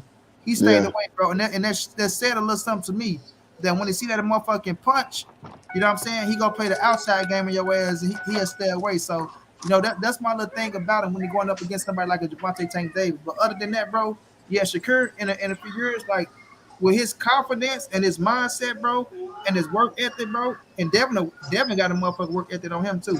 So it's just like I look at him as he could go farther than all of them. You know what I'm saying? I believe in that with Shakur, but Tank just got that motherfucking equalizer, bro. That if he stay on point, I don't give a damn what your name is, Shit, bro. Shakur That if he end up being Yeah, but see, my thing with Tank though, I ain't gonna front on you. Is I don't I'm for me the jury is out on his mental toughness. Um, he said that he wanted to spar Earl Spence just to see how hard he hit. Now that sounds good, but I've heard reports that when people when fighters give him good enough pushback, you know what I'm saying, or they give him a run for his money, he fold over. Now I live here where he's from. I live here. It's a lot of like that. New It's a Jersey. lot of dudes. You No, in Jersey? nah, Maryland. Nah, nah. Maryland. He talking Yeah, about what yeah, what Tank from? He talking about where Tank from? yeah, Yeah, Maryland. You talking about Tank? yeah, Oh, you Tank? yeah, Oh, yeah. For Maryland, it's a lot of dudes like that. You know what I'm saying? As long as they got the advantage, they're good. You know what I'm saying? It's kind of like a Mike Tyson complex. If you couldn't intimidate him, if he couldn't intimidate him, or he couldn't hurt him, game over. You know what I'm Yeah, saying? but I don't know about that It's though, Ty. no. I'm telling I you, understand what you're saying though. man, 47 years I've lived I see here. that in Tank. I I see get you. Yeah, that in Yeah, Tank. see, I see that.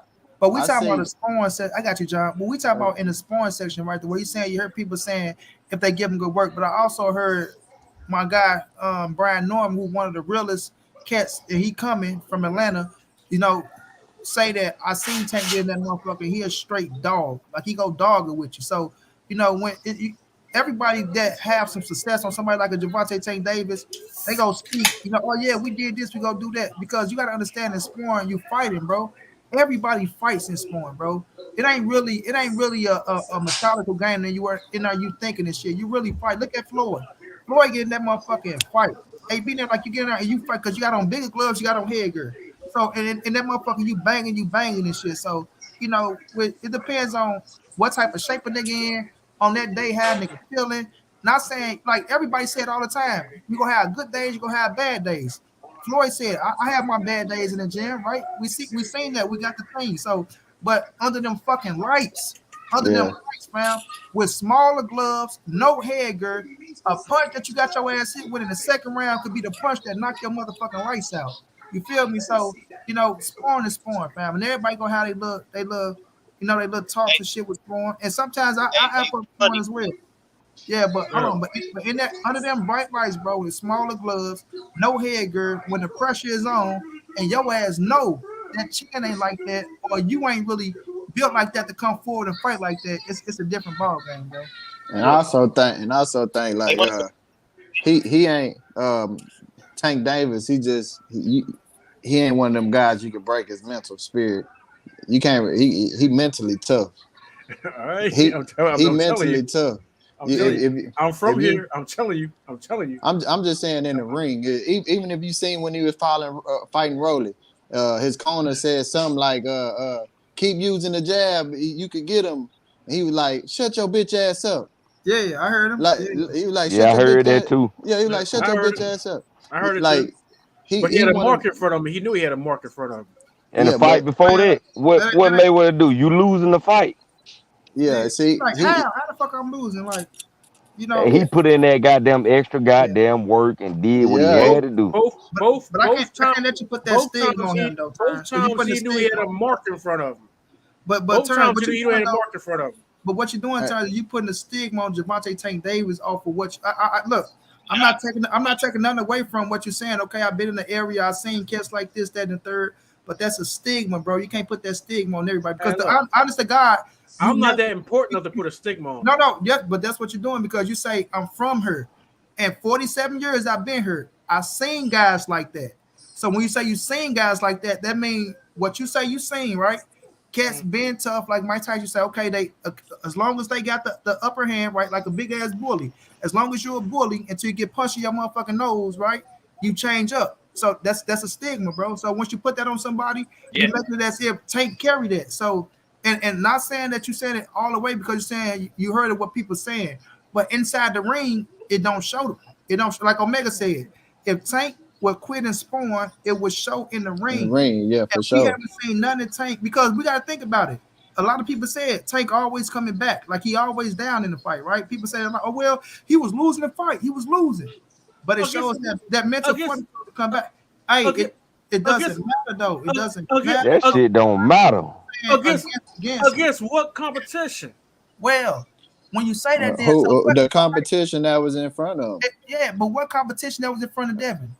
You see what I'm saying? So it's like I'm not going to go there, bro. And I only want to talk about competition because I don't want to take credit away from neither one, fam. No, I don't want to do that. I don't want to do that neither. I don't do that neither. But what I'm trying to give you is some hometown insight of the cats from around here and the type of mentality the cats have. But you can't put that on Tank, no, because you've never been in that man's presence. He's got the same mentality, man. I'm looking at it. How do you know, bro? But so you've never been in that man's presence to really just say that, bro. I watch his interviews. I'm listening to him talk. I'm looking curious. I'm looking at the news reports and everything. I'm looking at the man. Come on, man. I'm not gonna tell you. That's off of what you feel, though. That's off of your feelings. No, it's not feelings, man. That's your feelings. Hold on. So what? Look, I kind of got confused by what you were saying about him. What is it again that you're saying about him? Like, I'm saying he's saying that he'll. Hold on. Let him say it. Yeah. I'm saying that the question is how he's going to act under real pressure under the lights. Like, okay, right now he ain't faced no real opposition. You know what I'm saying? According to his talent. he ain't faced no real opposition according to his talent. Now, when he Mario does that, hold on, let me finish. Hold on, I'm trying to see where he's going. Mario Boreas, no, I'm just that Mario Boreas was no opposition according to his talent. Once he went on and realized that the right hand was available, that was a wrap. He didn't throw it the whole time. Once he realized it was available because somebody told him in the corner, he let it go and realized the dude couldn't take a punch. When somebody really, really presses on him, and he does everything he possibly could do, and a dude, and this other dude also has feet. You know what I'm saying? He's got fast feet. He's got hands. He's got boxing building, everything like that. All of all the other of the top 3 monsters in the division. Then we're going to see what Tank is really made of. But as of right now, I'm telling you what I see, and a lot of people from here say the same thing, is that he's like another dude from the block. If you press up on him right, he's going to fold. So you could say that's speculation because you haven't seen it. Well, of course, we ain't never seen it. Everything else is rumor, but the none of it has failed yet. So basically, what I'm trying to say is all of it is that's not fact because it haven't been seen. It haven't been seen. It's fact here. It's not fact to you. It's well, fact there. No. Hold on. That you've seen and that you've seen happen. Yeah, too. yeah. But you haven't. Tank, bro. I haven't seen it happen to Tank, but I've seen it happen to everybody who fit that same mold. Okay, so you put them in a category. You can't put them in a category until you see it for yourself. Facts. Go ahead, John. All right, go ahead. I'm just saying, until you see him fold, somebody put pressure on him in the ring, and he fold, and his spirit is crushed. He's feel dominated in the ring. You can't put him in that mold because you haven't seen it yet. You just going off what you seen other people around your area do. Okay. And another thing on that, John, is you can't because Tank. If Tank was that type of cat, he wouldn't be where he at right now, bro. He would have been folded in the streets. You understand what I'm saying? And he was in the streets. So with that situation being said, we look at him in the ring, and you like I say, that's a stigma that goes around. I see this cat do this. I see this. You know what? That's cat. It's kind of like saying a motherfucker bully so they get punched in the face. But when you're looking at Tank, bro, Tank demeanor is so calm, cool, and collective. Like Tank don't even act like that, bro. Like go look at him every time. Only time Tank get at your ass is when you get in that Tank. That's it. But other than that, Tank conduct himself in a professional manner. He show love after the fight. He handle his business in the ring, and he go about his business, bro. He go about his business. I'm just saying the way he conduct himself. So if a cat was made like you saying he was made, you will see different traits and different characters from him, bro. When I'm looking at Tank, I see a special individual, right? That made it off the blocks and not the hood that you're saying you see other soft cats saying, right? And Tank is a different breed. He's a special individual, bro. And I'm giving that man his credit and his just due. And when he get inside that ring, when he get inside that ring, it shows, bro. Like you saying against what competition? So when we look at somebody like a Devin Haney, right? We know Devin ain't fit to bring no pressure. You feel me? You look at Devin go get in there, he go try to box you. So that ain't no pressure. He got a hell of a skill set. Tank will be doing all the pressure in the fight. That's right, buddy. Yeah. So when I'm not. You're right. I didn't bring up Devin. Look, what I'm talking about is when I say he's like another cat from the neighborhood, and a brother brought up somebody in the chat said, and I should stop watching the chat. I don't know why I keep doing this. I be having the chat up. That's like the kryptonite. A brother said somebody should bring on Coach Ford. We ain't got to worry about all that. But I asked Coach Ford to my channel, and he said he would come to my channel, and I was going to bring this whole subject up to it so we can air it out or whatnot and get the coach's insight on it because, like you said, I never met Tank, but I live in the area and I've grown up around seeing all these same type of cats. Where now Tank is very, very skilled. He's a very, very great boxer. He's a very, very skilled boxer. Tank has skills that probably he hasn't even shown yet. The fight against Cruz with the broken hand, and he was able to still pull the fight off. Matter of fact, if he could do that against Pitbull Cruz, then Gary Russell Gary Russell Jr. should have got the win against Max Sire, what the hell his name was, because they basically pulled up the same performance. That's right. I agree with you. You know what I'm saying? So that's right, God. So let's call a buck, but Tank needs to be tested, and he has all but admitted his own self that he has not gotten the big fights. And until that point, that is what I'm saying is when what I'm saying will be tested. I get what you're saying. But you can't. You can't diminish. I'm not diminishing nothing. Hold on. You can't diminish where. I'm not diminishing nothing. You kind of is because you saying because he had. Hold on. Look, I go on mute. All right. So look, people try to diminish Terence Crawford's skill and the abilities he got in the ring because of the people he has fought. That's a lot of people that's Errol Spence fans. They be like, Terence Crawford ain't fought nobody. He ain't. How can he be this? But his skills is there. No matter who he fought, the skills is there. You can see it. I mean, if you watch, boxing, you watch boxing, he's a high IQ fighter. Tank Davis. Everybody, that been put in front of him, you see his skills. He did what he was supposed to have did to him. You can't diminish who he is up until this point because you saying the level of competition he fought. Because what I can diminish. Because when you say that, hold on. When you say that, bro, because it's like a white person walking down the street, and this is no racial shit, but see a group of black motherfuckers out, and already you put a perception on everybody, bro. So that means because you got one little street punk, and now he walking to the group, and you got other 5 cats sitting right there. Now everybody become a little street punk. Street punk, yeah. You gotta get to know who. I'm just saying, you gotta get to know who everybody is because you putting that perception on somebody that you never met, bro. And to say, to say that, well, I seen people like that. And well, people around here told me this and told me that. Well, they can't tell you something they don't know if you never had real conversation or real interaction with that man. You got to wait till you meet somebody. And I understand what you're saying. You got to wait till you meet somebody, though, to really see what they made of. And everything leading up now, Terence, you got to say, well, Tank don't fall into that category. And until you see it happen, then you can say, okay, he kind of like one of them guys. But everything leading up to now, you can't say it because he really beat the odds of all them little street punks with that type of mentality, bro. That's just how I look at it, fam. I mean, I want to say something real quick. He beat the odds. We gotta let somebody else talk a little bit, Terence. We gotta let somebody else talk. I was gonna say, yeah, because what my brother said, man, but I gotta push back on one thing. I can diminish Crawford because they're comparing the comparison to him and Errol Spence.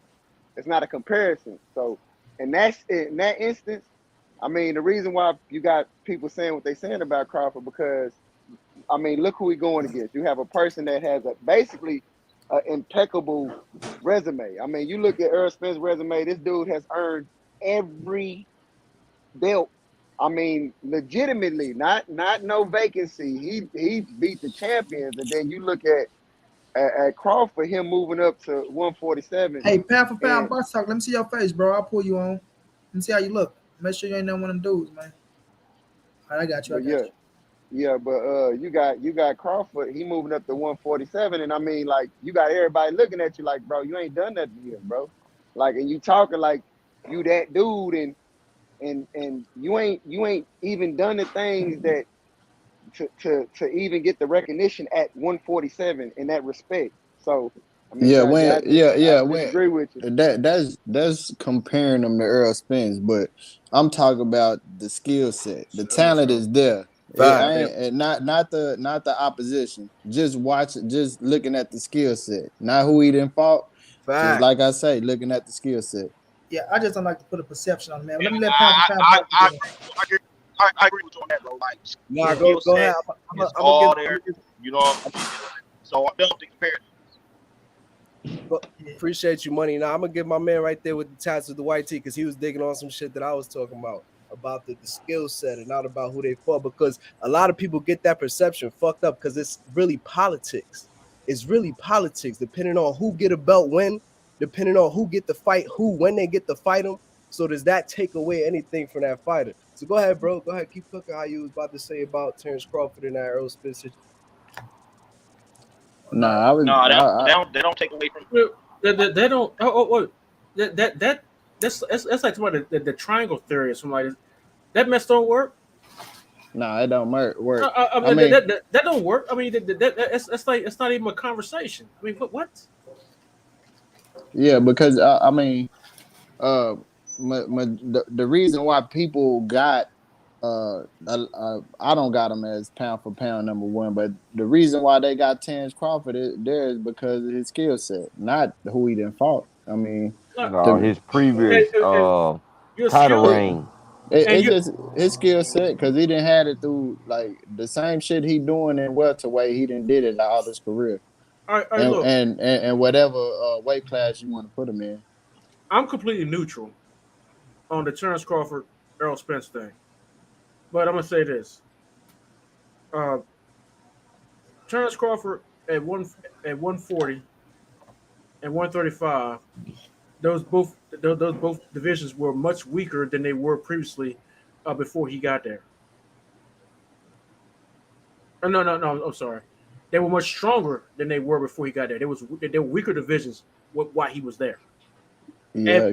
At 147, he fought fighters like Kavaliauskas dropped him, didn't get credit for it, and then Horn, that was a joke. That was some bullshit. Yeah, I want to say it was a joke because he was a champion. Crawford did what he had to do.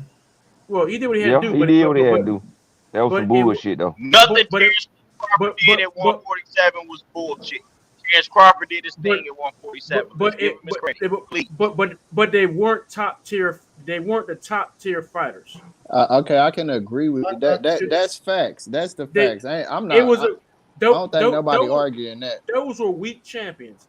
Okay, Kell Brook was not a champion and had his face broke twice. Did not fight Terence the way he fought Spence. I'm saying the same shit over again. All right, but look, hold on. Answer me this: did he do what he was supposed to do to him? Yeah, he won the fight. So he's won the fight. Okay, so look, hold up. If Errol Spence was fighting them, the same fighters on their decline. And Errol Spence that didn't happen. I'm just saying that didn't happen. Errol Spence beat him, in general, if Errol Spence beat him on the decline, if he it'd be the same scenario. It'll be a knock on him, bro. No, it's still his skill set. He did what he's supposed to do to the fighters that was put in front of him. But he didn't get the best of the fighter. But you gotta get the best of the champion. If you're gonna fight the on champion, what fight? Look, I'm not disagreeing with what you're saying, but you can only fight you can only fight who in front of you. So if he fighting who was in front of him, he got him out. Still got the job done. If you was a fighter, you was Terence Crawford. So you gotta give him credit.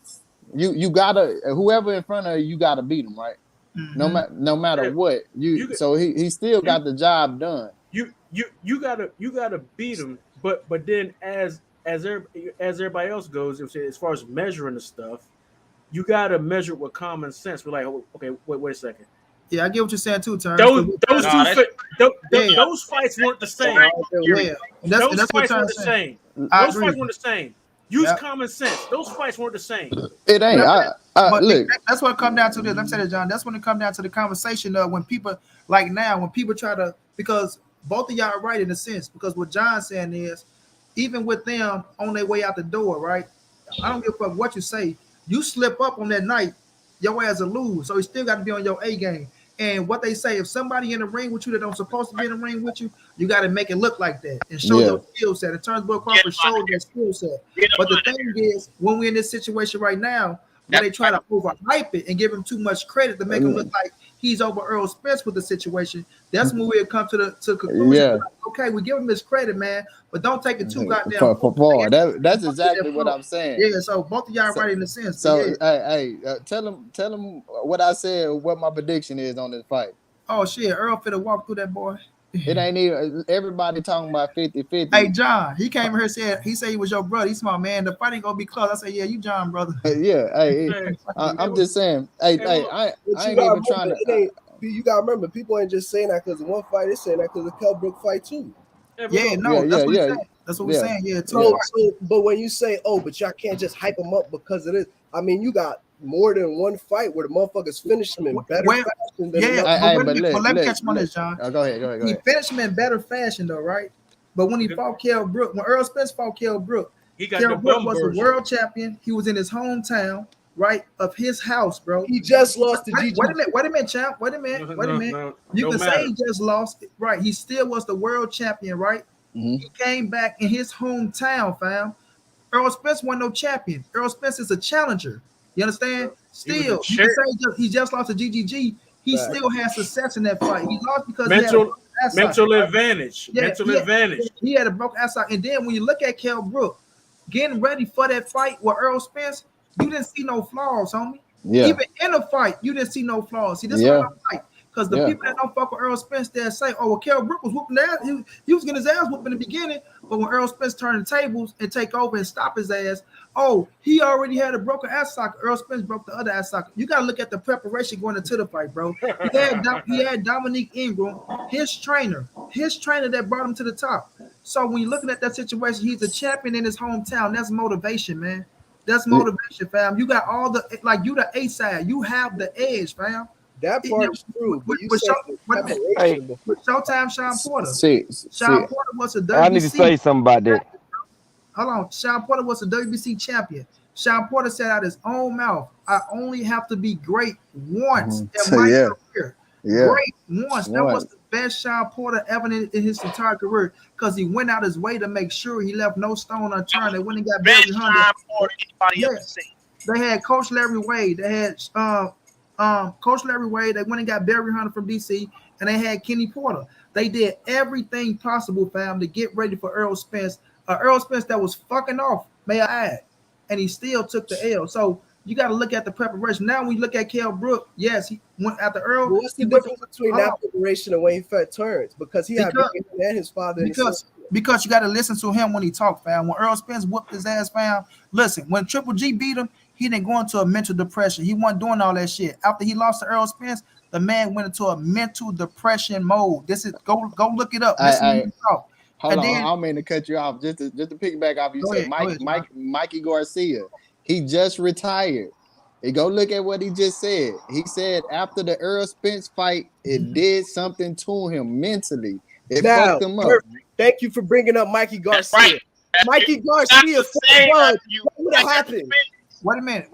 That's the difference. What would happen if Mikey Garcia fought Bud? Wait a minute. Guess what? Bud had an opportunity to fight Mikey Garcia. Guess what Bud said? I'm going to 147. Right? When Mikey was coming to 140. Wait a minute. Hold on, Yasser. Because this is what y'all don't understand, fam. When you looking at Mikey Garcia that fought Errol Spence, that Mikey Garcia was a 4-division world champion, undefeated in his prime, bro. Just beat Bronner. He beat Bronner. He beat Robert Easton. He beat Sergey Lipinets, who was the 140-pound champion, right? So he had 2 fights at 140 with Bronner and Sergey Lipinets. He beat Robert Easton. He came back and beat Salakia, became a world champion. That Mikey was on his shit, fam. On his shit. Do you understand? You said, wait a minute. Stop talking and listen, bro. Stop talking and listen. If you would have got in the ring with Terence Crawford, that's what we wanted to see. You don't know what Bud would have done with that Mikey Garcia, fam. Because you seen Errol Spence outbox him. Y'all want to play, oh, well, what have Bud would have done to him? I said, Bud is so much more better than Errol. He's going to go out there and just fuck Mikey over. No, Mr. Postman. That's a fight that we had to see. Exactly. And that's a fight that we would have had to see because when you box somebody like Mike, bro, you're looking at a Terence Crawford. We wanted that fight. We wanted it. But Bud went up to 47, bro. He went up to 47. Hey, bro. I want to say something on that Terence Crawford and Porter fight. Let me get this shit up real fast. Go ahead. We all know styles make fights. And my man with the bald head right there with the black shirt, shout out to you, bro. We brought up the Cav Velasquez fight. He stopped Cav Velasquez. You seen his style. You telling me Bud wouldn't have got Mikey out of there? Wait a minute. You say Hey, but stop. look, You say stop. Styles You and say Bud. stop. Hold on. You say stop Styles Kavalauskas, make fight. but then he get his ass It dropped. seems like Let me tell you something. Let me tell you something right now. Let me say this, y'all. Let me say this. Hold on, Pal. Listen, bro. Be scared to die. Are you telling me Kavalauskas is a better fight than Mikey Garcia?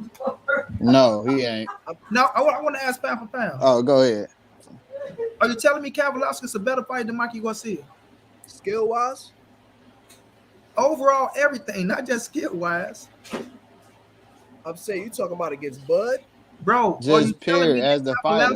As a fighter. Mikey, bro.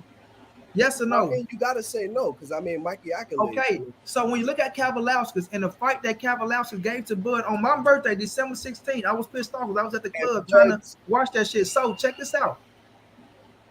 What Kavalauskas did to him, bro, and you're looking at a Mikey Garcia with a Mikey skill set. That's why we say styles make fights, right? You don't know how Mikey and the Bud fight would have went because they never fought each other. You can let me ask you a question. I got you. You guys you ask me if Kavalauskas is better than Mikey, right? I asked you, is there a better? Mikey would have done better, bro. I'm not asking you if Mikey would have done better. I'm asking you. I know your question. I answered your question. Okay, so you said Mikey. So do you think Mikey would have done better than Kavalauskas did? I don't. Styles make fights. Stop it. I don't say nothing because we never seen them fight one another. Okay. So hold on. Pound for pound, I got you. I got you. John, you got to this. Yeah. I do know one thing. Mikey Garcia that fought Errol Spence.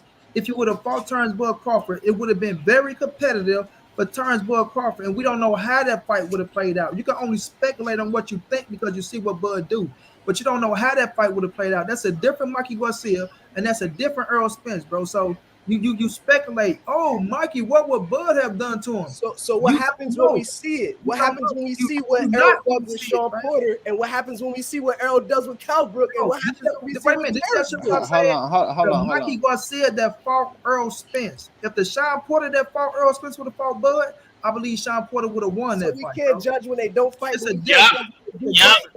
Go ahead. Hold on, repeat that. Repeat that. Hold on, repeat that.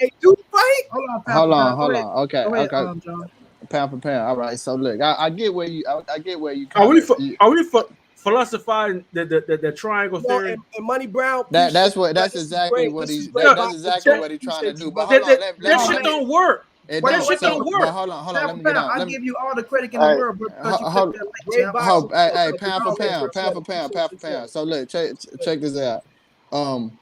Do Mikey fight like Mean Machine? Do they fight? They don't fight. So it's no way to compare how they would have fought each other. You the one that said styles make fights, correct? So Errol, do Crawford fight like Errol Spence? Absolutely not. So you can't you can kind of speculate what you think will happen in the fight, but you can't determine what will happen because how it ends. You can't even determine how it ends because I seen the fights. You haven't seen. Hold up. You haven't seen Mikey, the style of Mikey fight a Bud Crawford. You seen the style. You seen the style of Errol Spence fight a Mikey. Okay. You could go there, but you're trying.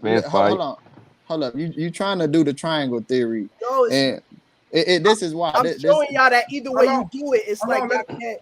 Well, let me go. You can go after him, Pam. Now let me finish though, so y'all can hear each other. Go ahead, John. All right, look, and like I was saying, I was giving Bud his props. Like everybody that he put in front of him, he beat. But when you compare the resumes, you can't compare them because everybody that Errol Spence beat, they was at the top of their game. They was coming off their best wins, their best shit. Everybody that Crawford had won, you can't use it as a measuring stick. You could use it as a measuring stick if they was on their best shit. They just won belts. They coming off their best wins. You could use that as a measuring stick then. Hold up. I'm just gonna put it like this. The last 2 or 3 fights. The last 2 or 3 fighters that that Bud Crawford fought, where are they now? They're retired. Because they're of retired. Who? It wasn't because of Bud. That ain't even in boxing. They tell you that was on a decline. So when he fought them, they went on their best. They went on their best shit. Can I say something? But I understand where you was going with it. Now, It just I feel what he's saying too. I Like, only brought I it get up you. because somebody said, "Oh, but because he did this better than him do that, does that mean that?" So I'm like, "Wait, so what happens if?" No. What I'm saying is this Like though. either way you look Then at you it, can go like, Will. everything sways towards Errol. Either way you look at it, I'm No, like, no, it's not. It's not going towards Earl, bro. It's going Crystal to Sun what you Bria says what. Crystal No, what Sun you Bria saying is says this. this I is got the you, bro. Earl Bias show. Yeah, let me say this. that's what I'm trying to. Listen, they like not either getting way they it not getting their goes. ass up for pound for pound up here holding it down. If you ain't gonna get up on her, don't say it. First of all, listen, we not even talking about Earl, bro. Y'all putting this towards Earl. What we saying is you said up here, you said, okay, Earl fought Mikey. Then you said, you know what? What would happen if Bud would have fought him? What so right off the gate, you insinuating that Bud Crawford would have just I just want to see like answer the question, like an hold on, opinion. wait a minute, hold You on, give an because opinion. I just want an opinion. hold on, bro, wait, because now, because y'all keep saying you bringing up Earl Spence. We talking about Mikey and Terence Crawford. That has nothing to do with Earl Spence. Okay, we looking at a Mikey Garcia that was coming off the ride that he was coming off of, bro. You gotta listen, bro. He beat Robert Easter. He beat Adrian Brown. He beat Sergey Lipinets, who was undefeated and was a bad motherfucker at 140 when he was right there, fam. Mikey was on his shit. He was on his shit to where he felt himself. You got to think about it. Earl is a big welterweight, right? Bud was coming up from 140. I wanted Bud and Mikey. That's the fight I wanted at 140 because you got to think about it. I did too. It wasn't tough competition at 140. It's not taking nothing away from Bud. This goes back to what Terence Bailey was saying. It wasn't the toughest competition, but you got to give him credit for who he fought. But when Mikey came to 140, Mikey balanced it out for Terence Bud Crawford. So I'm like, okay, now this is the strap that I want to see because of who Mikey is, right? And not only that, Mikey whooped AB ass, he whooped Robert Easter ass. So now I'm like, damn, man, he beat two of my favorite fighters, right? And I'm a Mikey fan. But I said, okay, I want to see him go up against Bud now, you know? Bud became undisputed, and Bud shot the 47. We like, damn, Mikey, Bud, so what's going down? Would you fight Mikey Garcia? This all documented. Or if you want to fight me, I'm going to 47. I'm gone. Y'all ain't going to see that fight. So, of course, that's a fight we want to see. But what we're saying is, when you got a Mikey Garcia that's confident, bro, that's doing what he's doing, going up against a Bud Crawford, and yes, I favor Bud in the fight. That's a fact. I favor Bud in that fight. My but whole thing still, was, y'all saying, still after that, we still have to see the fight happen to see what transpired because Mikey ain't no fucking pushover. He ain't no pushover, bro. And because you seen what Earl did to him, automatically you assume it turns Bud Crawford is going to do way worse. Ask the question. That's not true. The question. I wanted an honest answer from the people on here. What do y'all think would have happened? Y'all think would have went 12 rounds, or y'all think would have got stopped? Honest question. I don't know. With that Mikey, hold on, we watch boxing. Yeah, who you talking about? I got Bud by decision. I got Bud by decision. Look. That's what I feel to say. Yeah. I still favor Bud. I just don't think. I don't think it would have been in the form that of a knockout. Of a knockout. No, and I'm gonna say this. Bud would not have. Bud would not have beat Mikey 12 straight rounds. Too many people talking. I can't hear nothing. Bud would have beat Mikey, but he wouldn't have beat him 12 straight rounds. Yeah, I thought Mikey would have beat that with every round. Look, name a fight. Name one fight. Name one fight that Bud beat a motherfucker every single round. So you think it would have lasted 12? So you think it would have lasted 12? Is what you said? Yeah. No. Yeah. That's not what I'm saying. Okay. I do. I was listening to. Here's my prediction. Hold on. Here's my prediction for the. Wait a minute, bro. Real quick. 2 seconds. I'm not saying that it would have lasted 12 rounds. I'm saying you just said that. No, don't go back. You just said that. When Mikey Garcia had a won a round against Terence Crawford. Mikey Garcia did not win 1 round against Errol Spence. But Mikey Garcia would have won rounds against Terence Crawford. Okay, I got what you're saying now. I couldn't hear shit you were saying at first. But go ahead, Terence. I know you was gonna go. My prediction for the fight is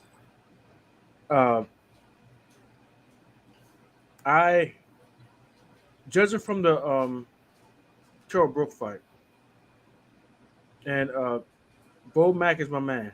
I know he's gonna be. I know he gonna be. If he see this, he gonna get mad with me. But that's my guy. Love dude to death. That's my dude. He got mad at me, Monty Brown. You call me a fat motherfucker. All you gonna do? No, I mean, no. Honestly, God, What the man, hell? I think as a lot of people say some bad stuff about Bo Mac, I think Bo Mac's a good dude. I fuck with Bo Mac, but Bo Mac getting his feelings too fast too, though. Well, he never done it with me. With me, he did.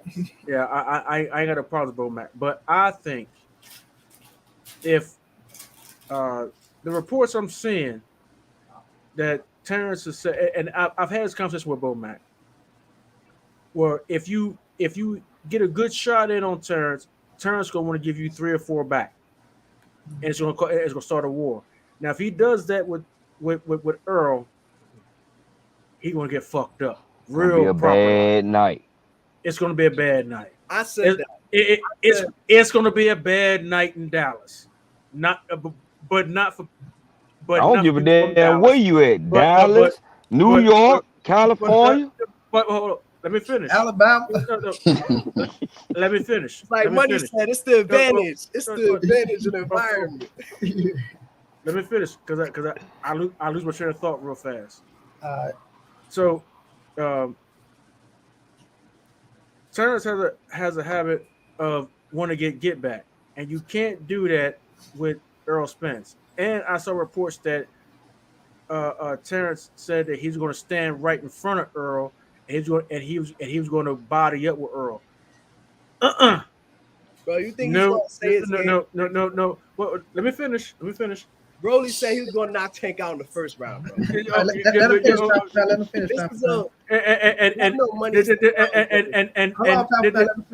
Hey, let him land the plane, man. Let's see where he's going. And this is what reports that Terence has said that he's going to do. That don't work out for over 200 pounders. I don't think that Terence is going to be able to carry his trunks up high enough in order for it to work out for him. And no, this is not going to be a real good night. And the other factor of Mike Tyson, Roy Jones, Antonio Tarver, which I'm still trying to figure out why they're calling Antonio Tarver a legend, but that's another conversation. But they're saying because he beat one guy. No, you seen how he did Roy Jones? That shit was ugly. That wasn't no Buster Douglas. No. Off topic. Okay, but all these guys are picking Terence to win this fight. They're saying that Errol only has one dimension. That Errol does not change levels.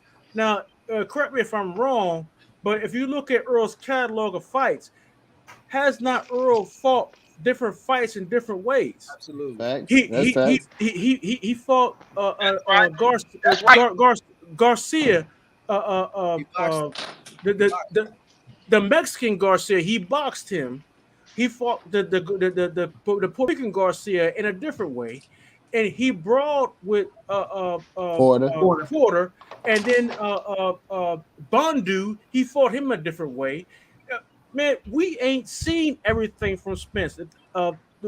What the car accident did, and the club, and the time in the club, and all that kind of stuff. What it did to the boxing fan was take away from us figuring, knowing what was the real attributes of Errol Spence. That is what's really going on, and that is what these so-called pundits don't see. They're not saying that. No. What they're saying is what they're saying is we don't know what's going to happen because of the car accident. No, what they should be saying is we don't know how many facets to his game that he has because of his part in the club and then the accident and this, that, and the other. That he has so many facets to his game, and he showed during the Mikey Garcia fight and then the Ugas fight that he is back to his form. And we need to know how much faster he has to his game. Bro, that's He right. he bro. is still an enigma. They're not saying that.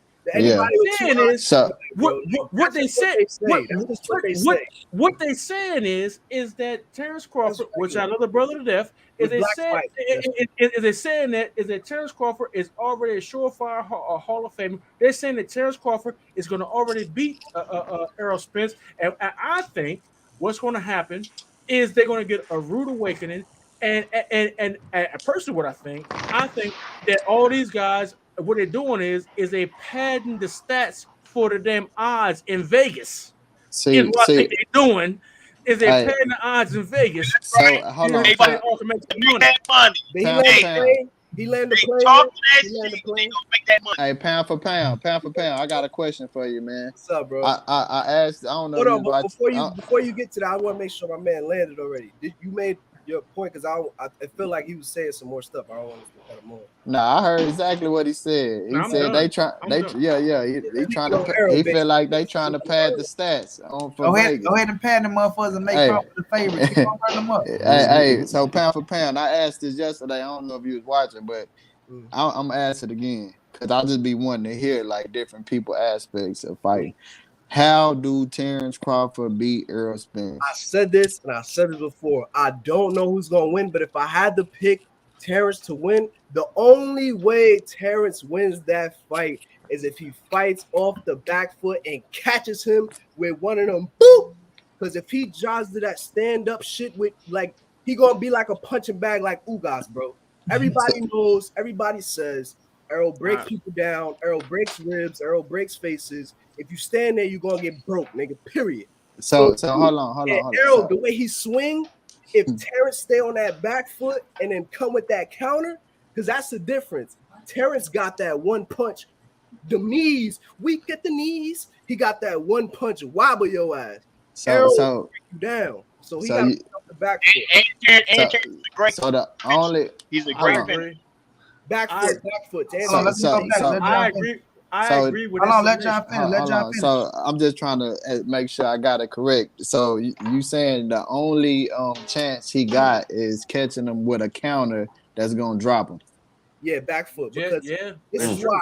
Because Errol has 3 ways of winning. Errol could win by decision because his work rate is impeccable. He could win by stopping the fight, which the referee be like, no, nigga, I don't care how tough you are. Your shit is fucked up. Or he can actually break down Bud and stop him in the later rounds. Bud has one way of winning, but the one way he got is that one punch. I don't care how tough you are. Like Floyd said, the chin don't lift weights, nigga. What the referee say, pound for pound? I won't curse too much. It's your channel. My fault. You good, man. We curse all day. What the referee say, bro? Referee say, brother, you're beat up. You can't go forward. I don't care what you say. You can't go forward. Like, and let me say this, y'all. Pound for pound is not no fucking. He not picking Errol, so y'all don't get to call that man no Errol Spence love and all that shit. Y'all it's 50-50. I can't pick nobody. Errol, the same way. This nigga's the life of the party, bro. I can't pick. But if, like I said, Errol could win 3 ways. Bud only could win 1. But Bud, I think the reason why Bud edge it is because he can't win one way. I'm on that, bro. Hey, so look, the same reason that you said I would say, money, get your ass up. The same. He the host. He like Steve Harvey in this motherfucker. So the same reasons that you said why how you see the only way you see Terence a win. That's my reason why I say it ain't gonna be a close fight. That everybody got these fights 50-50 except for me. I mean, just analyze. Hold on, just analyzing the styles. It's not gonna be a close fight for who? What you mean, like? Errol Spence is gonna win almost every round. It's not a 50 fight. That's pretty much what I'm saying. Hey, let me ask you this. Let me ask you this. Let them finish, pound. Let me ask you one question. Go ahead. Did Kell Brook win every round against Terence? I think he did. Oh yeah. He so did. what the fuck is the difference? Kell Brook is not Errol Spence. That's the difference. Okay, but my point, no, that's not the point, bro. See, yeah, that's the point. That's the point Point you're trying is, to make. it don't matter who's But winning look, the round. Hey, look. but So look at look. Terence's face after that fight. Hey, the He had a fighter. cut on his eye, but he's a fighter. Look. That's a championship Hey, fight. this is really. Hey, this is really what I want you to answer. I don't know if you watched Errol Spence fights. I just don't. I don't know you, so I'm asking you a question. Have you watched like a lot? I watched it 100 times. That's just me. I like watching. Okay, so hold on. I gotta go because because I'm a married man. All right. I understand. All right, Terence, have a good one, bro. All right, man. Peace out, bro. Look, I asked you that get all the kids McDonald's. Don't just get look. Hey, I asked you that to ask you this. When have you seen Errol Spence hurt? And hold up, before you answer that, I've seen Errol Spence hit with some bad shots. I just want to know, when have you seen him hurt, staggered, legs buckled? When have you seen him hurt? Okay, I'm gonna answer your question. Then can I answer? Can I answer? Against Clotte? I'm gonna answer your question. I know he buckled. Okay, besides that, I've never seen Errol Spence really hurt. Now, can you answer my question? Yeah. Has Floyd Mayweather? Have you seen him hurt more than Errol Spence Jr.? Yes. Yes or no? Yeah, I have. But so Floyd, what the fuck is the point of that question? This is the point. Canelo hurt. Hold on. I've seen Canelo hurt. You asked the question. I'm for to tell you why. I don't think that. Look, I think that Terence Crawford could hit Errol Spence with his hands down like Ugas did. He's not gonna drop him. Man, hey, the semen didn't even drop Errol Spence. I'm sorry, that was a dark joke. This nigga flew out his car. That was fucked up. I feel what you're saying, John. You're saying that you feel that EJ got a chin like a motherfucker. You know what I'm saying? When I look at the situation, bro, I respect. Look, EJ is my guy, 120%. I got him winning this fight and everything. But I still got it to 50-50, bro. Terence Crawford, if you hit a motherfucker on the right spot on his chin, I don't give a fuck who you hit, bro. That's facts. With 5 pounds of pressure, your motherfucking ass is going down, right? Or you doing a little wobbly dance, fam. And that's my whole thing with Bud Crawford, bro, because we got to think about it like this, in exchange. And that's why I do agree with pound for pound on this one thing on the back foot, right? Because that's my whole thing with Bud, where I'm nervous with Errol, is in the exchange, bro. And what he just said was if Errol coming wide and Bud is on the back foot and Bud is coming in, that means they exchange with one another. And when you exchange, you wide open. Wide open, bro. You feel what I'm saying? And I don't think Ugas hit as hard as Bud, and I don't think he's as more precise as Bud Crawford. So if Bud, this is my thing, but if Bud catch him precise on this shit, and you got to catch him precise. Yeah, fact. Saying with Errol being a strong chinning motherfucker, but it don't matter who you is. If a motherfucker catch you on that chin the right way, because I say this shit with Ryan the Tank, you know what I'm saying? But if he catch you on the chin the right way, he can buck you. But it got to be in the exchange, bro, and he got to be on this shit with the right this shit. So the best finisher. One thing I've noticed. One thing I've noticed though.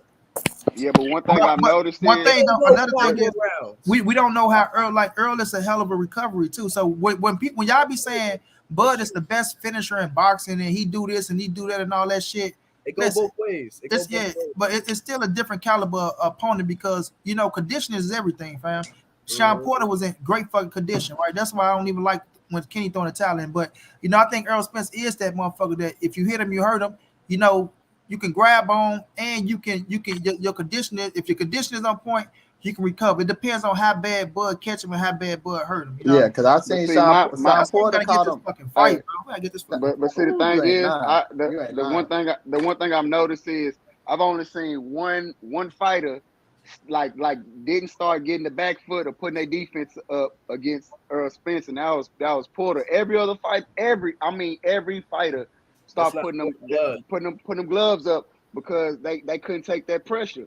When I say every fighter, I mean every fighter except Porter was the.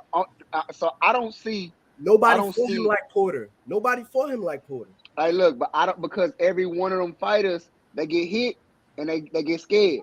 And that's disrespectful. Let me see. They get hit and they get on. They start get on cautious mode. And if you look at, from Errol Spence's first professional fights, it's been the exact same thing. And this every is fighter put their defense up. It's because they can't. So I don't see the exchange happening because go ahead. Because when Spence started hitting Crawford, Crawford gonna go into defense mode. I think he's going to backpedal. There's gonna be some exchanges in that fight. Crawford figures people out. Crawford ain't going out like no bitch. Sean got that off because nobody did that to Spence but Sean. So Sean, that shit was close until that glove touched that canvas. Sean did that. Spence figures motherfuckers out. Second round, fourth round, it's over. You say Crawford finished Crawford, but this is the thing though. You say Crawford figure people's out because Sean try to do the same shit. Wait a minute. What Crawford do though? What Crawford do pound for pound is when when you fight orthodox fighters, what he do is do what? He switch southpaw, right? When you switch southpaw, hold on, stop, bro. Wait a minute, stop, bro. Because when he switched southpaw, if you watch all the times Boy Crawford fights, then you should know. When he switched southpaw, that motherfucker finna go in. He ready to fight. So that's when he's at his best. So when he switched southpaw, somebody like Errol Spence, with orthodox fighters, he give them a different look.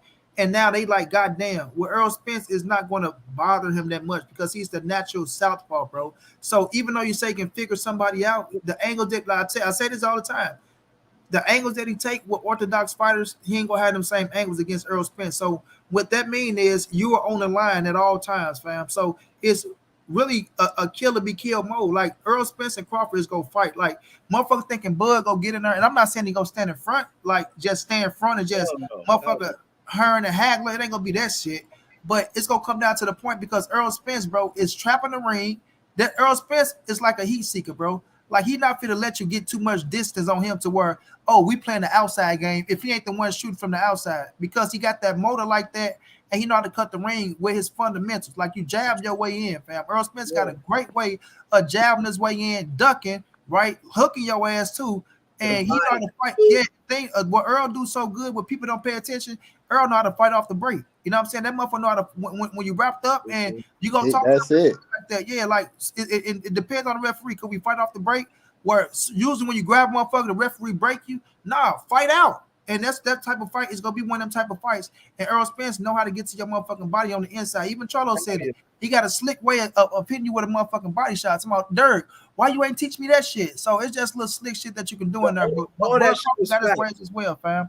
All that shit was facts. The only thing that all that shit was facts. The only thing that I have a hint where I'm like, I don't know about that. What you said was that southpaw shit. Because if you watch Terence Crawford fights, he fights 80% of the time in southpaw. So that's gonna be southpaw versus southpaw. He might switch orthodox. That's my whole. Everybody knows. Listen. No, he start off orthodox and then switch to southpaw. Majority of the fight, southpaw orthodox. Yes, listen to me, fam. He start off. What a minute. He start off orthodox against an orthodox fighter. Do you understand what I'm saying? So when he switched southpaw, bro, it make the orthodox fighter, because southpaws have better angles on orthodox fighters. You know what I'm saying? So when he switched southpaw, it already fucked them up now. Like, damn, now this motherfucker, that's a whole different game plan. Like, you got to train for an orthodox fighter, you got to train for a southpaw, right? But a southpaw versus southpaw, the angles that you got on the orthodox fighter, you don't have them as a southpaw, bro. That jab. Errol Spence is a natural southpaw. So nobody's not talking about too. You have to worry about that. Y'all think that there's gonna be a rematch clause, bro? Nobody's talking about the rematch clause. That shit ain't gonna happen, bro. Bro, are you crazy? You think that PBC is gonna let Terence take all them belts? He ain't finna take shit. Hey, it's smooth how you try to slide that in there. Yeah, no, I'm saying no, but this out of Errol Spence mouth though. No, business standpoint. Pound. Errol Spence already said it. I'm one and done. Whether I lose, whether I win, I'm gone. He gone. He gone, bro. So you know what I'm saying? I don't think he's back to 47. Now. Yeah, that's the only thing that's holding the fight right now is because Spence ain't putting no rematch clause in it. I would say this though, you know what I'm saying? Like, motherfuckers say one thing, you feel me? But once you get into that motherfucking fight, and if it's a close fight, and I don't speak shit into existence that I don't want to happen, so you got me saying this shit. If Bud was to win the fight, you know, I don't know how EJ. Hell yeah, that's my brother, man. So I don't know how Earl gonna feel like if he, you know, motherfucker be like, man, fuck that shit, fuck 54, nigga. Hey, Al. Get that bitch back in the ring. You know, you never know. You just never know, Sam. But for the most part though, you know, I got Errol Spence winning and vacating them titles. He going to 54, but it's gonna be one hell of a fight. I'm just thinking about the business because what? can happen. Go ahead, bro. Now I'm gonna say what Bud do if he lose? If he, that's what I'm saying because EJ, if he lose, EJ ain't gonna y'all gotta remember, it's not just boxing. This is the business. So you gotta look at this like these. That's what we talk about. But when we talk about the business, they get on our ass for talking business around this. We've been talking the business the whole. I don't like talking fan talk. I like talking straight up. You know what I'm saying? Because business is important. I'm sorry, we fans. We don't know what we're talking about. Business is a part. You can't go against Hall of Famers and shit. Y'all don't want to hear it, but business is a part of boxing. This is what makes the fucking fights good. This talk to him. You ain't gonna get the fight. You ain't gonna get shit done without business first. That's in football, basketball, baseball. If a nigga contract ain't right, them niggas gonna be sitting out on the sideline, or their fighter gonna say I'm going to fight another motherfucker. So knowing that, Devin Haney just had to switch his shit to go over there and fight Kambosos to get undisputed. Did they have a 1 fight or did they have a 3? In case that motherfucker won, he got a chance to. Bob Arum got a chance to get them belts back, and if he won twice, then he got a chance to put Shakur or Loma in there to get them shits back. You gotta that's just Bob Arum though. Yeah, that's Bob Arum. Bob Arum, he's gonna rematch all his fighters. But what happens if Devin Haney takes all them belts? What is Top Rank gonna do to market themselves? Because how they promoting the new way? How they promoting these fighters? They champion. What happens if Devin Haney take all them shits and go to PBC, say fuck it? Well, Devin gonna take all them shits. That's why you gonna have your opportunities, right? That's why you got a 3-fight deal, right? So he's gonna have his opportunity, right? That's why he got Lomachenko right there. His best chance is to put Lomachenko in the ring with Devin. If that don't work, then either you come back with a bigger bag to bring his ass back to Top Rank, or he out of luck. Yeah, they go. On the business. That's why, like, just to get back to, I ain't gonna get back in. I'm just touching on it with the Tank and Devin. That's why that ain't gonna fight, because I mean they ain't gonna fight while he got the belts, because he got the leverage over Bob if he want to stay there. If he beat goddamn Kambosos and then Lomachenko, if he want to stay there, he gonna have to get paid.